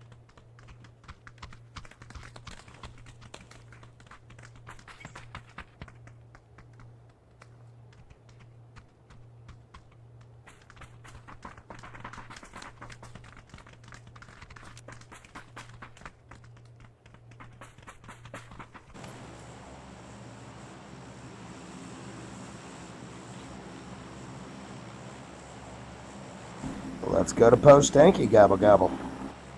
Yeah. Happy Thanksgiving. Yeah, I like to go to church. Happy Thanksgiving. Rock and or roll. What is your decision? Yeah, I'm having Thanksgiving by working at the bar and then going to the strip club that I work at and getting some turkey. Stripper wings can never go wrong. Actually, they don't have like wings in a little restaurant. They actually they just have a guy that has a taco stand, like a little taco truck outside. And he does more than tacos. He has like it's like brisket tacos and nachos. And he has like turkey legs. And he does have wings. I mean, you can never go wrong with a weird guy outside standing in a booth handing out tacos at a strip club. I mean, That's how I was saying. Breakfast of champions, strippers and tacos. We're open till 6 a.m. can you get your weed there too? I mean, that would be awesome. That's like, you don't even have to try. Fifth. The fifth. Plead the fifth. You don't have to try to get weed in Texas. I mean, where I'm at, I mean, it's like it just comes to you. I got shot. As soon as I landed, I picked up a vest and I threw a grenade in the guy's general direction, but he shot me.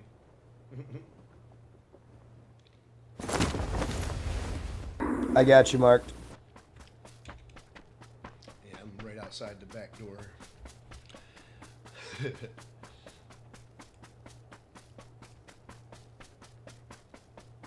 It's my comfort zone, the back door.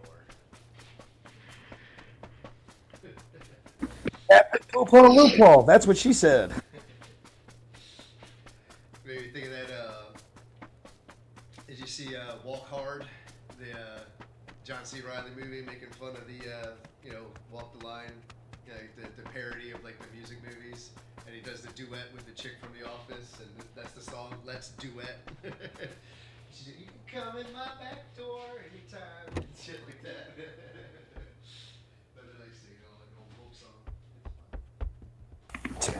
song.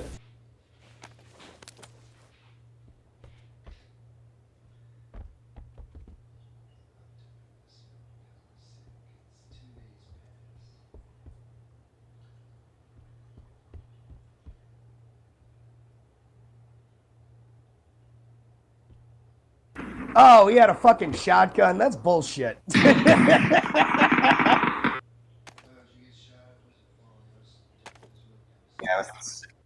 it was the same fucking guy. As I was going to get your chip, I seen him coming up to come loot the buildings, and yeah. Who am I looking at? I'm looking at Abdu. Abdu is... I don't know where Abdu is. Abdu He's is coming towards you. us.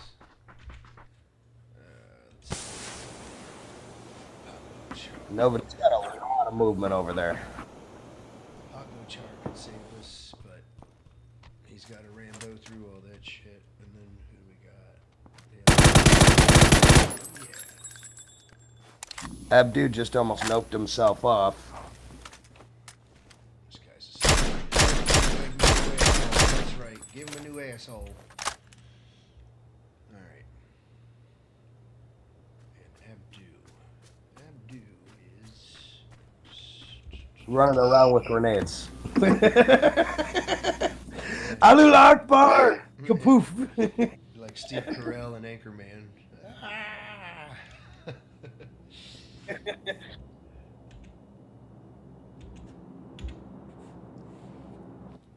I'm just gonna watch Paco. He looks like a soldier. I don't know. I'm kind of curious to see this guy blow himself up, so... I mean, I'm rooting for the grenade to go off. I had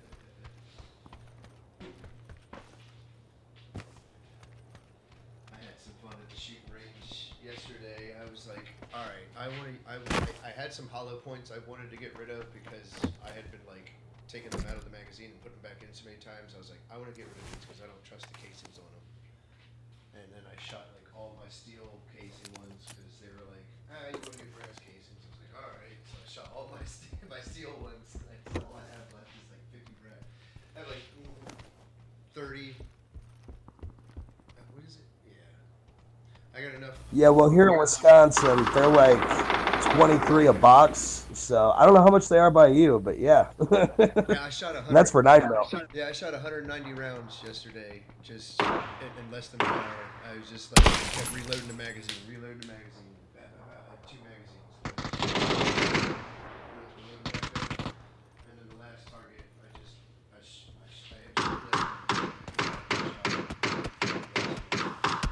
190 rounds. Just out of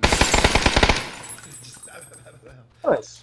I was just trying like different things because I haven't really shot a gun since I was a kid, and I've never owned one. And so I Glock 19, one with the safety option. 43X is what I got, but yeah, no safety. Nice. Yeah, but I was like trying like different things, and I like wrote down on each of my targets. I held it up in my live stream earlier. I was like putting out all the. I was like, well, this is the only one I missed one on. I know when I missed. I know exactly when I missed it because I breathed wrong. But I was like 20 yards, 15 yards, and I was like aimed, fast draw, or like quick rapid fire, aim pace shots and stuff like that, and just different variations and at different distances. And I was like, all right, my grouping's not terrible. I'm hitting the fucking body of the guy for the most part, I'm only missing very seldom. I like maybe missed like out of all 190 rounds, I probably missed the actual body 4 times. I think so. But I mean, it's still, Oh, okay. I still hit the paper. There was only one It's all time that matters. I completely missed the paper. Hey, a W's a W. But it was fun though. It's like I knew I just Oh like, yeah. I was like breathing in and I squeezed the trigger and I was like, oh shit, I know that's not gonna hit anything but the wall behind it. Right. Or if you just decide to start pulling the trigger, it's just to fucking let a few shots off. It was pretty neat though. I was like impressed with myself. Like, I did like 7 yards and like 10 yards and 5 yards, and at those short distances, and even with rapid fire, I got pretty decent grouping. I was like, wow. I mean, it's like if you just hold your fucking wrist when you're supposed to, and I don't know. I just paid attention to all the stuff that people have told me when I was a kid and everything. And Right. watch like movies and and shows and stuff, and I'll actually think about Frasier when Niles, they were teaching Niles how to shoot a gun. Sometimes it's just like, just exhale, squeeze, don't pull. You know what I mean?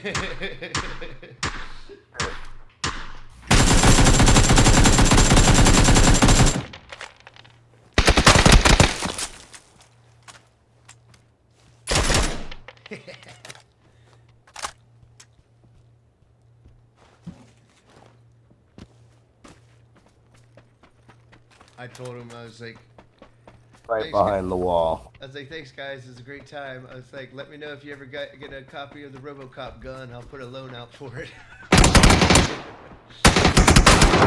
Oh, I think that was our last Damn, chance. he was just waiting there for him. Yeah, I think that might have been our last chance too. Cause let's go to Abdul. Where's he doing?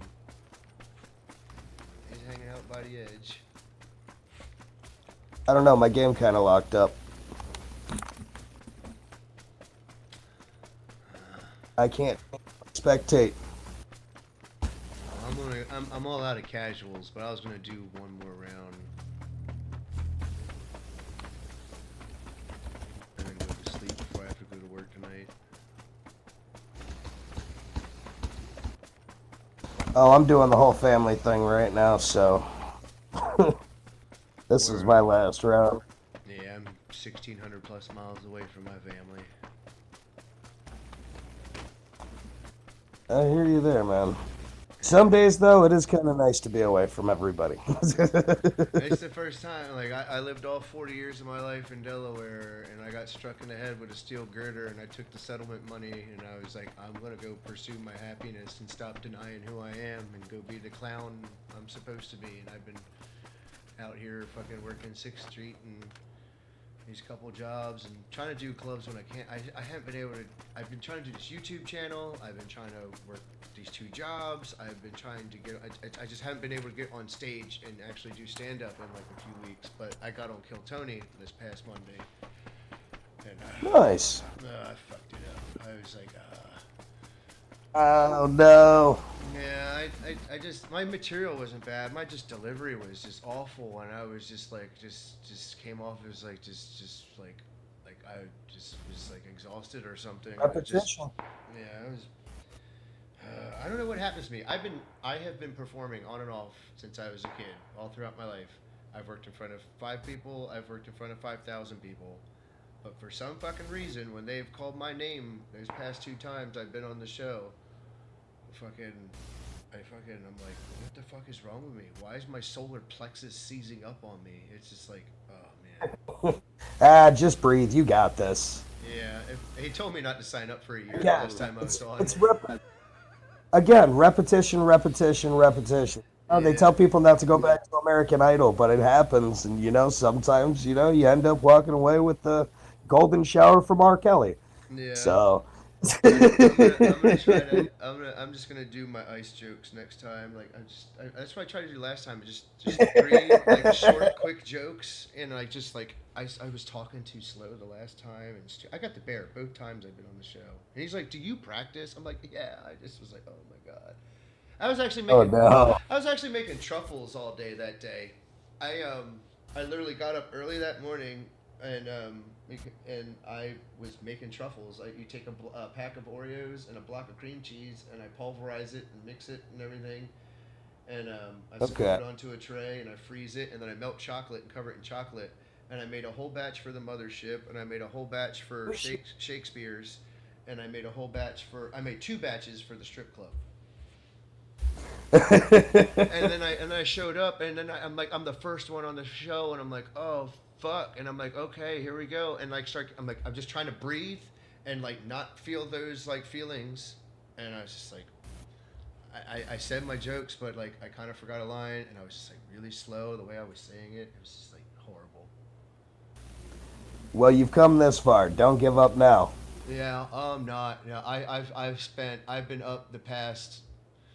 Let me see. I've been streaming almost 7 hours, but I've been up for like an hour or 2 before that, and I've just been editing and stuff, and like Twitch? putting on YouTube videos. I got a YouTube channel, and I've got all kinds of fucking videos on it right now. But I've been cutting up all the videos into shorts for like baiting, getting people like to bait people into the channel.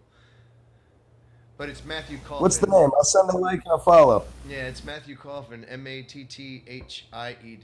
I'll friend up with you and I'll type it to you because it's, of course, ridiculous. My mom wanted to be different. It fucked me up.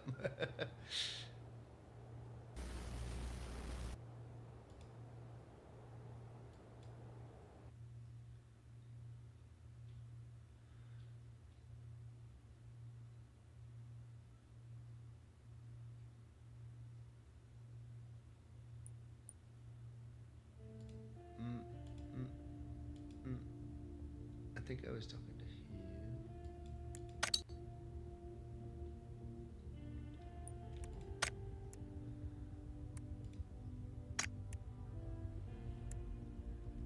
Let me see. Will it let me?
Well, I hope he accepts it. How you doing, Booter?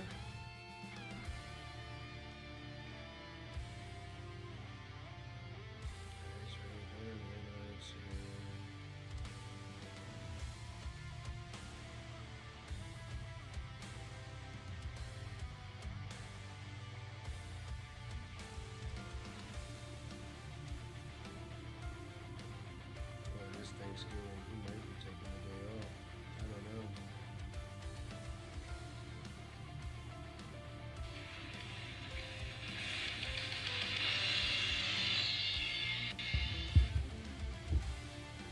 Leading the frontal assault on the lies of the New World Order, it's Alex Jones.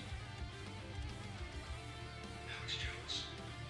Alex, I want you to give us, I saw your show the other day where you're talking about, hey, there's all these issues. We got to have the big picture, and it's about policies. And I thought it'd be great before the Thanksgiving holiday to take a couple of segments and have you walk through it. Look, I'd like you to follow up right here. You've done more about radical jihad and focus on this. You know the inside, you know the intel world. The executive order, it's a good start. In the first term, we couldn't get anything done. I mean, we were totally shut down. So this shows you President Trump's made it a priority. But it does have these kind of gaps. And the Qataris are laughing in our face. There's no doubt about that. You can see the tweet that Laura, found for everybody. Just what are your thoughts about that before we kick off? Your thoughts about where we are geostrategically and with this movement, sir? Well, I'm glad you brought up what Bloomer was saying, because I agree with 95% of what she said. It was just what she said up front that really isn't accurate. Just like Trump created a task force for a few months to investigate how he was going to implement tariffs, and then he had Liberation Day like he said he would 2 months later, he has to go to the agencies, develop the actual plan. Because there's hundreds of millions of Muslim Brotherhood people, and they are infesting everything, and they are super ultra dangerous, and because they are the main force in Europe, the UK, Australia, New Zealand, the US, that come in, bring in their colonies of people. They know how to work the system. They're engaged in massive, unprecedented fraud. The Somali community, just as a snapshot, has the highest rate of any community of just fraud across the board. There's been a whole bunch of indictments just last week of them all over the country, manipulating, trying to buy off jurors, you name it. It is just massive what they do at every level of ripping off local, state, and federal government. And that's because the Somalis literally are a slavery, piracy culture for thousands of years. And so that's why slavery's still legal there. But when she said, oh, this executive order doesn't do anything, no, it then develops the plan on who to go after. And she was absolutely right.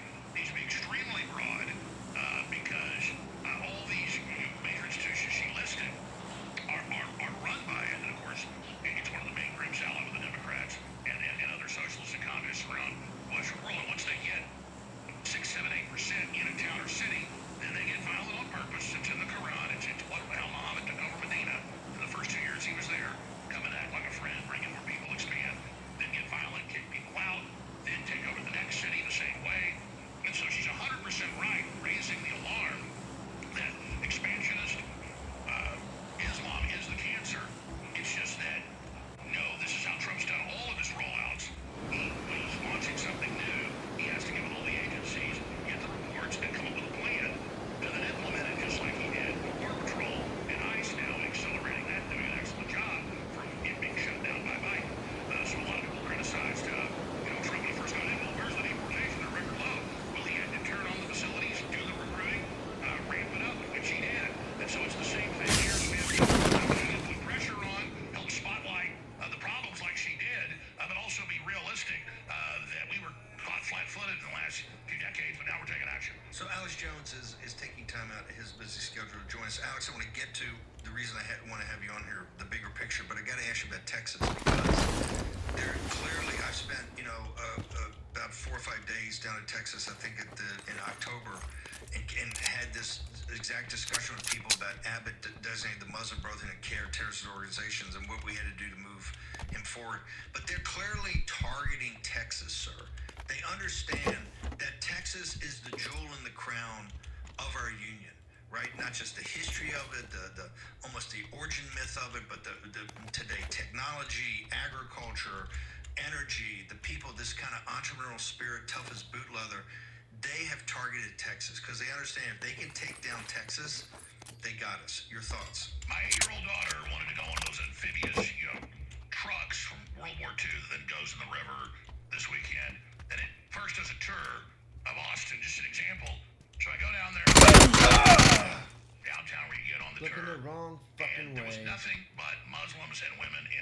is on the right.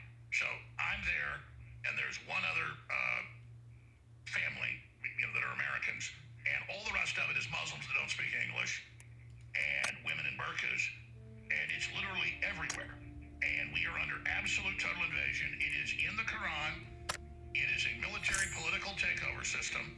There are two types of nations that are Muslim and nations that are about to be Muslim, and they teach in the Quran, anybody can go read it, how to deceive, how to act nice, how to come in and how to take over. And we've got thousands of videos of all these imams in Europe and here saying we're taking over. And when you get in a country up to 10%, that's the swing vote to be able to take it over, and they vote as one block. And you can say, well, some of them are nice. I'm sure some of them are nice. They're not real Muslims. They're not following the Quran to conquer the world. And so that's where we are. And it is literally insane what's going on.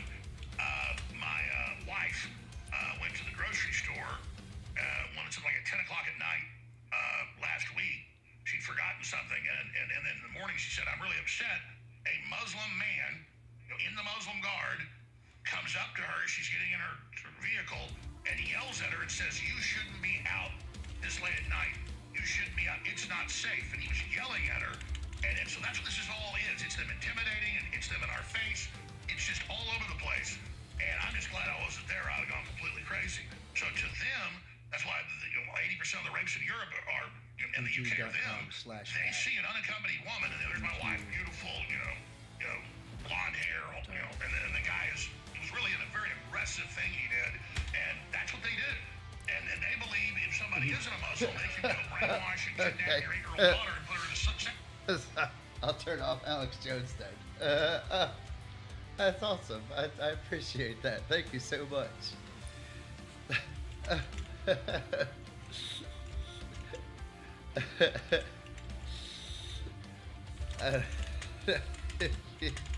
Heard me. There's a delay.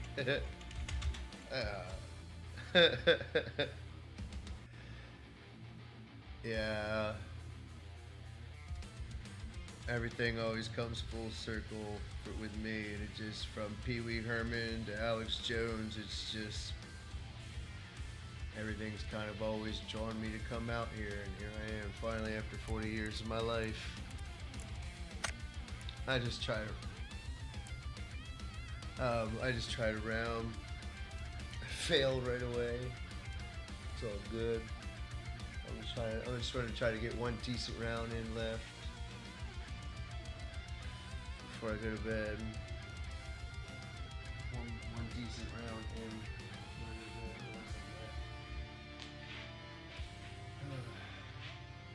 That's all I got left in me, I guess I should say.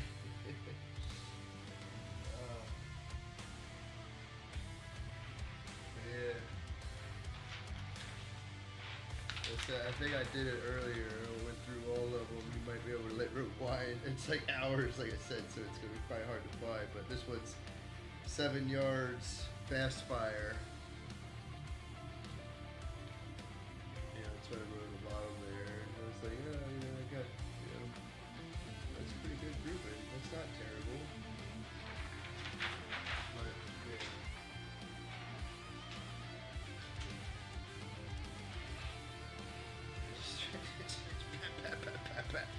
So I just wanted to get out, shoot them rounds, not have to worry about from then on. I know which rounds to get, and then hurry up and get back to my puppy in the car. Have a great Thanksgiving. Yeah, we're alive. Yeah, I'm fucking. I did Twitch for a while. Not really, nothing super serious, just doing like this type of stuff all the time. And then like once I got out here, I was like, I need to do this, I need to do that. This is what I want to really do, and this is what I know what I really need to do too. But like if you see on my channel, I got a playlist, and like I'm trying to, invite guys over for dinner and stuff, and have food with them and a good conversation. I've had 3 people come over so far. I'm trying to get more. I actually saw Pauly Shore. I didn't talk to him, but I sent him a comment on his YouTube videos. Maybe he'll respond. That would be cool. But man, I do this, my solo show, and this. Oh, there you go. Okay, I see you in my chat here now too. Oh, and there's another guy there. So I know how it is. Yeah. Yep. Like you said, consistency. Yep. And that's what's been bumming me out. I haven't been doing like my 20-minute videos where I just rant and talk in front of the camera, and go through my comedy notes and talk about whatever's going on.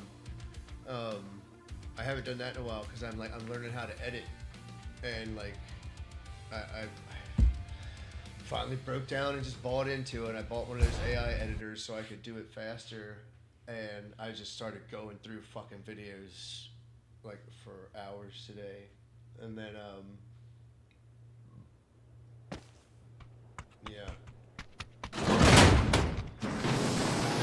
Once I get through most of my backlog, then I'll start doing the 20-minute videos. But I've got to bust my ass the next 4 days. I work tonight,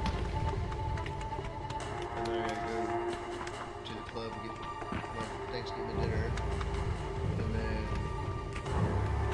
I work again at the club Friday and Saturday. I go back to the club anyways, not the bar. I go work at Shakespeare's. So I go to Shakespeare's Thursday night.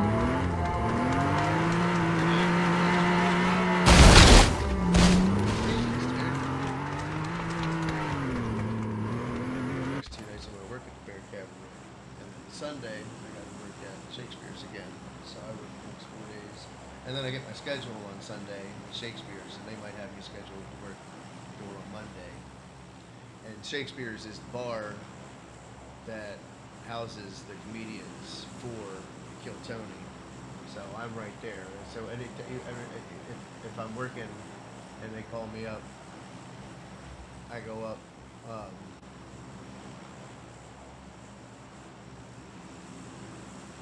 And somebody else just covers for me. What am I doing? Oh, I'm in place 2. I'm in place 2. Shit. There we go. This is my map too. Right. So my ass here to me as soon as I land.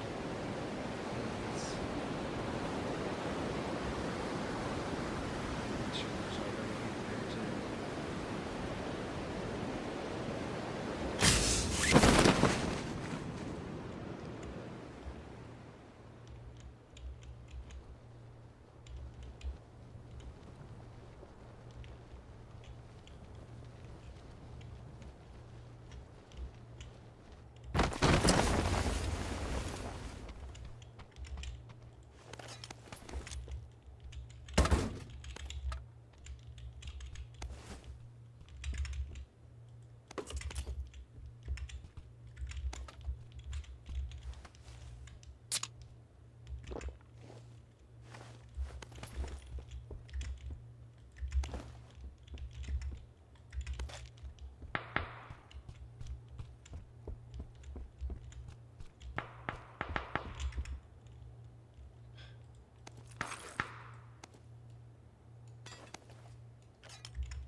Way more than those than I need.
How? I thought I was pretty locked on there. It looked pretty good to me. I was like, oh, he's right there, and blah blah blah blah blah. It looked like every single one of my bullet, like at least the first 3 or 4 hit him. I'm like, whatever, motherfucker ever.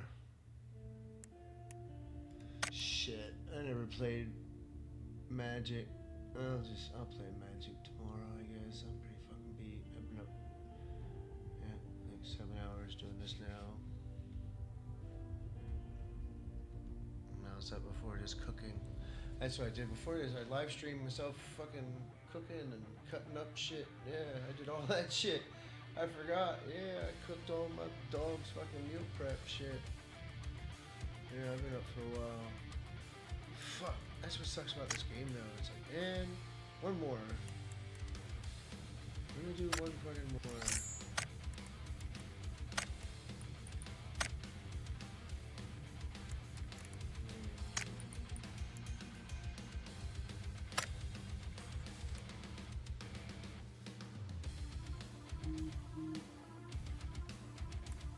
I'm sorry I missed that ice guy. The ice there.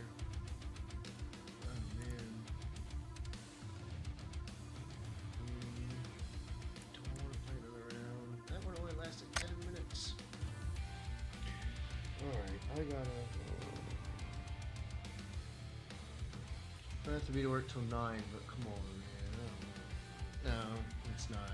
It's not. Let's not get into this. Let's not get into that. We'll do 1 round. Do 1 round of Magic. I'll at least see what my dailies are. If it's easy, I'll just try to do the daily really quick.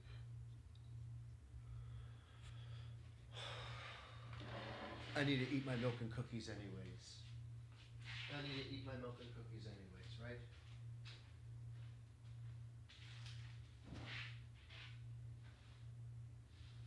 I got a pumpkin pie. I'll eat that later. I'll eat the pumpkin pie later for when I get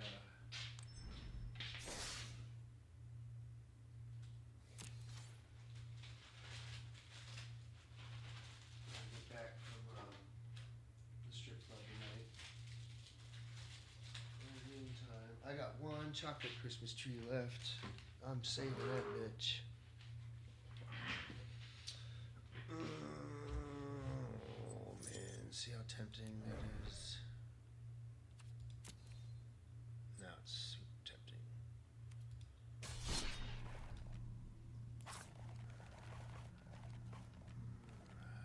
Yeah, let's use it.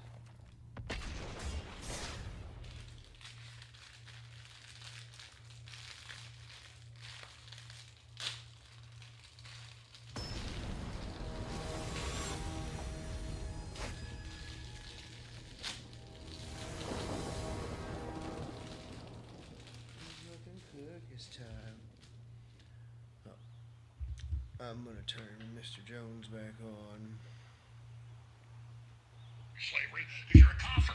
It is literally a satanic, aggressive cancer, and it's completely insane that the globalist and the Kalergi plan and BlackRock have been financing it.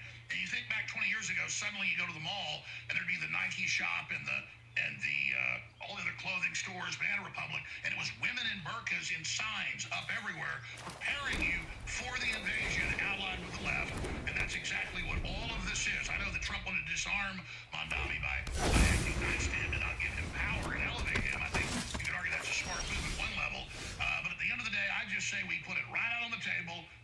The Crusades were a response to 700 years of invasions. They conquered most of Spain. They got all the way up into Poland. Thank God for the Serbs battling them in literally hundreds of wars.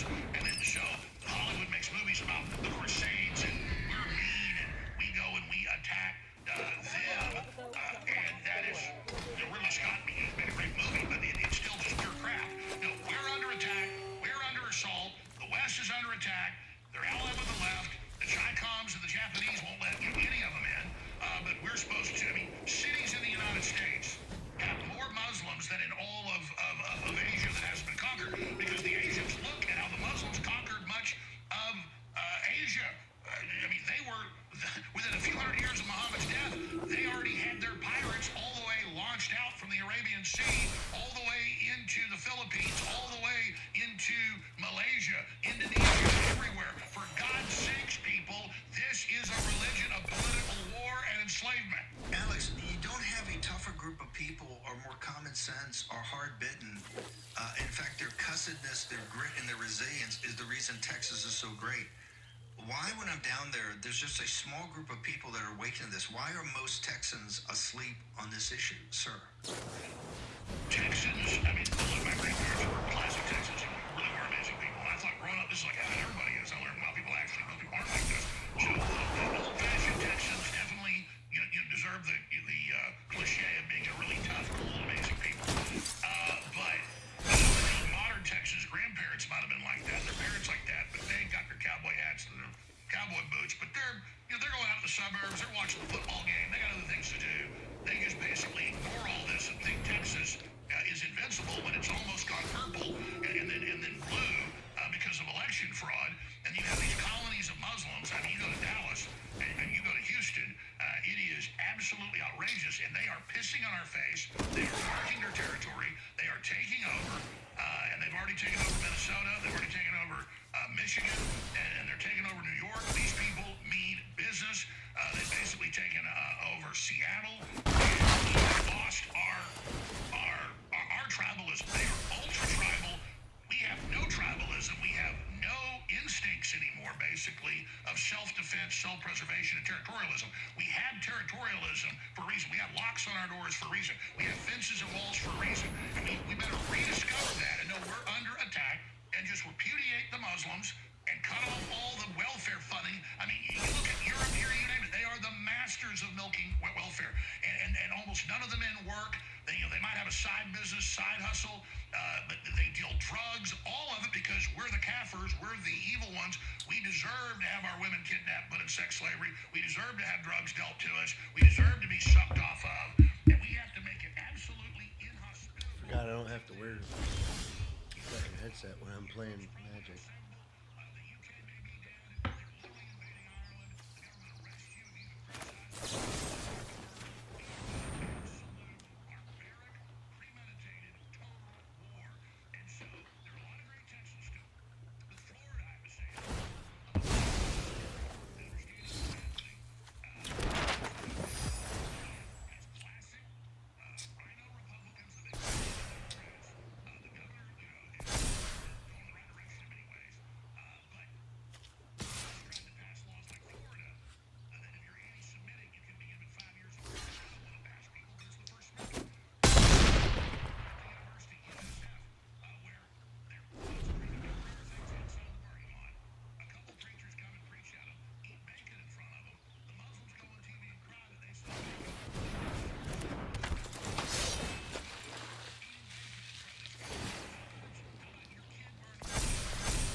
sleepy time now for sure.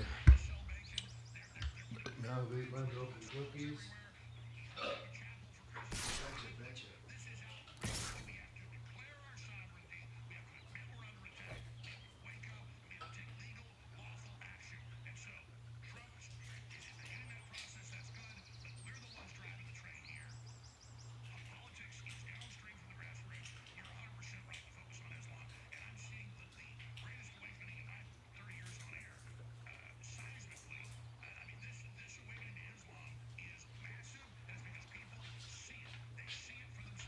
I want to go back. You said something the other day about some policies that were happening, and I saw the headline. I said, gosh, I got to watch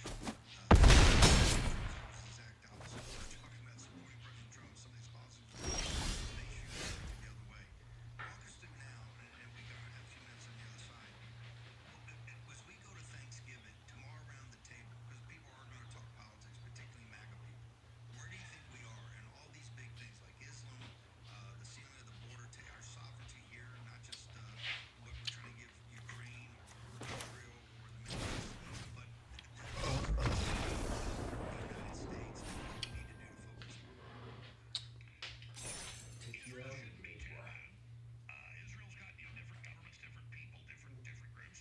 It's healthy for that to not be off limits, but when it becomes what we spend 80% of our time on, it's distraction from communist China, the Islamic takeover, the globalist agenda, Trump getting us out of the Paris Accords, and then the carbon tax global regime. I mean, all of that is massively important. And I was saying on the air that if Trump, just there was news reports of this, allowed the prosecution of people in his own Justice Department for going after the deep state, that would be a deal breaker for me. The media took that clip out of context and said that I was saying I was done with Trump. It was more deception, more BS. But I realized that this is an existential threat. Forces that want to take control of this nation, and that what we need to do with Trump is stay on his administration, spotlight who is weak, expose who's not doing their job, and also lift up and support those that are doing their job. And I have to tell you that the White House has contacted me. They told me Mark Mitchell for Revolution, probably the best pollster in the world. He was there last week from my show to agree with the president and others. I mean, they're really listening. When I told the White House what they needed to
the French and the Templars, because there were so many hundreds of thousands dead that they literally developed hospitals. So the word hospitals, we got actual hospitals from battling the Muslims.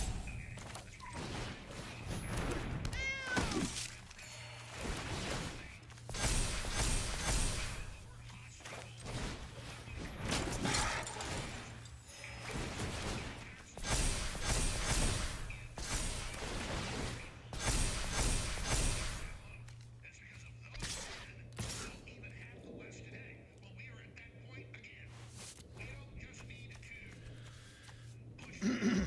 Dire block.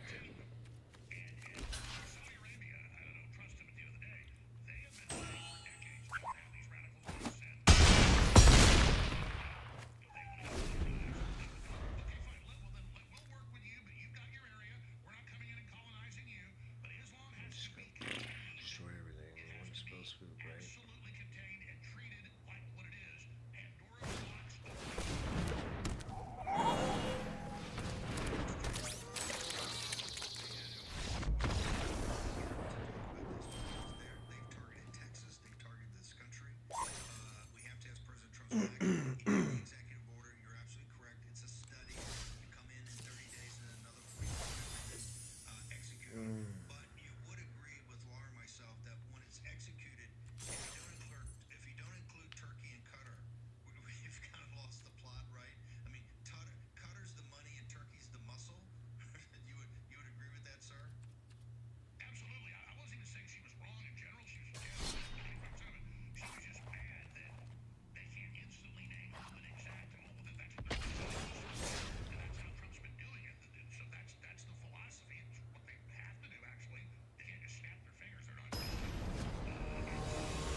No matter what, there is always hope. Let me show you how to fight.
This does not bode well.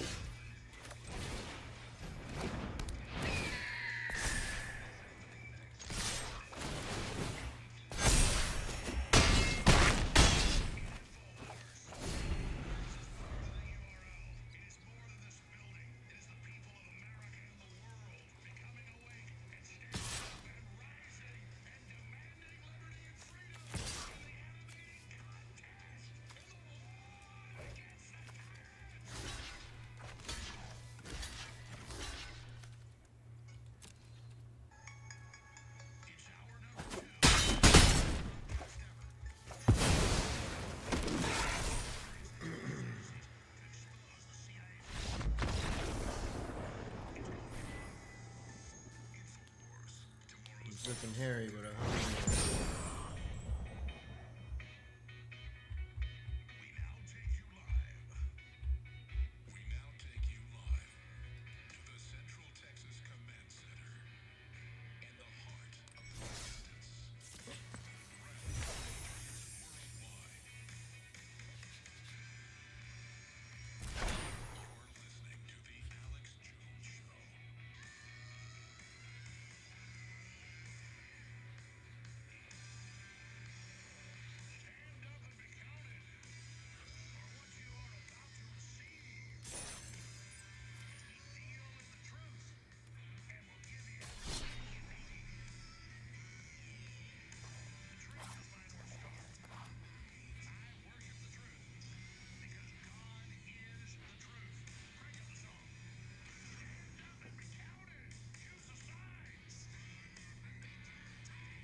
I feel cold, but it's still 75.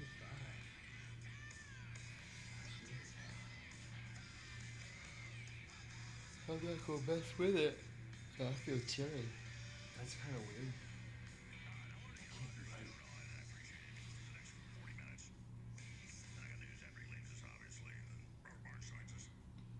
Oh, I thought I hit play.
shit now, buddy.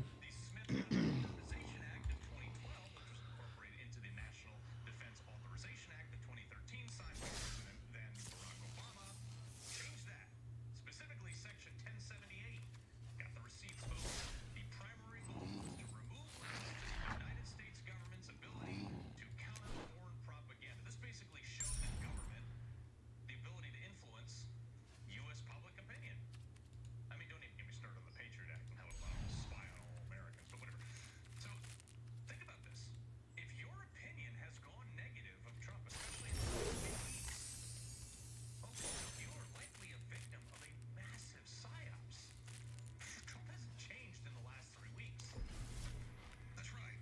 It doesn't mean we have real beefs, but they're exacerbating those and getting ready for a big land.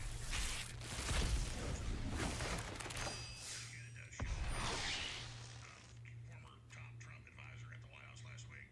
We'll get into the election fraud stuff that's about to come out. I heard about that from some folks who were at the White House, and now it's in the news. And we'll obviously talk about Comey and the rest of it, but StoneZone.com. Roger, I got dozens of other clips. Suddenly the talking point that's true is that, though, there's another CIA section coup going on. That's what Trump needs to do to head this off the ground. You have now been completely and totally worn out. You've been saying this for many, many months. But we saw yesterday something that's equally part of the efforts to destabilize Donald Trump, and that is this outrageous decision by a Clinton-appointed judge to dismiss the indictments against FBI Director James Comey and New York Attorney General Letitia James. There's a lot here, so let me get into it. But first of all, let's recognize that James Comey and I were charged with the exact same crime, lying to Congress under oath. Yet they staged a 6 a.m. raid at my home with 29 heavily armed FBI agents and a CNN camera in tow, while James Comey was allowed to leisurely turn himself in within 10 days. The judge gagged me immediately, so I couldn't go on InfoWars and tell people the truth about what was happening. But there was no gag or limitation on James Comey. He was allowed to say anything, anywhere he wanted. Alright. Take care, be safe. Till next time.